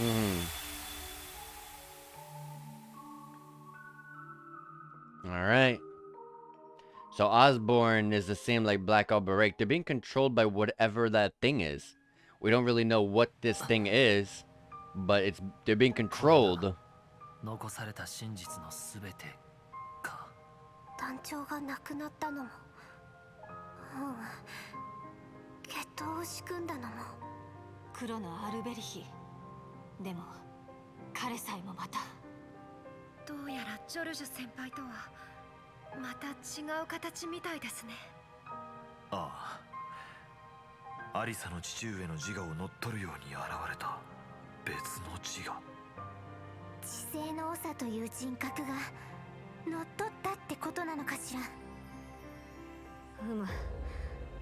わらわとは違う形で不死を実現した存在のようじゃな。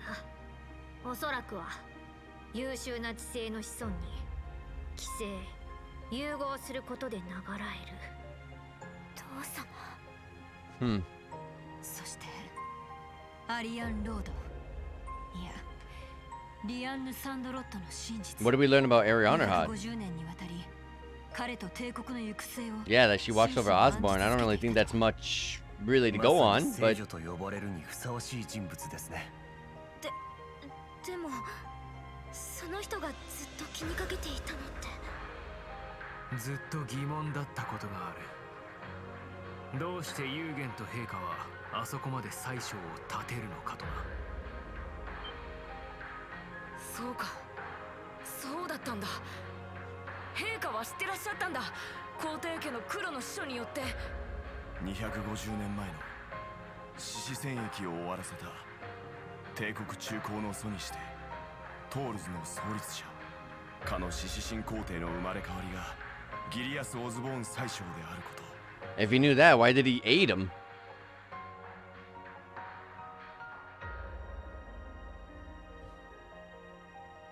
Wait, did they say that Drakel's possessed them? So it's Drakel's that's possessing these people? Hold on, let me go read that back as soon as all these CGs go by. Let me go read that again.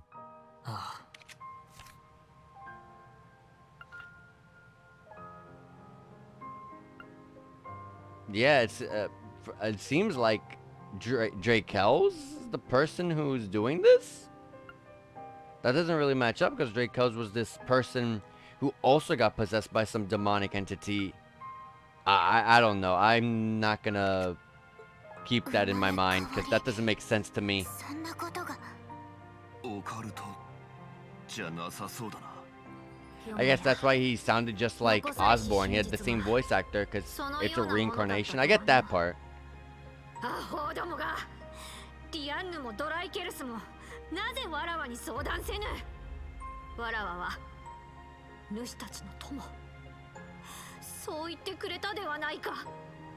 いや、どうしてわらわはこの250年ずっと気づけなんだ。おばあちゃん、ロゼ。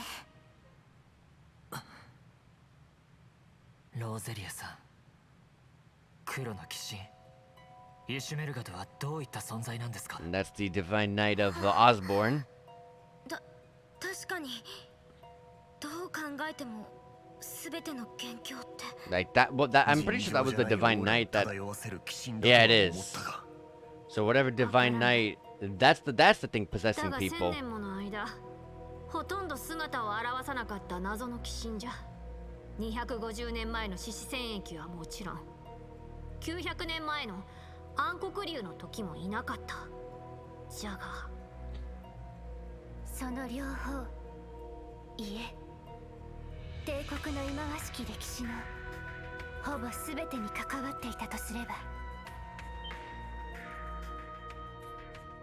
The dragon, you got Draco's, Lecter, Claire, Hamill. Too many things to go and buy that I can't name quick enough.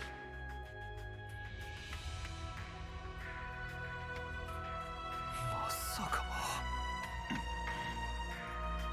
バリマールにせよオルディーネにせよ騎士にはそれぞれ自我があっただがその自我が何らかの形で悪意に目覚め力をつけていけばもともと争っていたとはいえ1200年前知性と魔女は和解しました。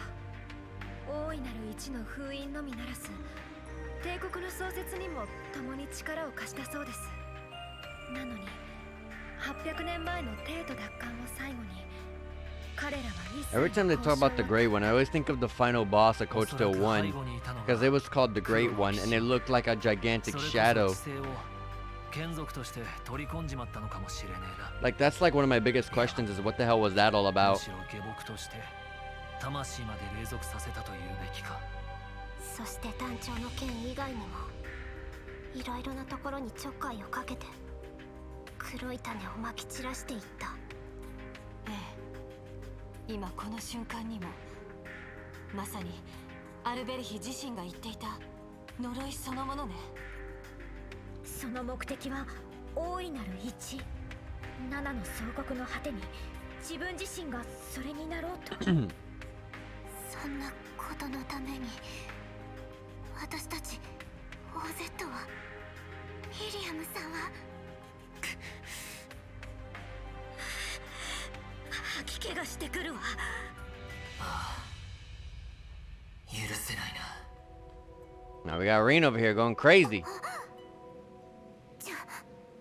Rain, I think you're taking things a little bit too far here. そいつのせいで帝国は周りの地もずっと苦しみ続けてきた。クロウや聖女、両兵王も不死者となり、ミリアムは命を落とした。クレア少佐の家族やネクター少佐の父親犠牲になった無数の人たち、アリサの父親にジョルジュ先輩、俺の母親やオズボーン宰相すら。リー、落ち着きなさい。見栄としての呪い刺激が強すぎたか。なんとか抑えて。 Yeah, man, you're going a bit too crazy. We got Valimar. バリマールなんて温かな。 Did somehow that somehow his thought processing engine is back, or is he talking to us from someplace far out or something? ここって鬼神が機動車と契約する位相空間。いや、それとは違うみたいだな。バリマール、喋れるようになったのか。工房の本拠地の時とも違う状況みたいだな。一時的にではあるが、呪いの枷を Okay, it was the curse that was allowing him to not speak. Not allowing him to speak, I mean. Okay, still can't do much.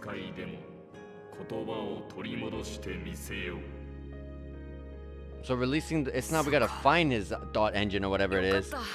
It's we gotta release the curse on him. Okay. 準機動者たちよ、すべてが黒の仕業というわけではない。人の未熟さが招いたことでもあるのだ。そのことを理解せねば、この先の総国も越えられまい。たとえ剣を取り戻したとしても。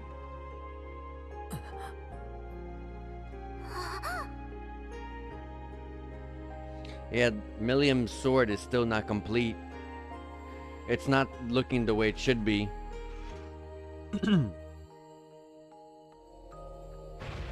Like that's something we know because we saw how it originally looks. But maybe we'll fix that right here.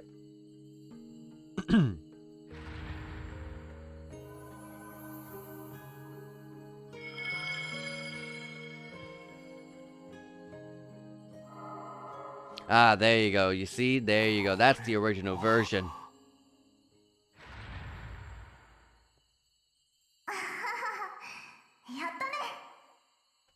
Milliam?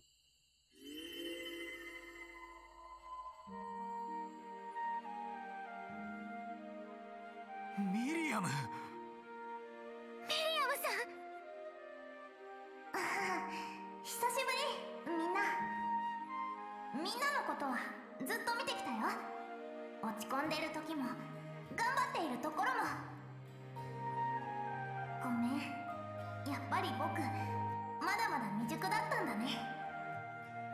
みんな守るなんて聞こえはいいけど、あんなにみんなを悲しませるなんて夢にも思ってなかったんだ。Yeah, it took quite a good portion of the game to try to circumvent everything, but I mean, regardless, it could have been way worse. 二人ともまた何かを伝えに来てくれたんだな。この状態になってようやく見えてきたことだけど、総国が奪い合いっていうリーンたちの認識は合ってるよ。本来不死者であるクローは負けたら消えちゃうところだったけど、あの決着に持っていければしばらくは猶予は稼げると思う。黄昏が終了したらその限りじゃないのは確かだけど。だろうな。クロー。We already know Crow, after everything is done, he's gonna go back to, you know, being dead. かの鬼神の力はあまりに絶大。断りから外れた存在と言えるだろう。極限すれば全てに勝利できるが、それでは闘争の果てのサイレン性の条件は満たせん。 So he needs to find someone strong enough to fight him, to make him whole. Which is why the Battle Royale basically is happening, the rivalries. After you gain the power of all the other ones. Ah, okay. Okay. 黒の鬼神と対峙するという構図に。候補は両兵王の紫、聖女の銀、皇太子の赤、ルーファスの金、そしてクローの青を味方につけたリーンの灰の5機ってことになるね。だったらリーンが、いや俺らが目指す道は一つしかないだろう。まさに妖霊窟での総国が試金石となったな。Oh yeah, I'm well aware of that. 同じように団長だってなんとか説得できれば。あの原種を見る限り聖女にも可能性はあるだろう。ああ、本来だったら共闘してもおかしくない立場だ。いけますよ。 She's very straightforward, a very straightforward like personality and mindset. It's hard, it'll be hard to kind of convince her. She's like dead set on something and she doesn't change her mind. それでも総国に打ち勝てば彼らの鬼神の力は取り込めるでしょう。そうして味方を増やし力を蓄えてオズボーン宰相と対峙できれば、たとえわずかな可能性でも真の元凶を倒せる勝機につながる。ああ、俺が煮えでも鬼でもなく己自身としてバリマールを借りミリアムの剣を使いこなせるなら Looks like they've gained the confidence, the inspiration that they've needed. 全力で協力するつもりだよ。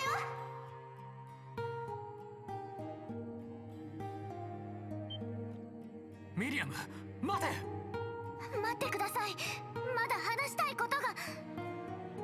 大丈夫。僕はいつでもみんなと一緒にいるから。一緒に頑張ろうね。ユーシス、あーちゃんたちも。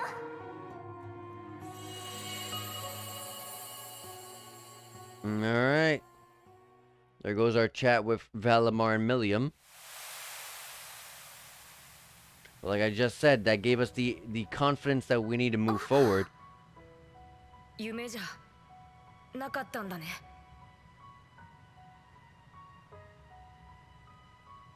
ああ。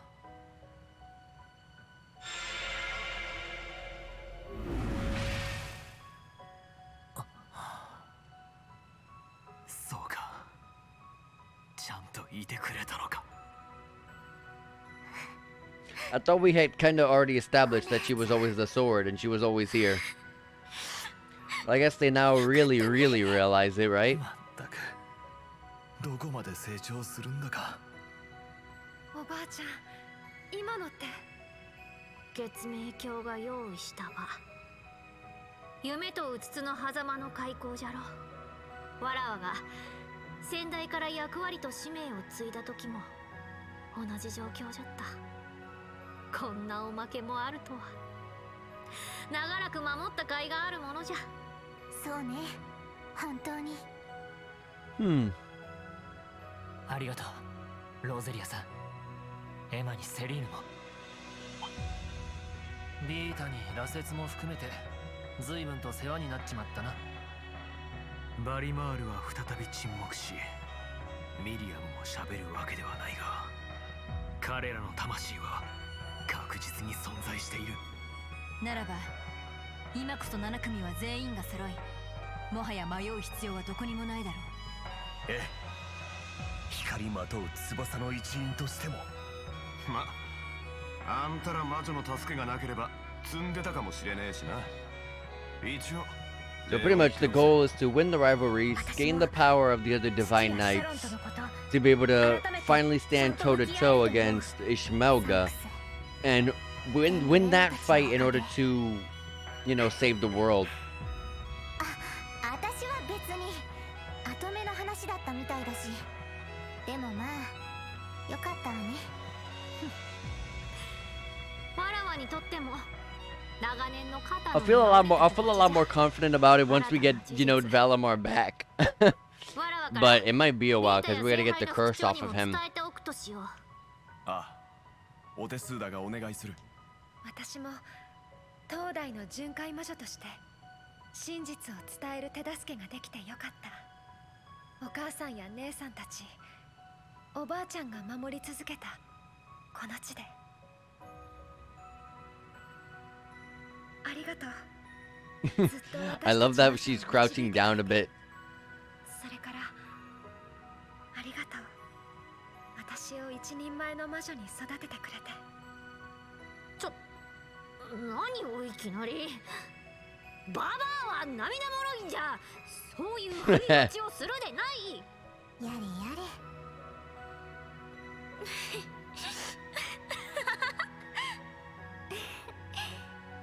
この上ない成果でしたね。そうね。殿下やトアたちにもいい報告ができそうだわ。ええ、すぐに戻りましょう。俺たちの新たな翼、カレージャス。Alright.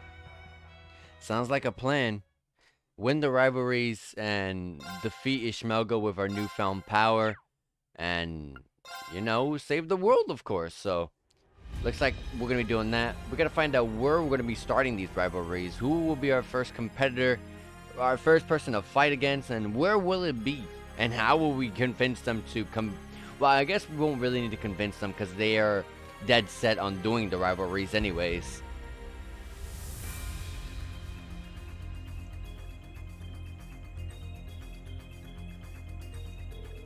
The Chancellor, Emperor Drakelos Reborn. The whims of fate as inscrutable as ever.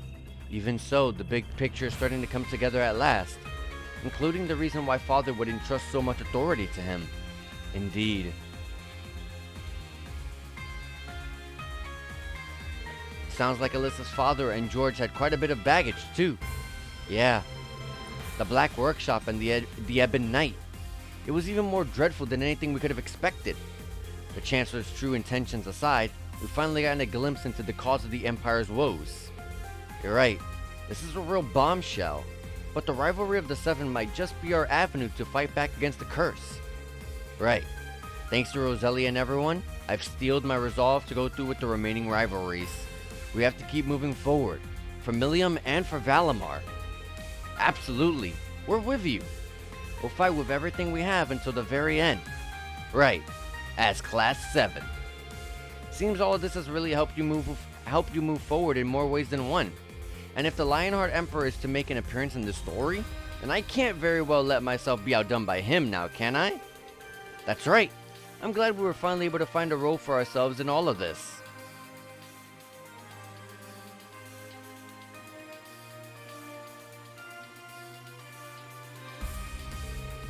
Are you sure you don't mind providing Toa with support? I mean, don't you worry about a thing. We've been studying the terminal controls little by little. Yes, we've read the manual inside and out. I'm sure we will provide some assistance when you need it. It really is amazing how you two got used to everything in no time at all. Elise, Your Highness, I'll be counting on you from now on, okay? You got it. Sheesh, you really can't underestimate those two. Everyone from the branch campus is going all out, so we better keep up the tempo with them. Now it's about time we put together our itinerary. I should think our next objective is pretty clear, no? Right. Grandmother showed me the situation before we left. It looks like the two Divine Knights and our Awakeners have taken up position at separate shrines. Okay, so we already got two locations.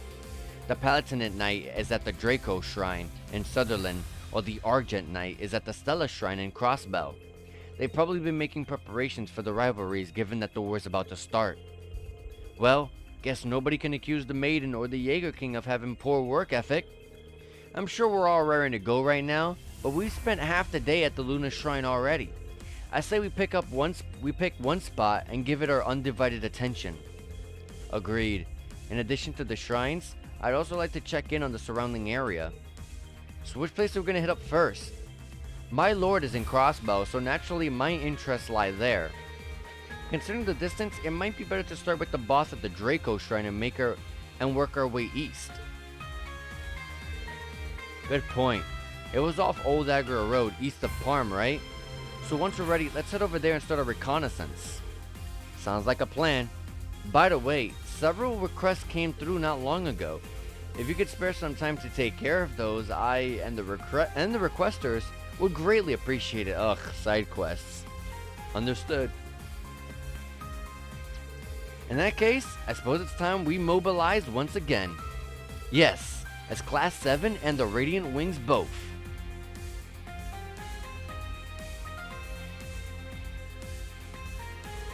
With the Courageous 2, the range of places we can explore is going to expand quite a lot. Before taking on the rivalries themselves, we need to do what we can to help people in each area. Oh, Reen, one last thing. I just spoke with Yuna and Kurt. The next time you go down to the surface, would you please take me with you? You want to come along? But there's the ship's operations to oversee and, wait, I get it. Elise and the others are going to help out, so we'll have some leeway to work with there. After all, there are some cases where contacting everyone is going to be a lot easier from the surface. I'd be away from actual combat, but I think I could help you out with my order. So, what do you say? Understood. We weren't planning to do any more than to scout the Draco Shrine today anyway. Just don't overdo it, Toa, okay? Right, I won't. Even if it's just for a little while, I won't let you down. Oh, and I sent our latest batch of requests to the terminal. Be sure to give it a look when you have a moment. You bet. Thanks. Alright, no locked members. I like that. Yuze, Altina, Ash, Kurt, Yuna. The situation in each location has completely changed, and now you can visit the city of Ordis and its surrounding roads. Toa will be accompanying your party. She won't directly participate in combat, but she'll provide support for your party with her powerful order. About Celine's order. When Emma's in your party, Celine's Brave Order Midnight Onyx will be available. And I got bonding points. Okay. So let me see these side quests real fast. A Herculean task where we gotta go to find Hercules Squad, which is in the Avon Hills, and bring them in. Okay. Like, oh, that's Kaela. Monk sent this one. Run into a disaster at Radio Trista. Alright. And I want to believe sent by who knows who. But it's a monster extermination quest at Lake Galabai Road. So I'll probably get that one out of the way first, as I always like to get those out of the way, because it feels like when you think about staying on one specific task for too long, like let's say you do the long one first, you just think about you always think to yourself, man, I got like 2 more after this, but like you get the monster extermination quest 5 minutes out of the way, and then you go straight to the next 2, and you feel like you got enough time to do whatever you want to do next. But we also have a side quest from Valerie. I wonder if those 2 are really going to be okay. Is something the matter, Valerie? Oh, Instructor Reen. Actually, we've recently had some noise slipping into our communications with Lemaire. Louise and Tatiana have gone out there to pinpoint what's causing it. Noise, huh? How bad are we talking? Well, it's essentially just a small amount of static. Nothing that would delay our operations or anything like that. Still, I think it'd be a bad idea to just let it be. That's why I'm working with Louise and Tatiana to take care of it. Our analysis has revealed a general area of 2 points where the noise seems to be originating from. I see. So that's why the girls have gone down to investigate. Yeah, it seems like the source can be specifically determined with this special Arcus 2 detection app. Ah, so you're using the Arcus 2 to search for transmission noise. We did cover something like this in the Hamdollar Field exercises, now that I think about it. Seems like you 3 are making pretty good use of it. It's all because those field exercises covered a wide range of topics. In any case, Louise and Tatiana are there purely for investigative purposes, so I doubt we'll have any problems, but it's completely natural to be worried. Sure, they've had professional training, but support roles are what they're used to. Should I go down with the comms team and provide backup? I want to help in any way that I can. Okay, we do have some leeway right now, so I'm going to help out as much as I can. Instructor Reen, thank you so much. So where were Louise and Tatiana headed? Louise is at the Oros Coastal Road, and Tatiana is at the Milsante By Road. I believe that they're still in the middle of their search for the noise's source. I'll send word myself, but if you find a moment to go and meet with them, it'd be a great help. Okay, sounds good. It doesn't sound good at all. More side quests on top of already long-sounding side quests already. Let's go see if there's anything that was added to the rest of this.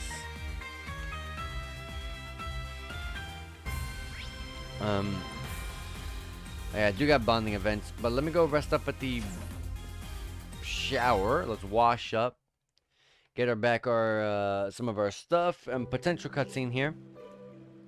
Nope, not at all actually, but that's good. That's good for me though. We got our stuff. Oh, we got Reen's bathing clothes, Kurt's, Yuna's, Ash's, Muse's, and Notina's, and Toa's bathing clothes. Okay. I mean, I'm not gonna wear that, but we got that. Let me see my tactics. Still good. Okay. I'm trying to see if there's any like sub events or anything like that on any of these floors before I just go start before I start doing the bonding events. We have something over there. I know one of these is Margarita. I think it's this one. Oh no, this one's Tita. Tita, Randy, is everything okay? Yeah, we're just working out some stuff between Liberal and the Crossbow teams. Estelle and the others are gathering intel in East Arabonia right now. Lloyd and the SSS have Crossbow covered. But the Imperial Army has been tapping their communications, so we're using the Courageous 2 system to help strengthen the encryption. I see. Thanks to that comms artifact, we've got a bit more wiggle room. But even then, we've only got so much range, especially since the prince is trying to keep in contact with Calvert. Everything we can do feels so constricted, right down to our comms. Give us time. We'll work something out. Supporting you guys is our top priority right now. If you're going to the surface, let us know and we'll help however we can. Thanks. Will do. On an unrelated note, you're also into Pom Pom Party, right? I am. Do you play too, Tita? Yes, I do. Ren got a little obsessed, so I got roped in too. Do you want to exchange account IDs? Definitely. I can now play Pom Pom Party against Tita. I said I think this is Margarita, right? Yes. Let's see if there's anything on the first floor before I start anything. Oh my god, another side quest with Maya. Looking like looking like our next stream is gonna be half of it just gonna be the side quests. Jesus. Are you reading a letter, Maya? Oh, Instructor Reen. Yeah, it just arrived. It's from my father. Your dad? He used to be a captain, but due to the incident in Hamel, he had the misfortune of being discharged. Though it's easy to imagine that being reinstated would recover his self-confidence and pride. And now he sent a letter to Maya. I can only imagine what it contains. Seems like you managed to figure things out like always, Instructor. I mean, I was going to tell you everything anyway, since it's not like I have any intention of hiding things. Essentially, he's saying I should drop out of the branch campus and immediately head down to the surface. I thought as much. And if I don't listen to what he says, it sounds like he's going to throw out all of my most treasured items, including some clothes that belong to Mom. My things did disappear when he visited me at the campus a while ago. I figured that I found that pretty strange. Well, we confirmed as much when we snuck in at that one time. Could that have been the reason? I was quite perplexed at first. I thought that if Dad could return to the military that he might regain his pride and self-confidence. But he just doesn't seem like a good guy, drink or no drink. Maya. I'm sorry to bore you with all this, Instructor. Don't worry, I have no intention of whatsoever leaving the ship. I'm sorry to hear about my clothes, but this might be the kind of thing that you're better off just ignoring. Is that really the right thing to do? I wonder if I should help. Maya, I can go with you, if you feel like you want to confront your dad. Regardless of how he's gone about it, I'm sure that your dad wrote this letter out of love. There's gotta be some room for discussion, right? You may be right, Instructor Reen. Even if it ends up breaking off contact with me, as long as I can have a chance to speak frankly with him, then it's worth it. Maya. Oh, it starts off immediately. Okay, I like that, because I can finish this up fast. Maya contacted her father, Joseph. He asked her to come to the rock patio located off Languedoc Canyon Road. Oh, no, I gotta actually go there myself. Right? Maybe? Okay, no, it starts... Okay. I'm glad, because this is something you can just knock out real quick. This is not something that's going to pile more and more on top of my head that I gotta do. So you came, Maya. I predicted you'd be bringing the Ashen Chevalier with you. Well, I couldn't help but notice how one-sided your proposition to Maya was. I'm just here to look out for her as her instructor. That shouldn't pose any issues, right? Maybe not, but I have no intention of staying to chat. I only came because I wanted to know how sincere you were. Well, naturally, it's down to the parent to correct their child's misapprehensions. That blunt hard-headedness of yours reminds me so much of your mother. What I want is to give her spirit an appropriate send-off. And I've decided that a contest between you and I will be the best way to see to that. A contest? What are you... My intentions are twofold. Firstly, I wanted to first get you off the Courageous 2. Secondly, I intend to show you that your marksmanship is nothing but a childish imitation of true skill. You got a lot of nerve saying that to me. Go ahead and prove me wrong if you can. If you can defeat me, I'll return your belongings and allow you to remain at doors. But if I win, you'll return home with me here and now. Fine by me, but you're gonna regret this. Now that's my girl. Alright then, allow me to set the terms. We'll be using rubber bullets, and both of us will work with our spotter. It's a team effort, huh? I guess that explains why you're here too. Should have known that I couldn't hide from you, Schwarzer. Lecter? Why is he here? Major Lecter? Of course. You're Brigadier General Orendel's son. You must respect your father's history a lot to suffer through his company like this. You knew about that, Maya? You've really done your research. Well, that saves us an explanation or two. My dad owed Major Joseph a lot. Helping him out with this is the least that I can do. There's no need for you to feel indebted, but I appreciate you lending a hand all the same. So there you have it, a 2-on-2 sniping showdown. If you're willing to participate, of course. Sure, I've got enough experience to come in handy here. It's the least I can do to support one of my students. Then it's settled. Use this entire battlefield as you wish. Anything goes. Once we've both decided on our starting positions, we'll begin. The winning team will be whoever lands the most hits on their opponents. Have it your way. Each team retreated to opposite ends of the field and the match began. For a while they traded shots while maintaining a good distance, but then... Wait, Instructor Ring. I think that they're up ahead. Yeah, I can sense them behind that rock. I'll go on ahead. Wait for my signal. Roger. Phase 1, flushing out hidden foes. They're here, alright. Probably waiting for us to make the first move. If we go the wrong way, we'll leave ourselves wide open. What should I tell Maya to do? Charging together at close range? I would pick them up from a higher ground.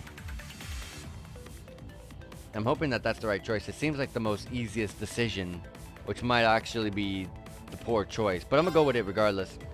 I'll try to lure them out. You go to higher ground and get ready to pick them off. Open fire as soon as they leave their cover. Yes, sir. Tch, they got themselves a good vantage point. This is nothing. Don't lose focus. There. We got Lecter. Ugh. Looks like the Major's okay, but you really got me good. So, looks like we did that one good.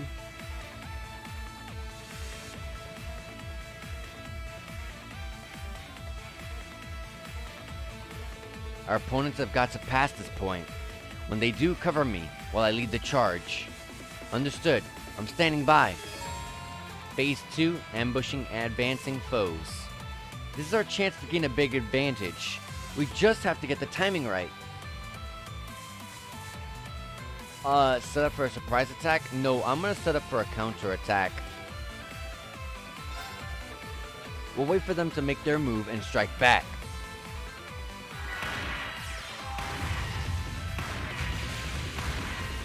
Here they come. Watch for an opening and shoot.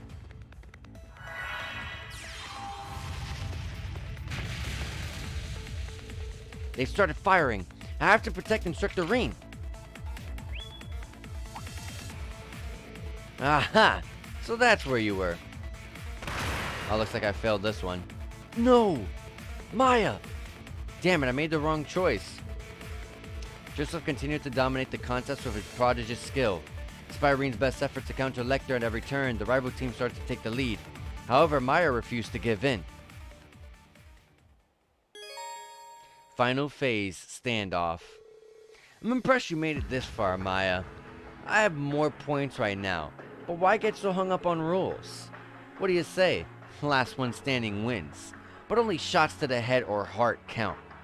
Have it your way. It won't change the fact that I'm gonna win this. Guess that's our cue, huh, Schwarzer? I've got to hand it to you. That unclouded eye technique of yours is pretty sharp. The 8-leaf school is nothing to sneeze at. Thanks. Your instincts are a cut above the rest, too. You have a real gift for knowing where everything is at any given time. It's honestly a challenge to keep up. Aw, you're making me blush. This match has certainly been a lot more exciting than I expected. But playtime is over. It's time to settle this. This is it. No more second chances. How can I best support Maya? Let's concentrate on defending. I want to give her the chance that she has. I believe in Maya's skills. I'll keep her covered and let her do her thing. Yeah, I agree. This is your battle, Maya. If you get hit, it's all over. If I have to take a bullet to protect you, I will. I'll support you right up to the very end. You got it, instructor. A victor finally emerged, bringing the contest to a close. Oh, I chose right. That's that. I won. That was some magnificent shooting.